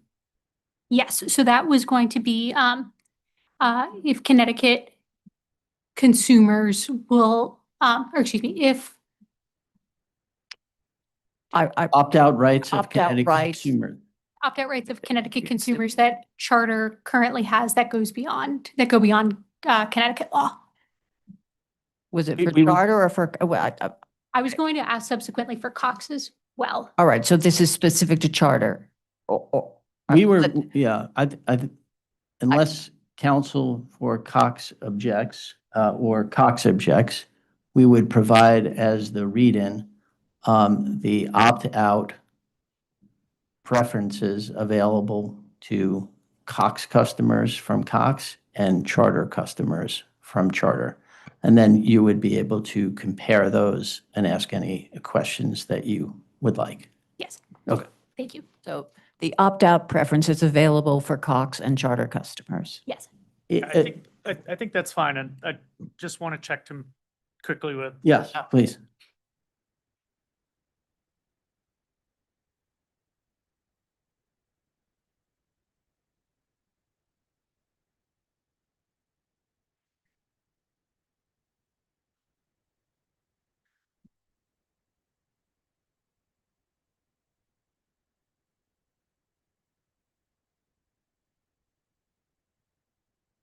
And just to getting back to read in A, the syndication costs, were those for both Cox and Charter customers or simply Charter?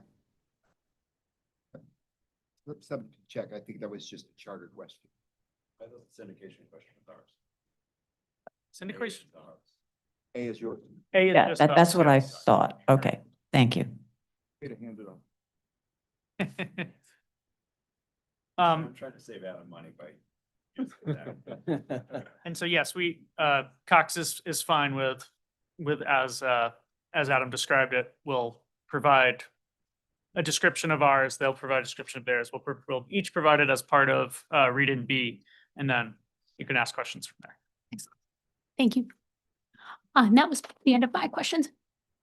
All right, thank you. Does Office of Consumer Counsels have questions on cybersecurity? You do not. All right. Who's up next? OCC. OCC? Do you wish to cross-examine Office of Consumer Counsel? I think you. Yes, we'll take a 5-minute recess and we'll reconvene in 5 minutes. Thank you.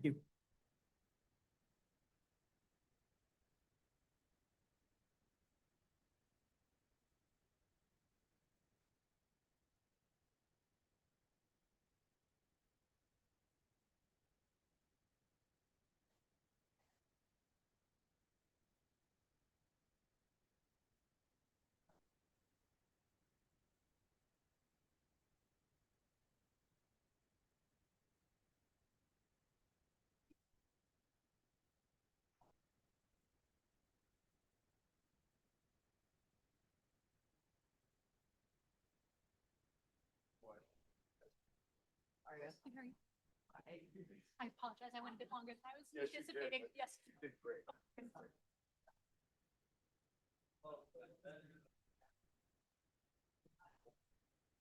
Adam, your voice. Yeah. We're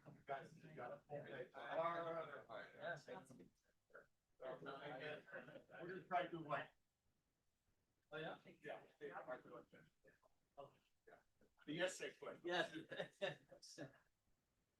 Hey, hi, how are you? Good to see you.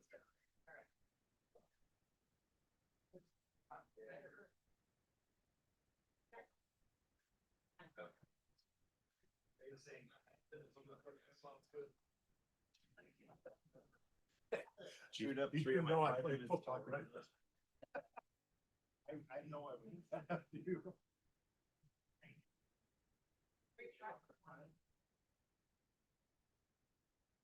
Let's do.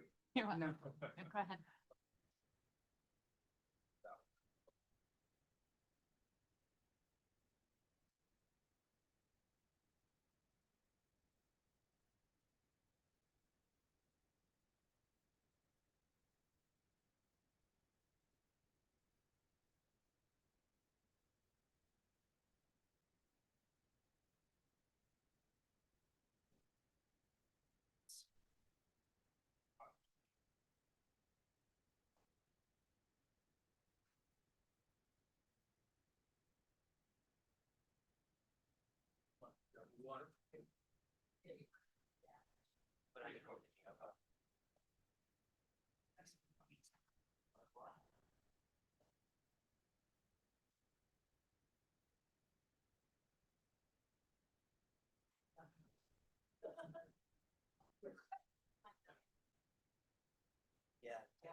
Yes.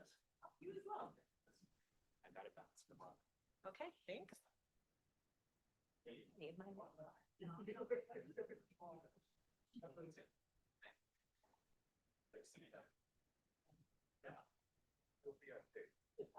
To watch it.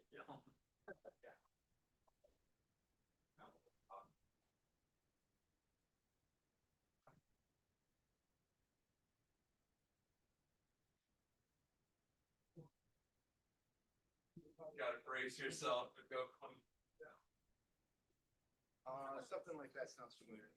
Thank you.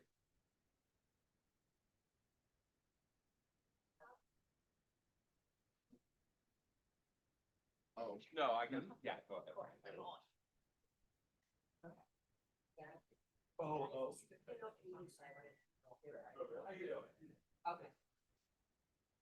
Okay. I know. I was like, I was like, I'll just, I figured it was like, it was Wilson. To do that. I didn't realize it was that. So I all day today. So two nights, instead of those, And I'll fight like like. eight o'clock at night, and there's all. I don't know. Thanks. I've only realized, like, during that day, texting it back and forth. You know. Yeah. So private. But I thought it was, yeah. That is a. It was in a bowl.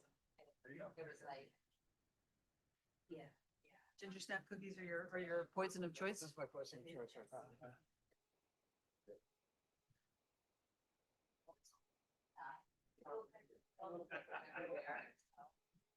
This morning.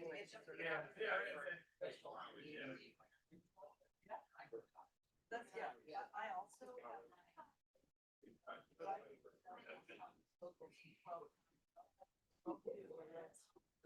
Get down there, well, she's also coming.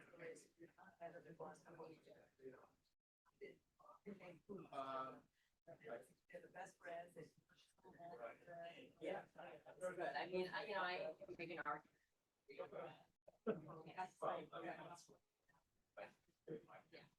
It's not easier to sort of good. Yeah. That was on my neck.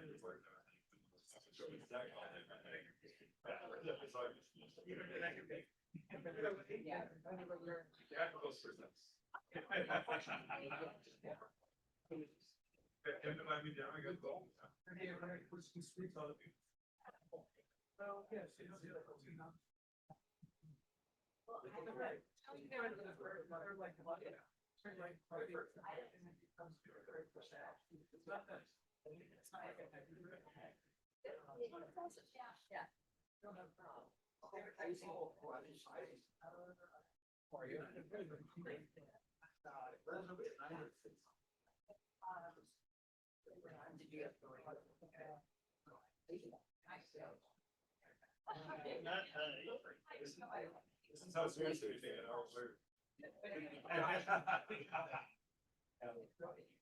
Yeah. And it's not really.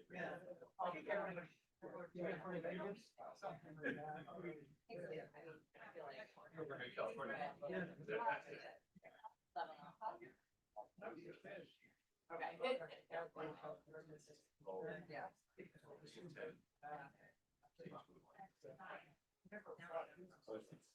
you did, yeah.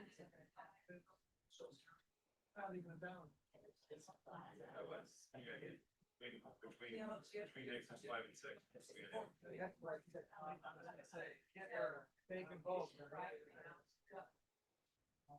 Yeah, I actually have this. When I started thinking, I realized that just so I froze it all. I forgot my water. I'm glad there wasn't yet. Yeah, we still have time.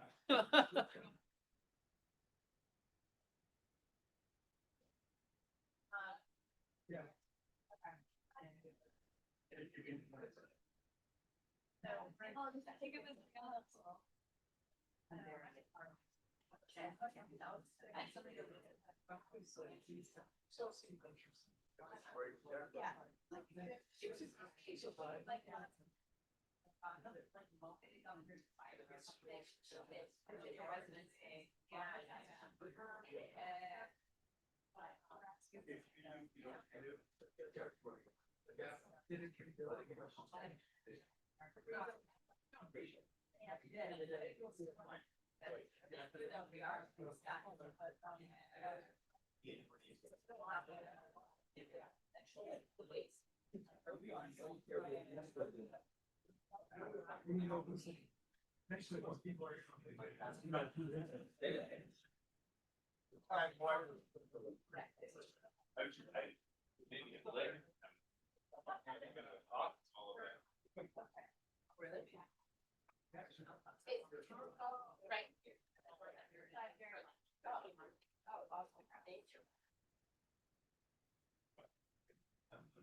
Past that, which I know. I like looking at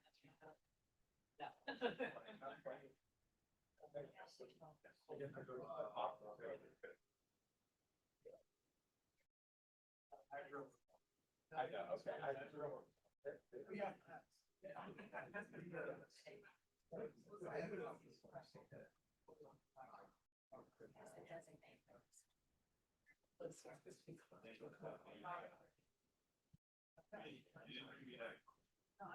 feel like I've had sour.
All right, if everybody could take his or her seat, we're going to resume the proceedings and proceed with cross-examination from Office of Consumer Counsel. Thank you.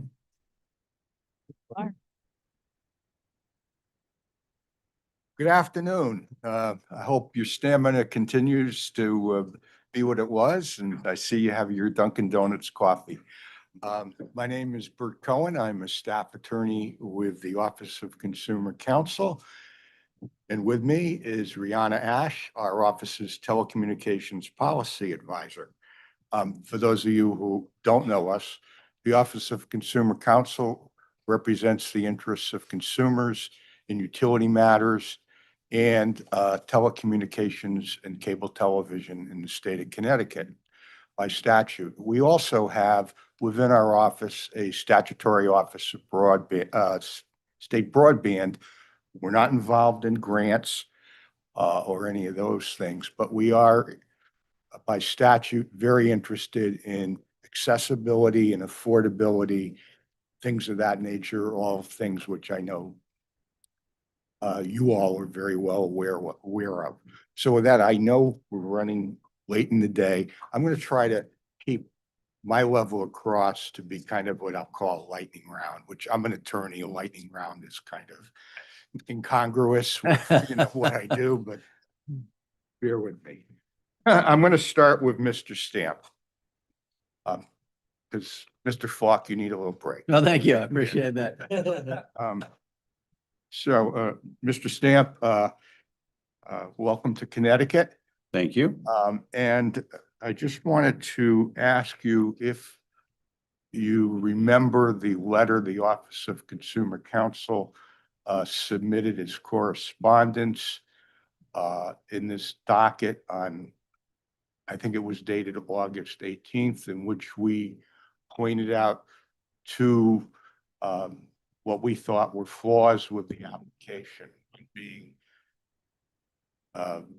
not an express ask for permission for Charter Communications Inc. to acquire Cox Communications Inc. And then also, we also raised an issue about Cox Enterprises post-merger interest in terms of the new charter. Do you recall that letter? Yes, not with incredible detail, but sounds familiar. Sometimes I don't either. But with that, I just wanted to make sure that it was clear that that was not in any way an indication by our office objecting or being overly concerned about Cox Enterprises post-merger interest, assuming you get all the approvals at the federal and state municipal level accomplished in your favor. We do not object to CEI as having a controlling interest in charter communications, and certainly I don't want to speak entirely for the office, but on a personal basis, I think it's a positive thing going forward. So I hope that you take the letter in that sense. I want to ask you a question because you mentioned something earlier about Cox's community involvement. And I wonder if you could tell us a little bit about it. I don't want to give you a whole half an hour because I'm sure you could do that. But maybe in about a couple of minutes, tell us a little bit about what some of that community involvement looks like based on your personal knowledge, and particularly with respect to digital literacy, digital availability, digital opportunity. Sure. No, and I'm happy to. And it is one of the things that I'm most proud of working for Cox is our, our commitment, not only to our people, but the communities we serve. And I had the pleasure prior to this role of being our Arkansas market vice president, so similar to Mr. Brill, but he's much better looking and much better at it. But it was a great opportunity to work with our employees firsthand and work with a number of nonprofit partners throughout those communities.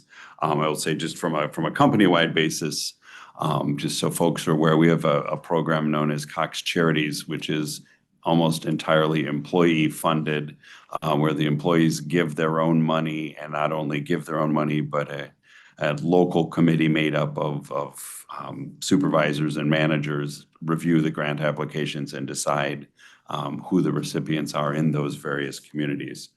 That obviously is a program we have here in Connecticut, and last year that program plus some corporate giving, we contributed almost $560,000 to various organizations.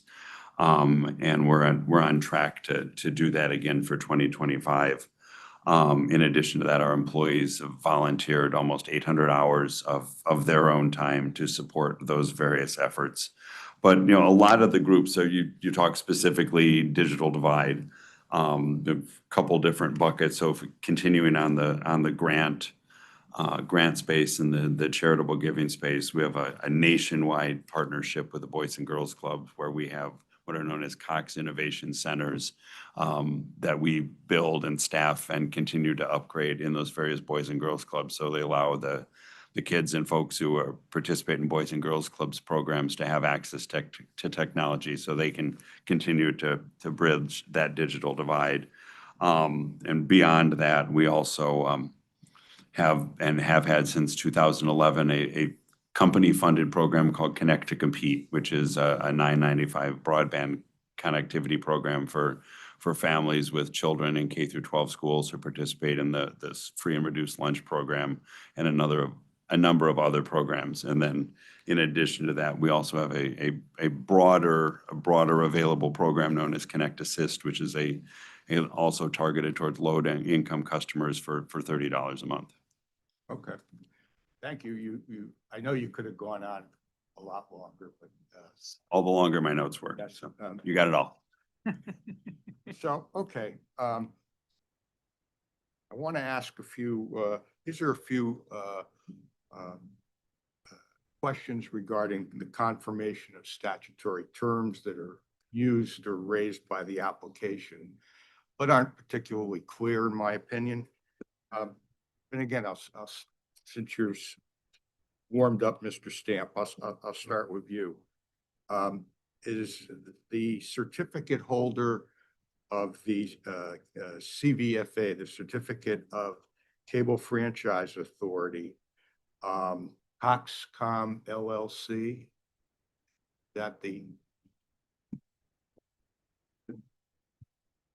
I'm going to pull up the application, but I'm also going to defer to local counsel. So the witness here isn't here to be making legal conclusions, but it sounds like you are asking specifically, and correct me if I'm wrong, which entity is the certificate holder in Connecticut? Well stated, Counselor.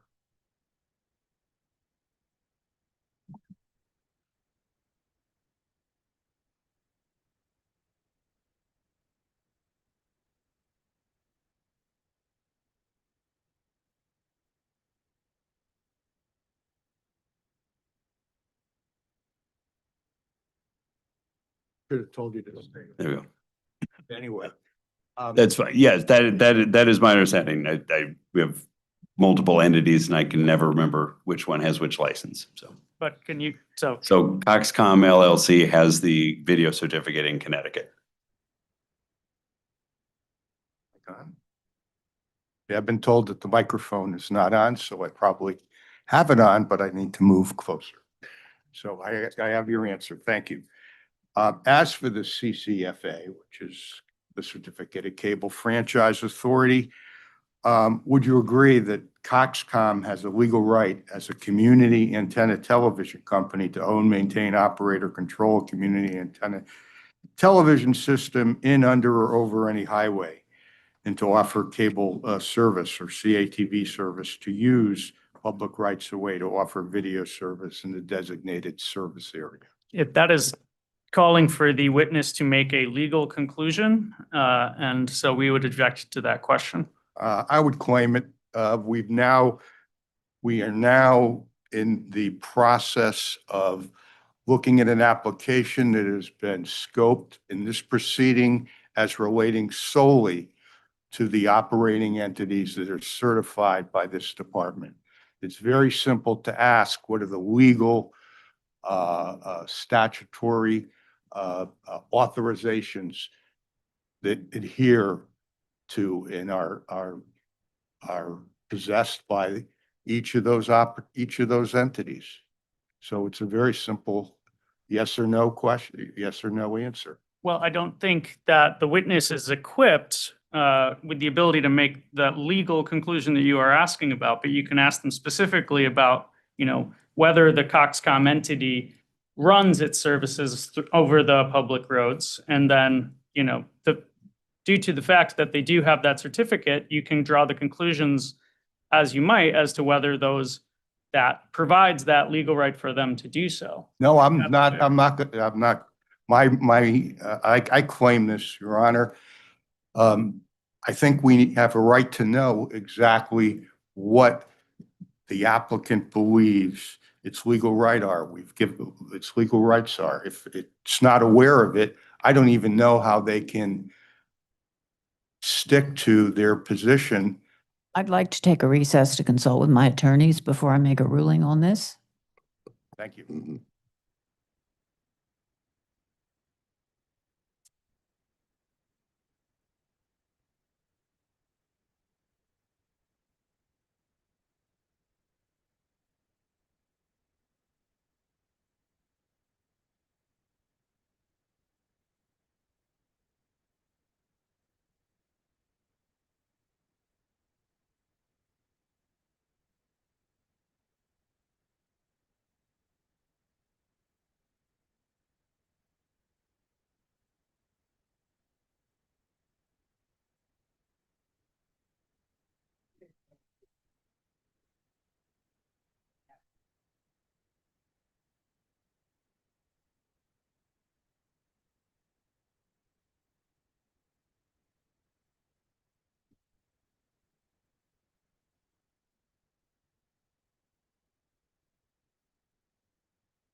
All right, whenever everyone is ready, we can resume.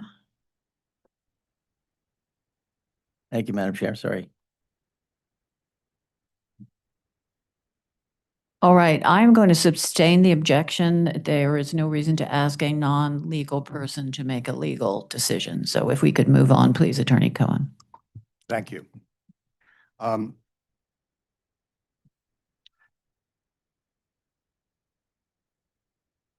Here's probably what I want to get at, and I think it's a little bit less of a legal question.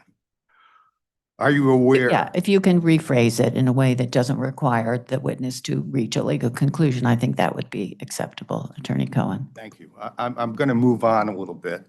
Are you aware of the concept of public service company within the Connecticut regulatory framework, Mr. Stamp?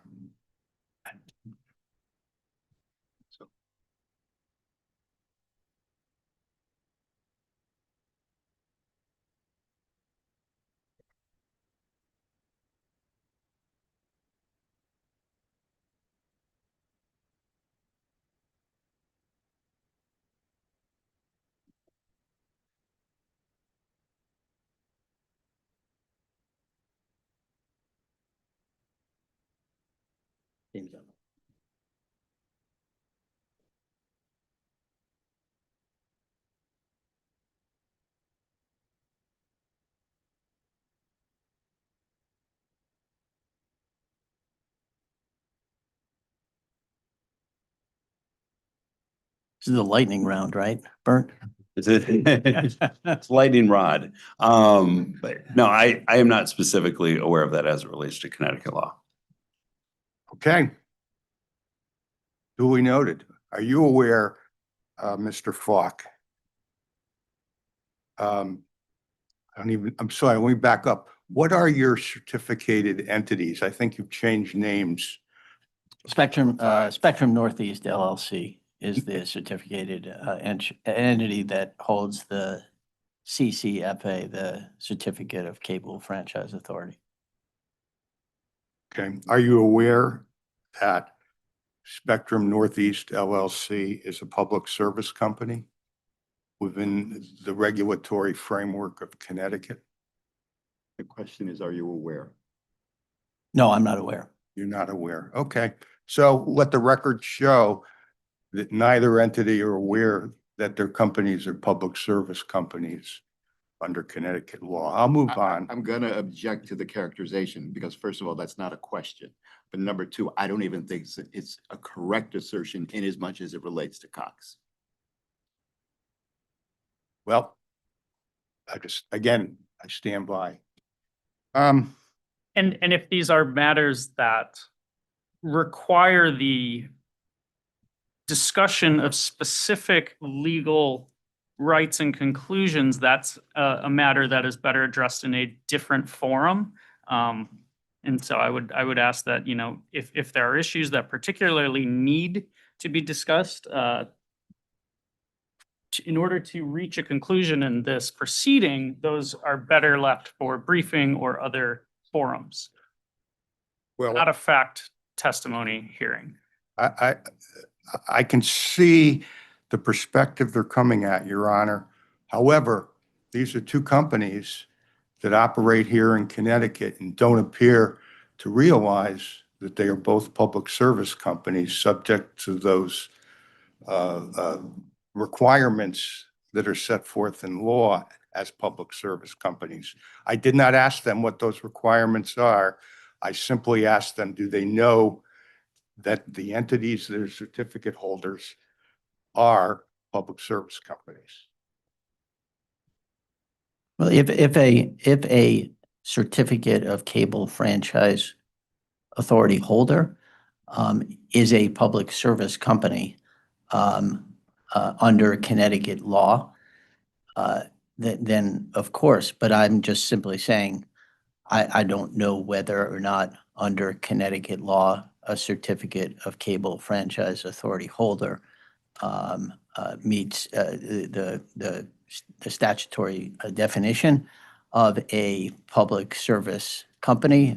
Spectrum Northeast LLC is also not the CLEC holder. The CLEC holder certainly would be a public service company. Okay. I'll ask this of either witness.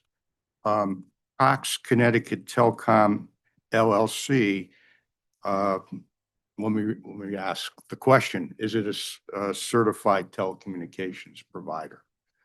I believe it's listed as that in the application, but I just want to confirm. Could you point us to where that might be in the application? I do not have the application in front of me. I'll take it as a read-in. So the specific question is, Cox Connecticut Telecom, is it a certified telecommunications provider?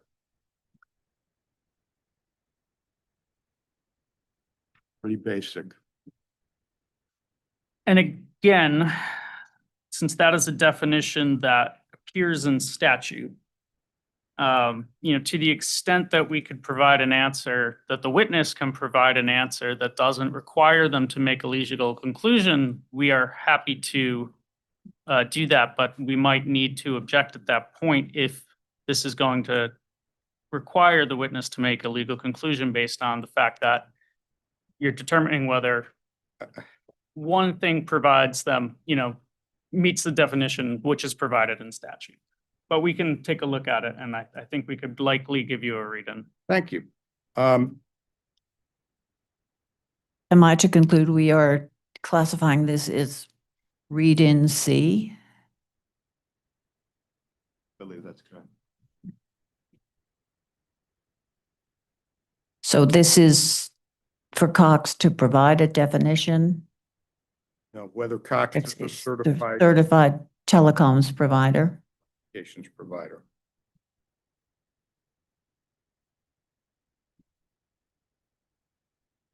Sorry. So in the specific, so you're asking if they are a certified telecommunications, yes. Okay.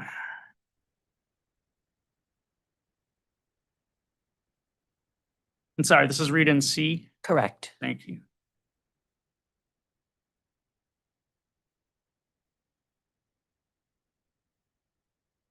I refer to Cox Connecticut Telecom as CCT to make things a little faster. I'll try to move this along. Will CCT continue to operate for Cox service areas post-merger? You asking me or are you asking? Either one. In the structure of the transaction, we're not seeking to relinquish any licenses. Control is being affirmed by Charter through the transaction, but we're not seeking to discontinue the operations of the Cox license holders. All right, thank you, Mr. Falk. Do you have any indication as to whether CCT would begin serving Charter service areas, perhaps under another name or brand name, but do you have any indication on that? We have a certificated local exchange carrier in our service footprint. From the experience that I've had in the Time Warner Cable and Bright House transaction, we have maintained those certificated entities, and they have continued to provide service in their respective geographic footprints. That's how what I believe will continue, occur in this instance as well. Certainly couldn't ever say never, but we are maintaining both certificated entities post-transaction, And I would expect that they would operate as a combined company in their respective footprints. Thank you, Mr. Falk. Which reminds me, earlier in the day, there were a series of questions regarding transition planning, things of that nature. I've been in this business too long. I've heard the analogy of, we're still in the early innings. So I'm going to give you an out here, a potential alternative. Given that the Time Warner transfer merger occurred, in the last, probably about 9 years ago, 10 years ago, something like that. 2016, May. Yeah, is would it when we be closed. possible to get an exhibit that lists what some of the lessons were that Charter learned from that integration, and with possibly a commentary about how those might inform the companies going forward with the integration in this particular merger? I mean, I've tried to describe them where I've seen them applicable and in response to specific questions that have been asked to us by the authority, by OCC, by the Attorney General. I can't tell you every single element of activity that we undertook. I'm happy to answer your questions and provide you with that information where I think it's applicable. I think it would be somewhat overburdensome for us to, simply put together a list of where all of those activities occurred. I wasn't asking for all. I was asking for lessons learned as a result of that integration, which was a significant, it was a significant integration. That was a big deal. I'm going to object to the characterization because that's not a question when he's characterizing it as significant. But I don't think I have a problem with your question without the prelude to the question. Yeah. So in any event, would the company be willing, would Charter be willing to prepare a late filed exhibit that lists some of the lessons learned in the Time Warner merger integration and how that might inform the company going forward with its integration of Cox Communications, should the transaction be approved throughout all the approvals that you require? 1 second.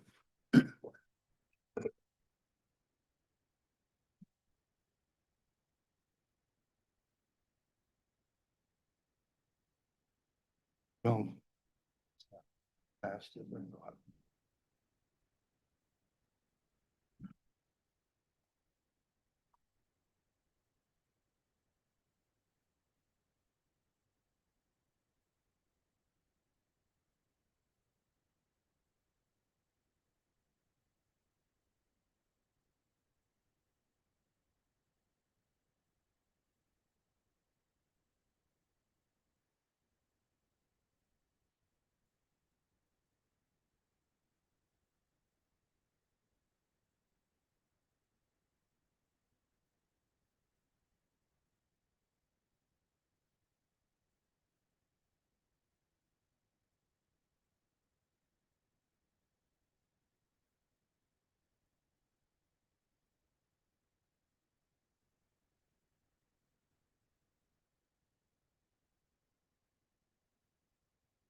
I'm struggling with the question because I think that I have offered to you instances in which we took practices from our Time Warner Cable integration, and we are applying them to this transaction here. So for example, I talked earlier about the fact that we allowed customers to maintain their existing plans in the Time Warner Cable transaction, and that that was an element of success that we were able to bring to this transaction.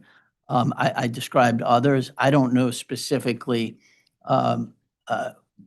where your interest lies. I'd rather answer a question that you have that identifies a specific issue in which we took learnings from them. I mean, as you heard earlier, there was testimony about the cybersecurity practices and how we took learnings from that, which is very different than the specific issues related to our customer facing practices. So I'll withdraw the question. Thank you. I was going to ask you to move on. I believe that. I'll withdraw. All right, thank you. I just want to say, I offered it to help you. Thank you. I appreciate it. All right, and we are here, Attorney Cohen and everyone here, to listen to our witnesses. So as much questioning as we can get in, because I am looking ideally at a 5 o'clock hard stop. I know there are issues with the garage next door, so we will move on. Thank you. Attorney Cohen, if you'd like to resume your questioning. Yes, thank you. Mr. Stamp, I have a few questions about the transaction documents as it relates to Cox Enterprises. In OCC 1, it states that Mr. Alex Taylor, whom I met many years ago when he first started in the cable business, will be the chairman of the board of directors of the new charter, and will in that capacity continue to serve as the president and CEO of Cox Enterprises, Inc. Is that still in the deal? To the best of my understanding. Thank you. Is there any limitation in the transaction documents for Mr. Taylor to continue in that role after his first term expires as chairman of the board of directors of charter? I believe the transaction only refers to the first term. Okay. But there's no limitation? Not that I'm aware of. Thank you. Are you aware of any agreements that require Mr. Taylor to vote as the members, to vote on the board of directors as the charter members of the board direct him to do so? I didn't phrase that very well. Let me redo that one. Is he by any documents, is he obligated to vote, cast his vote on the board of directors as the charter directors would ask him to do? Or to put it alternatively, will he be independent on the board of directors from the charter designated members? My understanding is an independent director. Thank you. I think we got it right on the second one. OCC 2, Mr. Stamp. OCC Enterprises still holds the right under the transaction documents to appoint 2 additional members of the board of the new charter. Isn't that correct? That is correct. Thank you. And I believe in that result, in that interrogatory response, CEI intends to exercise that right, correct? Yes, that is correct. Are you aware that there are 13 members of the board of directors of Charter Communications? That is my understanding. Yep.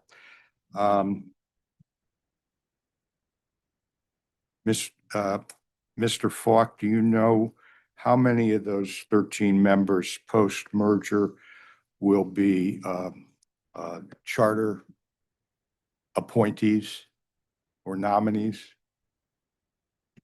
Well, it's a 13-member board. 3 of those seats are held by Liberty Broadband. They will be leaving the board. Those 3 seats will be going to to CEI to select. There's 2 members of the board that are appointed by Advanced Newhouse Company. So 3 Cox Enterprises, 2 Advanced Newhouse, which, if my math is correct, would leave 8. Okay. Mr. Cohen, sorry to interrupt. I'd like to go back to your previous question about Mr. Taylor. I refreshed my recollection and looked at the agreements while the last question was ongoing. Just to clarify the record, following that first term, the board will return to its normal process, but there is a stipulation that following Mr. Taylor's term as chairman, succession would go to Mr. Winfrey, our current CEO, or if Mr. Winfrey is no longer a member of the board, to Mr. Zinterhofer, who is currently serving as our independent non-executive chairman.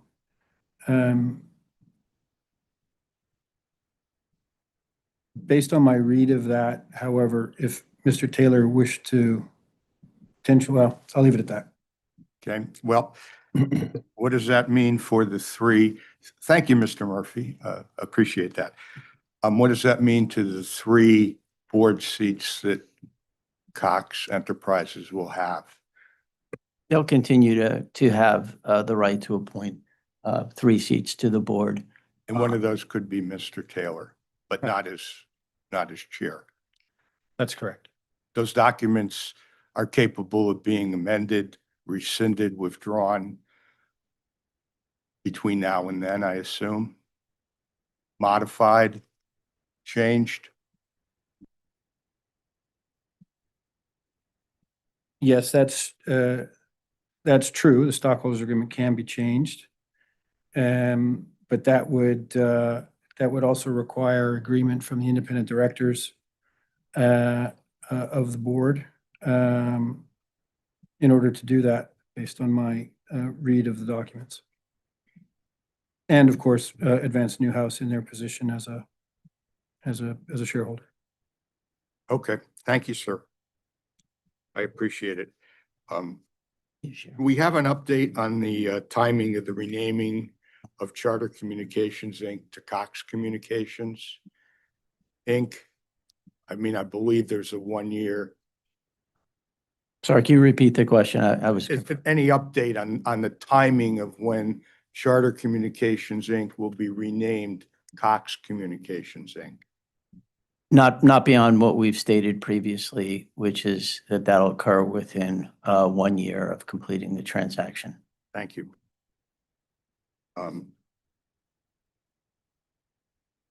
Between now and the end of I would say, Yeah. just to clarify, one point about that, that'll be the change in the formal corporate name of the entity. We intend to market and sell our services across our footprint under the Spectrum brand. Understood. Thank you, Mr. Falk. Between now and the late filed exhibit hearings, if there are any updates to these questions, we would appreciate disclosure of them at that hearing. I have a couple of questions about financing arrangements. So I don't know, Mr. Murphy, if you want to get your pencil out.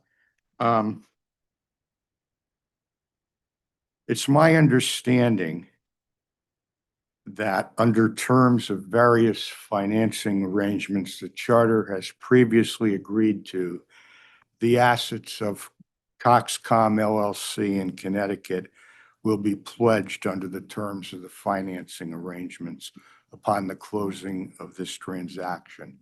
Is that understanding correct?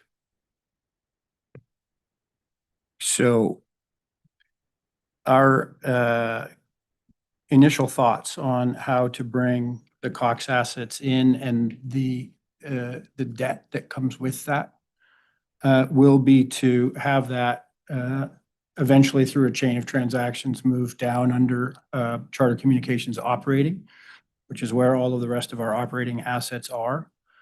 And with that, to make the debt of the Cox entities, of which there is still a small amount of Cox.com debt, but also the operations to be pari passu at the same level with the same rights as our existing entities underneath CCO, which would provide security against the assets to the bondholders. And just, I just want to add one point, which is, it's typical as part of our process to pledge the assets of the cable television holders as part of those financing arrangements. And so we have indicated it that way in our filings. Whether or not our bondholders would require that is something that would be speculative that we don't know. But our cable television entities typically do pledge their assets as part of our financing arrangements. Okay. Are there any assets of Charter Communications Operating LLC or any other charter entity also pledged under the terms of those financing agreements? And if so, since when? Well, again, as I said, that our cable television entities are typically pledge their assets under our financing arrangements, which would include Spectrum Northeast LLC. So if that's your question, that is a pledged entity under certain financing arrangements that we have. And so just to make sure I'm clear, so charters operating entities in Connecticut, their assets have been pledged prior to this merger agreement under the financing arrangements the charter has. I didn't say all of them, but I said Spectrum Northeast LLC is pledged as under our financing arrangements. Okay. Are you aware that under Connecticut law that public service companies usually get their approval from PURA or previously the DPUC before pledging any assets of the operating companies? Are you aware of that? Because I didn't see it in the application. I don't know if that was an oversight. I'm going to object because it lacks foundation. There's no evidence in the record that suggests that is a requirement.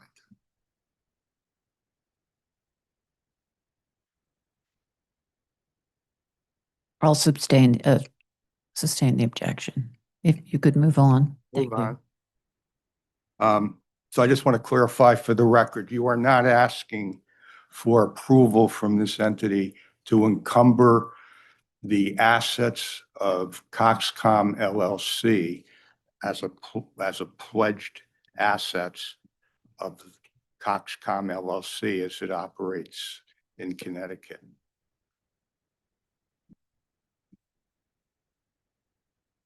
If it's in the application, I didn't see it. I was going to basically object because the application speaks for itself as to whether or not that is in there. I think the witness can answer the question whether they're seeking that permission.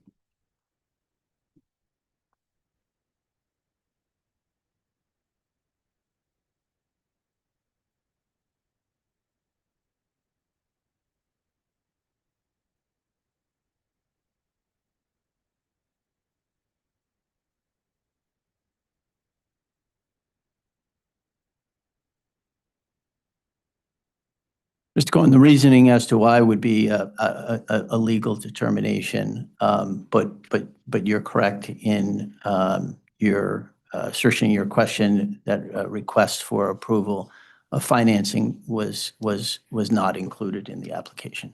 Thank you.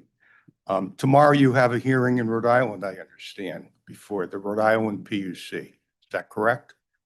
That is correct, yes. And in that application, you asked for permission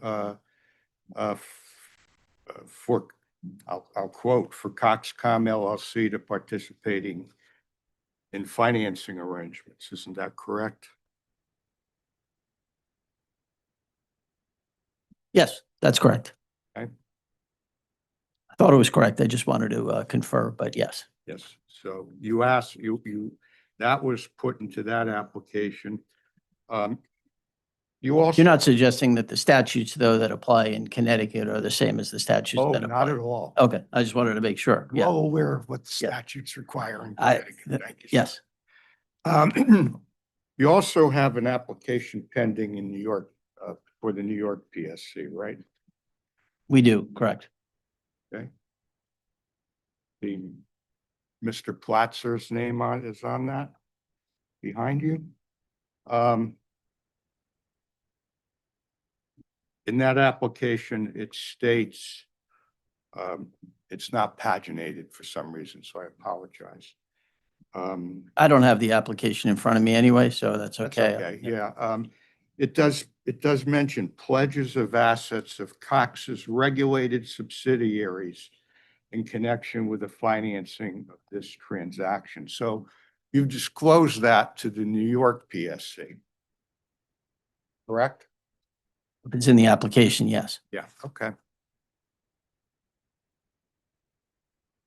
I'm just a little confused why it wasn't disclosed in this application, but I'll move on. We'll brief that issue. It might be issue number 3.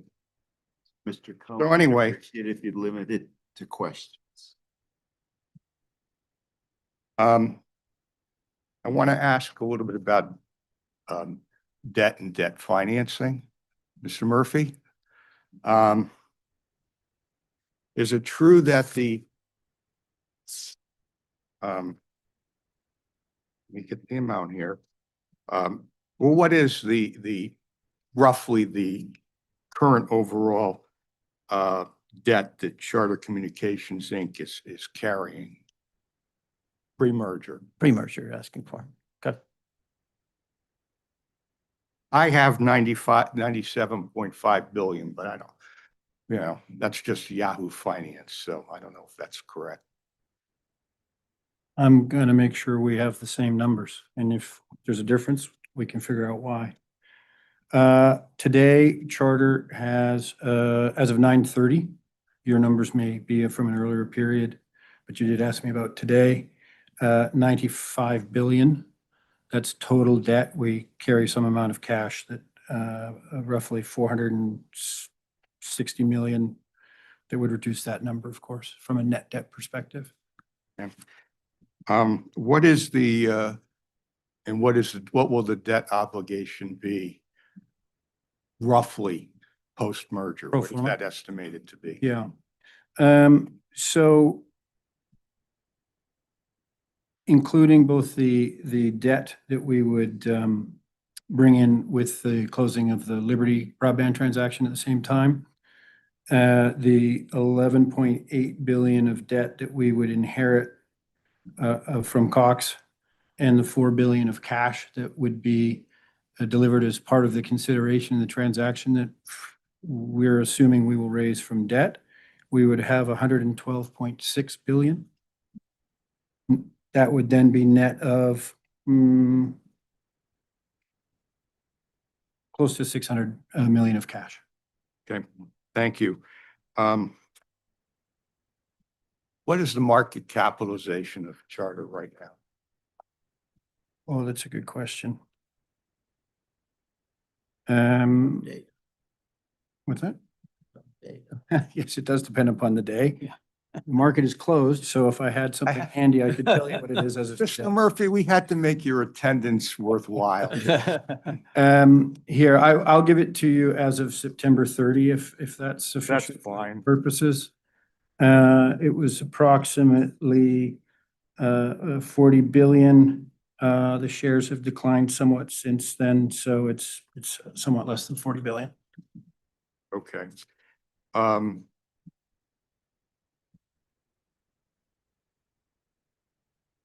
I don't want to belabor this because I'm just a country lawyer. I'm not an accountant. But We don't want to bring accountants into this. yeah, But I want to understand like, the cash flow is what are your estimates in terms of the cash flow being able to manage this debt obligation? And I want to just give a little bit perspective. We just went through 5 years ago, Frontier bankruptcy. They came in here in 2014 and took over SNET. And they made all these commitments and then they went into bankruptcy and now they're going to be Verizon next year. So we're just kind of, from a consumer perspective, we would prefer that really not happen. We want our companies to succeed. So can you give us some idea of what this, how you're going to be able to manage this step? Before Mr. Murphy answers, Commissioner, the background is enlightening, but it's not necessary or appropriate. You can simply ask the question. Can you please stick to the question at hand? We appreciate your historical knowledge, but I think there are better use of our time and the witness's time if we proceed directly to the questions. I just want to make sure we were able to overcome the objections, Your Honor, but I understand. Thank you. I do just want to point out that, well, go ahead. I'm sorry. No, Restate your question. Mr. Murphy was. I think I got the gist of the question out of the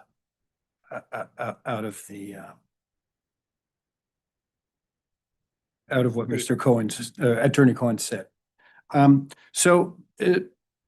it's a big part of my job to make sure that we can do that. I'll give you a couple of points. Our debt, and I'm going to give you standalone statistics. I'm sure I can come up with pro forma ones, but Cox's current capitalization on the debt side of things is similar to ours in terms of a maturity of debt, cost of debt, a little bit better in some cases. So these things will kind of hold true across the pro forma. Our debt is very long dated. Our debt is mostly fixed cost. So we have, and it's, essentially almost a 90% fixed rate. So we're insulated from moves around that. And we have a very, from my perspective, manageable set of maturity towers over time. Where people get into trouble is if they have a whole bunch of debt coming due at once and they don't have cash flow, to your question. Our cash flow at last 12 months cash flow standalone was $5 billion. Our debt that's due in the next a couple of years standalone is roughly half that. We have shown lots and lots of success at managing those maturities, moving the debt out over time, moving the debt out well in advance of its due dates. And we're doing that while we're spending $11.5 billion this year on CapEx. There are some statistics that were provided in our third quarter earnings release. It's available on our website or via the SEC, where we walk through what happens to us over the next few years through 2028. Again, this is all standalone. Our CapEx will drop from 11.4 to roughly 8 billion as we finish our network upgrade programs, as our rural build commitments are completed, and the investments that we've been making in our platforms and systems and people ebb back to a normal level. So if you take that 3.5 billion reduction in capital spending, which is entirely in our control, and you take some of the tax benefits, roughly 500-600 million that come from the One Big Beautiful Bill Act, our cash flow in 28 on a same basis with no change in EBITDA of the business is $9 billion. More than enough to cover maturities. And then Cox will add something on the order of a couple billion on top of that to handle the debt that they're bringing. So I don't have a lot of concerns. I have concerns. It's my job to have concerns, but I don't have fears, I guess is what I would say. And I might just add 2 data points. Our average cost of debt on a market basis, i.e. what the market is trading our existing debt at prior to the transaction was, and this is our term loan, what we call a term loan B, so an institutional loan tranche that's been syndicated, not relationship capital back and forth between banks. And our entire bond stack traded at about a yield of 6.2%. So that's what people on average, at about 6.4%. That's on average what people required us to pay them to take the risk of providing us capital. At the time of the merger announcement, we indicated that we were going to take our leverage down from our historical targets of 4 to 4.5 times to something that was more like 3.5 to 4 times in several years post-closing of the transaction. The market liked that. That helps with the mitigation that you're seeking to hear from me. And in fact, as of the 12th, which is the last time I had this report run, our debt was actually 20 basis points or 0.2% cheaper. So the market clearly is not worried about our ability to finance, even with the change in market value of the company. And I'll give you one additional data point, which is in August, we issued $2 billion of bonds. We had $16 billion of demand for those bonds at that point. It's the biggest we've ever had. And that actually enabled us to price through, i.e. cheaper than the bonds that were existing. And so I think I'm trying to give you context for how the market is assessing our risk profile and the steps that we take to mitigate that over time. So that was my turn for a long one, but hopefully it got you what you were looking for. That's helpful. Thank you.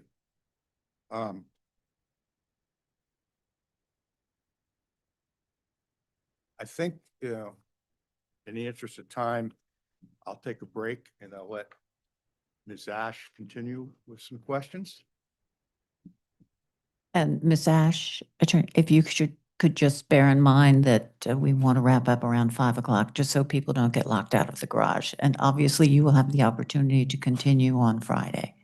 Thank you. I would be one of those locked out. All right. Well, then you have a definite incentive. Thank you very much. You may proceed.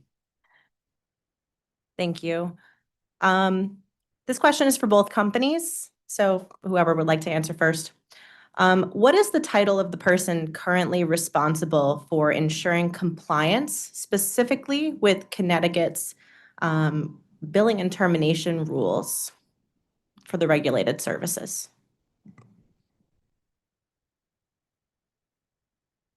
Sorry, did you say currently? Yes, for both companies. The person who is named responsible for that? Who would be ultimately responsible for ensuring that your company complies with Connecticut's billing and termination rules and regulations for the regulated services, which in this case are video? I don't think it's a singular answer, right? We have a set of rules that are known to our business partners. We have a compliance group within our legal organization that helps to advise them and manage that. And then we have a government affairs organization that also is involved with regulatory compliance. So I don't know that it's any one single individual that would be responsible. Thank you. Is that the I would say from our perspective, it's the same thing, right? We've got, it crosses many functions within our business. And yeah, I'm not sure that there's a single ultimate person that would be responsible. Okay, so moving forward, would the combined company have a single point of contact who would be responsible for ensuring that compliance in Connecticut? Again, we haven't undertaken the integration planning process, but I would suggest that if there's not one for either company today, there's not likely to be a single person responsible for that in the combined company as well. Okay, thank you. My next question speaks to the public interest and compliance with those regulations that I was asking about previously. So bear with me. This question is for Charter. How many days following the statement date of a bill do you send a notice of delinquency in Connecticut if payment is not received? I think we provided a response to that question in our interrogatory Just a response. similar question you might be thinking of. Yeah. If I may, because you might help here, because I was having the same thought. I thought we responded to an interrogatory, but you just indicated that you asked a similar question Yes, in the about due interrogatory. dates.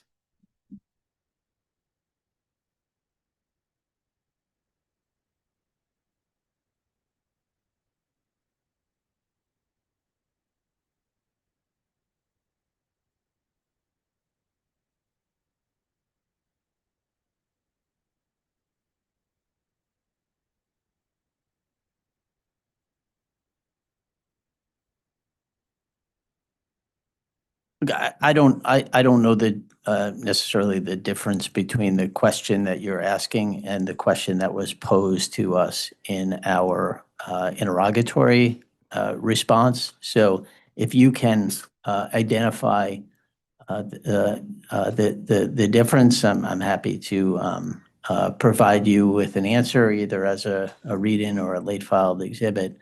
I thought we were asked about the process related to delinquency and termination.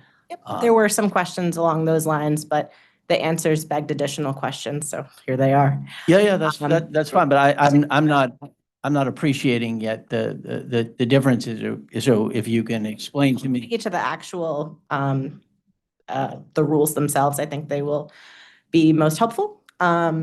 Due dates are governed under CT regulations, section 16-333-9G.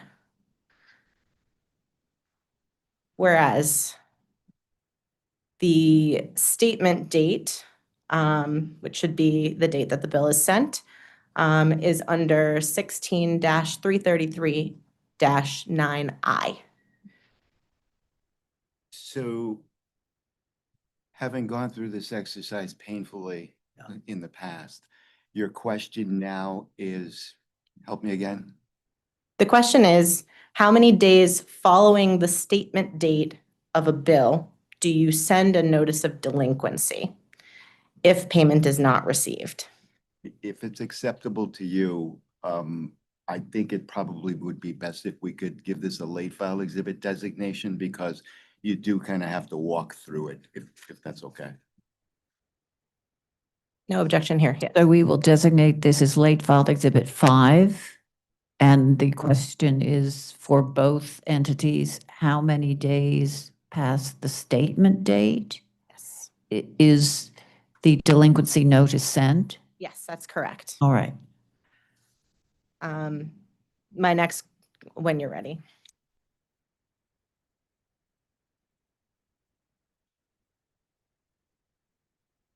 Sorry, you may proceed. Thank you. And this might need to be a subpart to that same question because the follow-up is, let's see, can you confirm that the notice is sent via first-class mail to the subscriber as is required under the regulation? Can I this can't- be all part of this late filed exhibit? Yeah, because I don't know the answer. All to right, that. but it will all be part of. Part of all the right. same. Thank you. Thank you.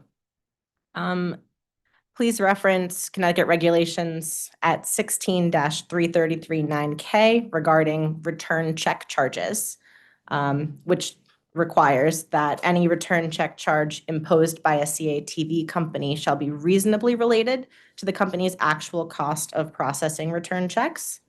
Can both companies confirm how much you currently charge for a returned check fee to a consumer in Connecticut?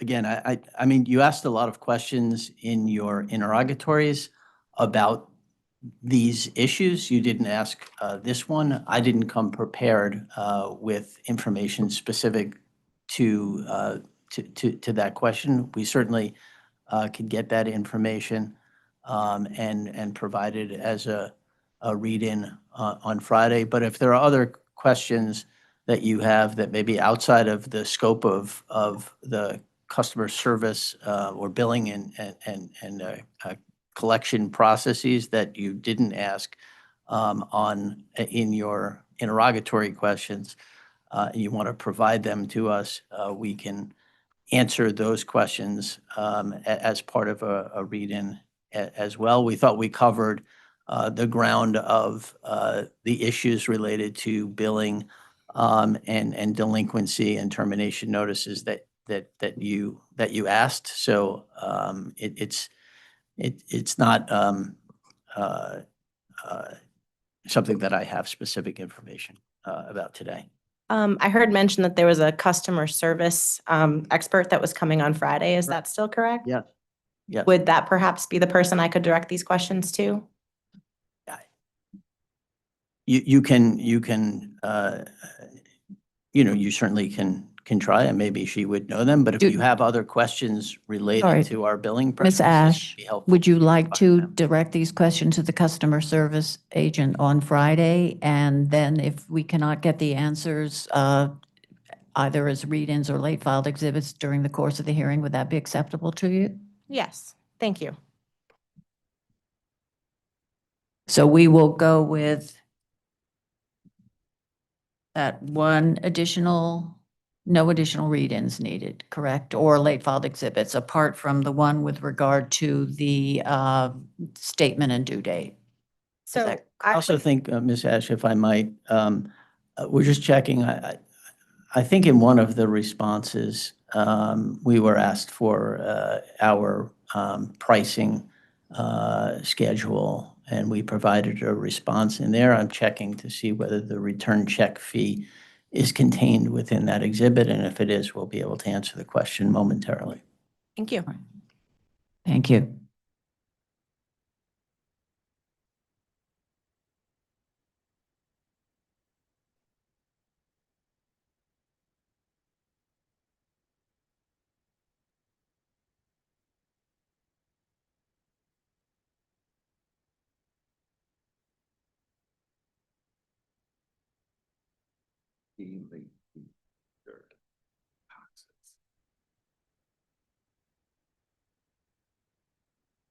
Yeah, this doesn't, it says that you can pay, at least for the charter, but it doesn't say how much.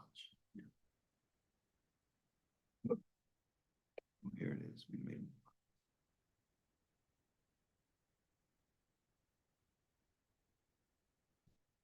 We'll continue to look for that. And if you'd like to ask additional questions while we're Sure. looking. So my follow-up question to that was, can you confirm how much cost the company incurs to process a return check? What is the cost to the company when that happens? Again, I don't know the answer to that this time. I would take that as a late filed exhibit. So cost of return checks to both companies, Cox and Charter, as Precisely. late filed exhibit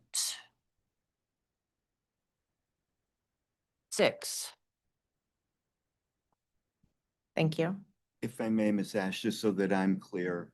Yes. You're not asking that the late file include the amount the customer is charged. You're asking the amount that the company incurs for the returned check. Presuming that we can do the cost the consumer is charged as a read-in. Which I think. Or if the customer service representative can answer that question on Friday, am I correct? That was my Sure. understanding. So for now, late file 6 is the. Is simply the cost incurred by the companies for processing return checks Thank you. Yes, thank you. from both Cox and Charter.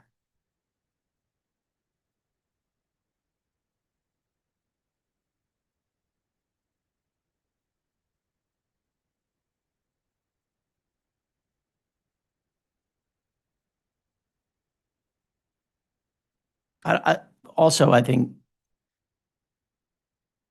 we would like to be able to also confer as to whether or not we believe as a matter of law, the regulation that you're citing is applicable to CCFA holders. There's some question about that as it relates to the regulations. And so I'm not prepared to make a legal conclusion about that, but Are you speaking for both companies on that no, one? I'm speaking for Charter, who holds a CCFA.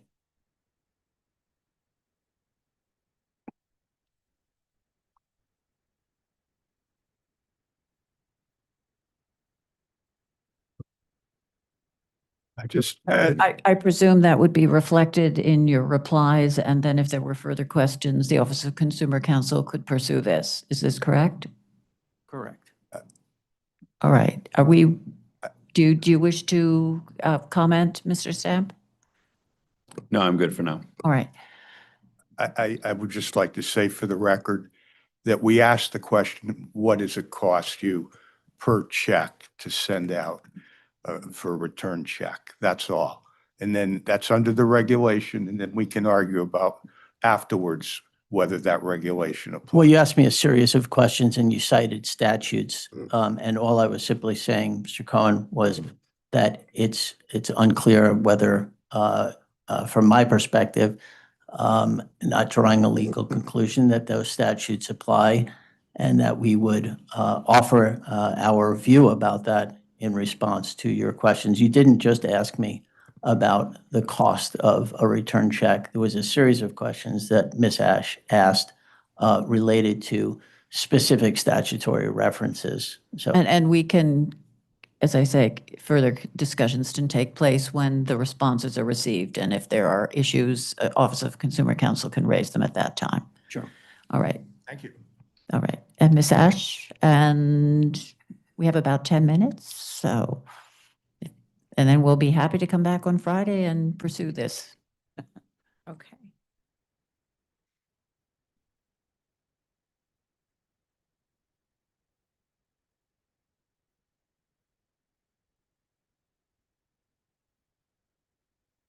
Okay. Why don't we break now, Commissioner, if that's okay with you? All right, I think that would meet with everyone's approval. We will wrap things up here and adjourn this first day of evidentiary hearings, and we'll reconvene on Friday at 9 a.m. Thank you all very much.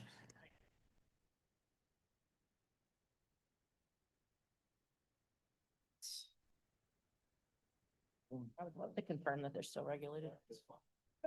That'll give us a chance to do it. Yep. Yep.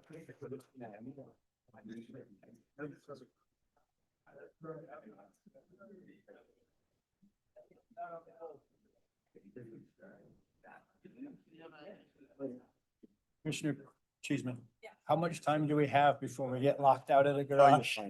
You're fine. Yeah. Okay, so we shouldn't linger.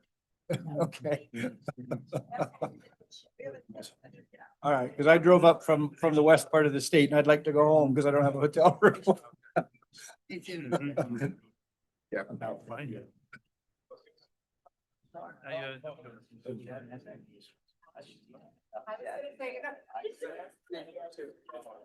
Yeah, we'll have to take a look at that because I honestly say when it comes to like the return check charges and things like that, I would have to go back and look at those statutes. to see That if was my they apply. point in raising it. I'm not- Yeah. That You was have to fine. make an argument on Friday about whether or not they don't, you know, put a marker there. No, I appreciate that. Right, that's, yes. One of our biggest